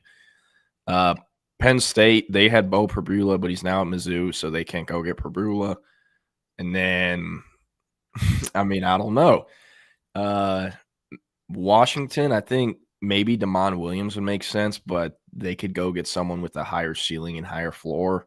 Yeah. What I would think is, hey, go hit up Mendoza at Indiana. Like, there's no way in hell Indiana's paying him more than Tennessee can. Yeah. So but would Mendoza want to do that? That's the question. What do you say? Would Mendoza want to do that? That's the question. I mean, who is the last quarterback Indiana sent to the NFL if we're not counting Mike Penix? They're about to send Curtis Rourke. True. Is he getting drafted? Probably day 3. Wow. Well, I'll eat my words then, I guess. Miller Moss could be an option. He's in like year 7. He's already learned like 8 different offenses during his time at USC. Miami, they outside of Carson Beck, there's no one there. North Carolina, a few of these programs don't really make a ton of sense. Maybe Eli Holstein at Pitt, but they could get someone better. Just not a ton of great options. Maybe Chandler Morris. Like I'm genuinely fascinated, to see who it could be. And one school that I think is sneaky, very sneaky, Brennan Marion and Sac State. Now, you're probably like, no effing way. But it's in California. Yeah. Nico's from Southern California. I know where Sacramento is. It's a state capital. They'll probably put on for the state. They play FCS competition, so he could dominate. He'd be the best player in the FCS, or at least most talented. And also, as crazy as it sounds, they could probably put together $5 million or $4 million for him. What about Boise? I don't know about Boise. They tried the Malachi Nelson experience, and he couldn't even win the job. So UNLV. UNLV. They I don't know. Who Dan Mullen would only have like 6 games before he would stop getting paid if they took Nico Yamaliava. Yo, you know what I just thought of? Where's Matthew Sluka? Yeah, that's a great question too. I never. He ended up landing somewhere. I just don't remember where. He did end up landing somewhere though. I'm about to look this up. Yeah, that's another NIL case study. I mean, you take the NIL case studies of him, Nico, Jaden Rashada with the whole Florida situation where he showed up to Florida. He didn't have his money ready, so he immediately asked out of his letter. He's a James Madison. James Madison. Yeah, and Tennessee could actually, I doubt they would do it because it would be like going after a Walmart version of Nico that is also obsessed with money. But they could get Jaden Rashada if they wanted, since he technically went in the portal in December and has not found a home yet. So he was taking a visit to like Western Kentucky last week. He's cooked. Yeah. I know. I did see a lot of Tennessee fans are posting Sam Levitt highlights like, oh, this is going to be our quarterback. They can get him. And it's like, I don't know if Sam Levitt's leaving Arizona State. Yeah. Definitely a guy I would contact. Sora Robertson is an interesting one. I saw Jake mention that earlier.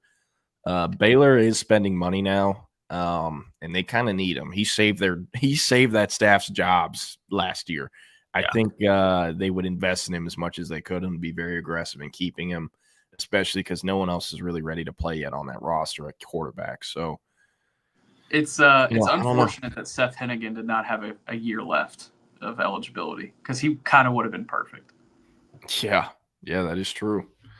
That is true. Like, and the thing too, like Tennessee, they have to get a starter that is an experienced starter. So whenever they tamper with that guy and get that guy, then the school he leaves from is going to need a quarterback, most likely. And then there's this chain reaction dominoes that are falling all across college football because Nico wanted $4 million. It's going to be a shit show. It's going to be a shit show. Yeah, no, it will be. TJ Finley is still in college, I'm pretty sure. Not Team LinkedIn yet. He just got arrested like 2 weeks ago, so I think he's cooked too. For what? I don't remember. I think it was like petty burglary or something like that. It was something like that. Damn. Petty theft. Yeah. And CB, you are correct. Louisville does have Mike Adams' kid. His name is Deuce Adams. Played at Canyon first 3 years of high school. And then his dad was a football coach back then. Vandergrift hired his dad, and they got Deuce for his senior year. And then his dad left after 1 year at Vandergrift and is now like the assistant athletic director at Pflugerville ISD or Pflugerville Connolly or something. He's in Pflugerville ISD doing something. Mike Adams is. But yeah. Yeah, that fart sound y'all are probably hearing is from Nick's phone vibrating. I went on Do Not Disturb, so we're good now. And this is also a really interesting thing I've always thought about.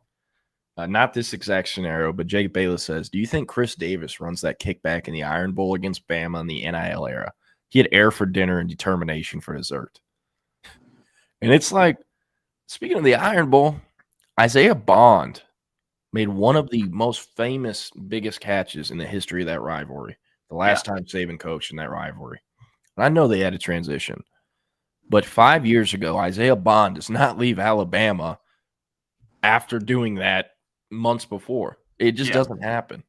And Isaiah Bond is an interesting case study because what he wanted to happen at Texas, a lot of people thought would happen at Texas, just didn't happen. Yeah. And his stock plummeted the longer he got away from Alabama.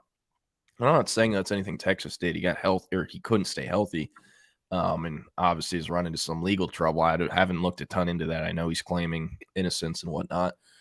And innocent until proven guilty. But like NIL has changed so many things, and for a lot of things for the worst, I think. But I don't know. It is what it is. There does just need to be some sort of regulation, and whether that comes in the form of a CBA/salary cap or exclusive negotiating windows. I mean, that's going to have to be figured out in the coming years. And this House versus the NCAA settlement is going to come in the coming weeks. Universities are already preparing for it, and they're already kind of being communicated by the NCAA of what this might eventually look like. It's regulation. You mentioned earlier on this show that it's like 10, 20 years from now. I don't think it's going to be that long. I think we're going to be looking at like 2 years from now, I think, when a lot of this stuff starts to go in place. I hope so too, because instances like this with Nico, it's entertaining for us, the fan or the analyst, but at the end of the day, like, it's screwing these colleges over. And Tennessee is going to suffer next season because of this. It doesn't matter who they get. They could go out and get Arch Manning. They are going to suffer next year because of this, because of having to get a guy late in spring ball. He misses spring ball. He's going to have to come in through fall camp, learn a complex offense. I mean, it's not good for the game overall. No, it's not. And Nico Imaleva and DJ Uiagalelei have done probably irreparable damage to Polynesian quarterbacks. Just like the thought to them. Yeah. I was trying to think, like, who's going to be the next big one? And it's Jaren Kiwasaga-Patele or whatever his name is. Sorry for butchering it. Who's the 5-star going to Cal, who basically fleeced Oregon after a week in Eugene.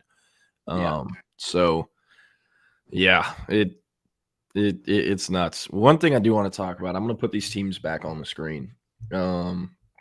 Colin and I on the drive home from Houston yesterday, we're just talking about like what college football could look like next year. And next year is in the 2026 season. How many of the teams on this graphic could have new head coaches? Because I will tell you several that are getting fired if they don't win a certain amount of games. Let's start with Auburn, Florida. Yep. I think if Kentucky was ever going to fire Mark Stoops, it would have been done by now. He's probably just I don't know. They were so bad last year that if they have a repeat performance of that, he's probably out too. Yeah. Screw it. We'll put Kentucky on there. LSU, most definitely. And I'd say, yeah, that's probably it. South Carolina, I don't know how hot Beamer's seat is, but I think he's good. It's not. I wouldn't say it's hot. He would have to miss a bowl game, I think. So that's 5 SEC teams. What if Ryan Day loses to Michigan again? No. I'm sorry. I just had to say it. It was funny. What does the seat look like with Rule? Like, I know they're more fun and have won slightly more games than they had in the past, but like, yeah, it's got to click with Raiola. And I do know that Nebraska's probably very aware if they fire Rule, they lose Raiola, but I don't know. Something's got to click. As long as Raiola's in Lincoln, Rule will be fine. But Raiola could very well leave, so who knows? Yeah. USC, Lincoln Riley has an insane buyout where they're kind of imprisoned by that, but I mean, it's going to get cheaper come November. Oklahoma. Oh, yeah. Well, I was just going conference by conference. That was 5. Yeah. Well, yeah, we didn't even say Oklahoma. I effed that up. But they're definitely in there. That's 6 SEC teams, at least 2 Big Ten teams. And then in the ACC, I'd say pretty much everyone's safe, I guess, to the casual fan in the ACC. In the Big 12, though, I think Arizona needs to fire the Brent Brennan staff. I have no faith in those guys turning it around. Yeah. Baylor and Aranda, it's like every year for the last 3 years has felt like the exact same, where it's like they need to win this amount of games, and then they don't win that amount of games, but they like show heart and they pay players and have cool shirts so their jobs come back. It's just so ridiculous. Like Aranda, that is not the staff for that school. They have a few guys on that staff who do a great job, Keenan Hall, Jamar Chaney, but there are several guys on that staff who should have been fired years ago. Yeah. What else we got here? It's kind of it. Texas Tech. If Texas Tech doesn't win like 8 or 9 games again, they're fired. How much money's been invested into that portal class?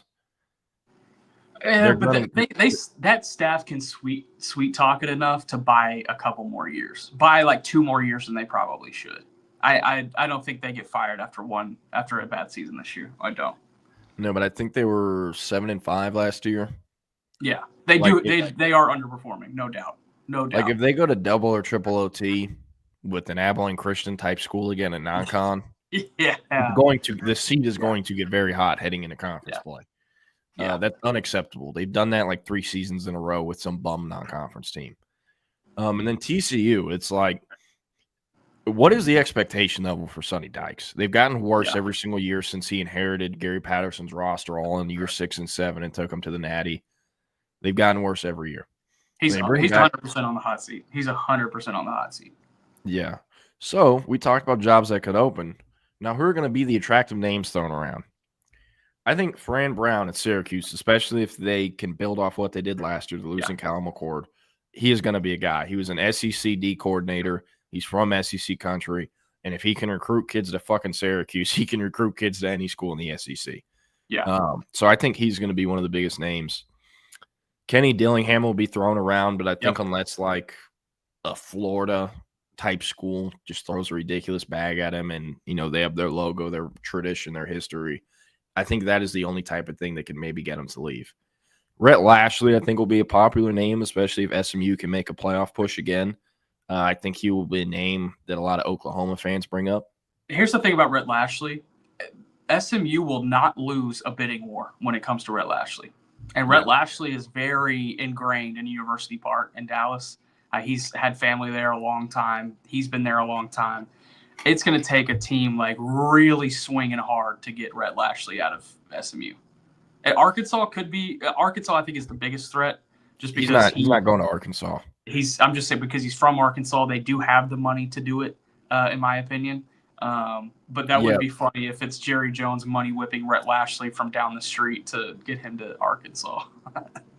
I think there's one time this spring, I think it might have been Will and I, or Wags and I, we talked a lot about Lashley and SMU in Arkansas. He's set up better for success at SMU. 100%. 100%. More money for recruiting, roster retention. Better recruiting base. You're in one of the best, if not the best, recruiting hotbeds in all of America in DFW, and you're smack dab in the middle of the city compared to Arkansas. Yeah. And you also currently have a better roster than Arkansas does. Yeah. And a way worse conference. Yeah, and a way easier path to the playoff. Now, we'll see if the auto bid sticks around, but there isn't an easier path to the playoffs than the ACC in college football. There just isn't. So, with him, I don't know. I think Brent Key, Georgia Tech, maybe he's the name. They have to have a good season again, though. Clark Lee at Vanderbilt would be fascinating. I'd wonder if another SEC team would come into play and money whip him around. He is a Vandy alum and a Nashville native, so they would really have to money whip him. And you know who the GM is at Vanderbilt too, right? Is it Barton Simmons? Yeah, who would definitely follow Lee if someone was able to money whip them. They grew up together, went to high school together, and I believe Vanderbilt together as well. They're very close. So, and they have several other guys in that front office department that are also from Nashville. So it would really take someone big and a lot of money whipping, and Vandy has to have another season like they did this past year. So, I don't know. Now that I think about it, just looking at the logo, if I'm Tennessee, who might actually be my first call, not Kyron Drones? Avery Johnson. Yeah, it could work. It's a very similar style quarterback too. Yeah, like lower ceiling than Nico, but similar type of player. Avery would have to turn his back on his home state, which would be fascinating. But, hey, money talks. Yeah, no, it really does. But, man, I cannot wait to see how this unfolds. It's going to be awesome. I'm very grateful I cover a program that has a serious operation with how they do NIL. Yeah, and a quarterback that is as far away from a prima donna as possible. Yeah, which, it's been all over Twitter. But the fact that, like, literally every single top-ranked 2023 quarterback has transferred out of their school has been nuts.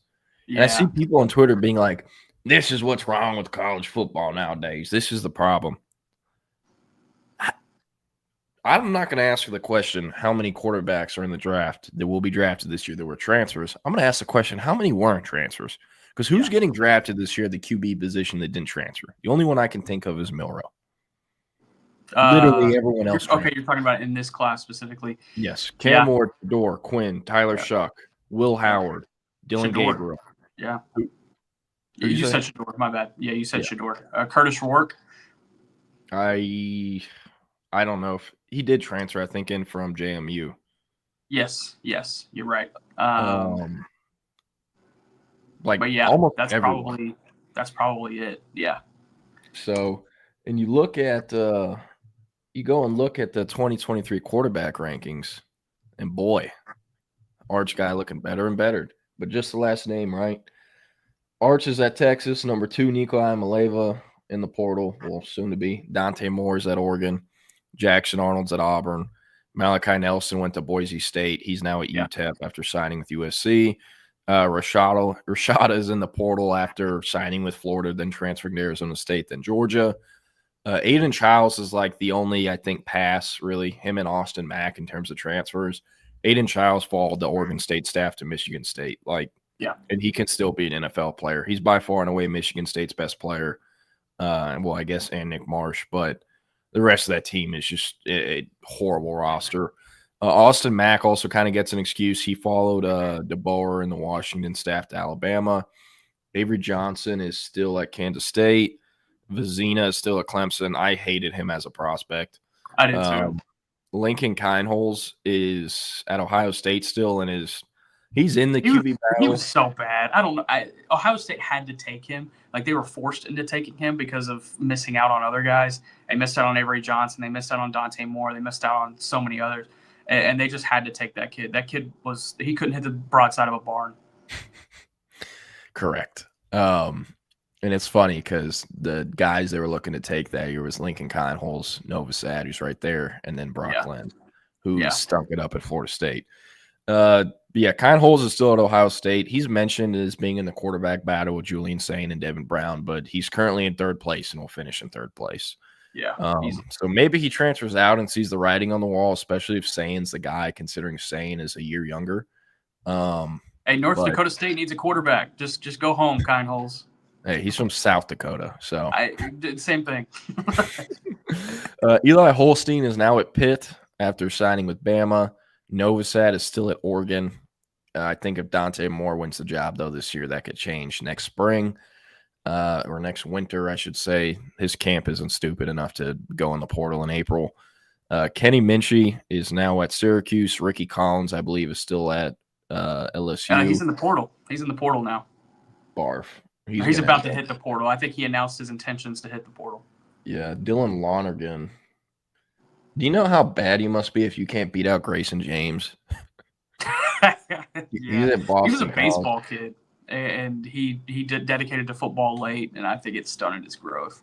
Yeah, Malachi Singleton, he's at Purdue now. Ew. That makes sense, though, because the Odoms recruited him to Arkansas. Yeah. Maybe he's Purdue's starter. Sam Levitt left Michigan State, now at Arizona State. J.J. Cole, I actually really, really like this kid. So I'm at a 7-on-7 tournament. I'm like, yo, who is this big-ass white kid from Iowa? Now at App State. He was fun. Marcel Reed is still at A&M. Brock Glenn is still at Florida State. I don't even know who Gabari Johnson is or some of these dudes. Pierce Fartson went in the portal. Weeds. Remember Pierce Fartson? I do remember Pierce Fartson. Tad Hudson, that commit to North Carolina, he was at one point a Texas offer, which is crazy under the Herman staff. I was about to say, I do not remember Sark offering him. Where are these dudes at? Pierce Clarkson, I can't believe Lane Kiffin took him. Like, what are you doing? Tad Hudson is now a Chanticleer for Coastal Carolina.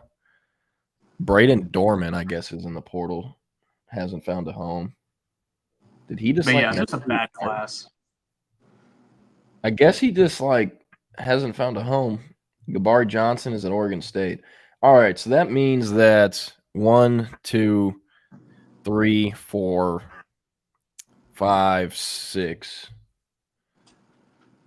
7, 8, 9, 10, 11, 12, 13, 14, 15, 16, 17, 18. 18 of the top 25 quarterbacks from the 2023 cycle have transferred out already. That's insane. Yeah. It is insane. But Nathaniel Martell still got eligibility. Don't think so. No, Lane did not pick up Spencer Rattler. He went in the portal and went to South Carolina. And would play bad at times. And I think that's when Lenore Sellers would get burned. Didn't Spencer Rattler play for the Saints this season? Yeah, he's going to start this year most likely because Derek Carr is going to be out for the season, it appears. So, it's Spencer Rattler's job. The Derek Carr signing is one of the worst signings in the NFL in the last few years. Yeah, it's bad. It's been really bad. Also, that's a sneaky team for Aaron Rodgers if they don't end up getting a quarterback in the draft. Like Shador falling to 9 would be, I think, coolest case scenario. But if they don't end up with a quarterback in the draft, it wouldn't surprise me if Rodgers sniffs around those weeds. Are there two bigger differences at quarterback than Aaron Rodgers and Shador Sanders? And Derek Carr. Just add him into the mix too.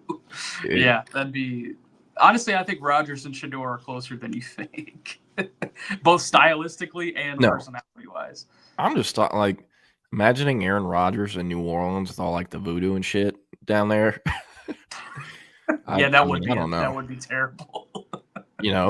Where with Shador, not the biggest fan, but I don't think we'll get into all that stuff. I don't know. Yeah, Deshaun Weinstein is by far and away the worst signing in recent NFL memory or whatever.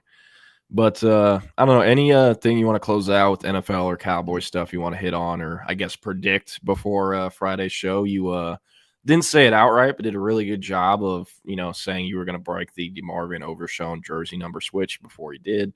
And then he broke it. Now Agent Zero again. But anything else you might want to hit on or talk about real quick?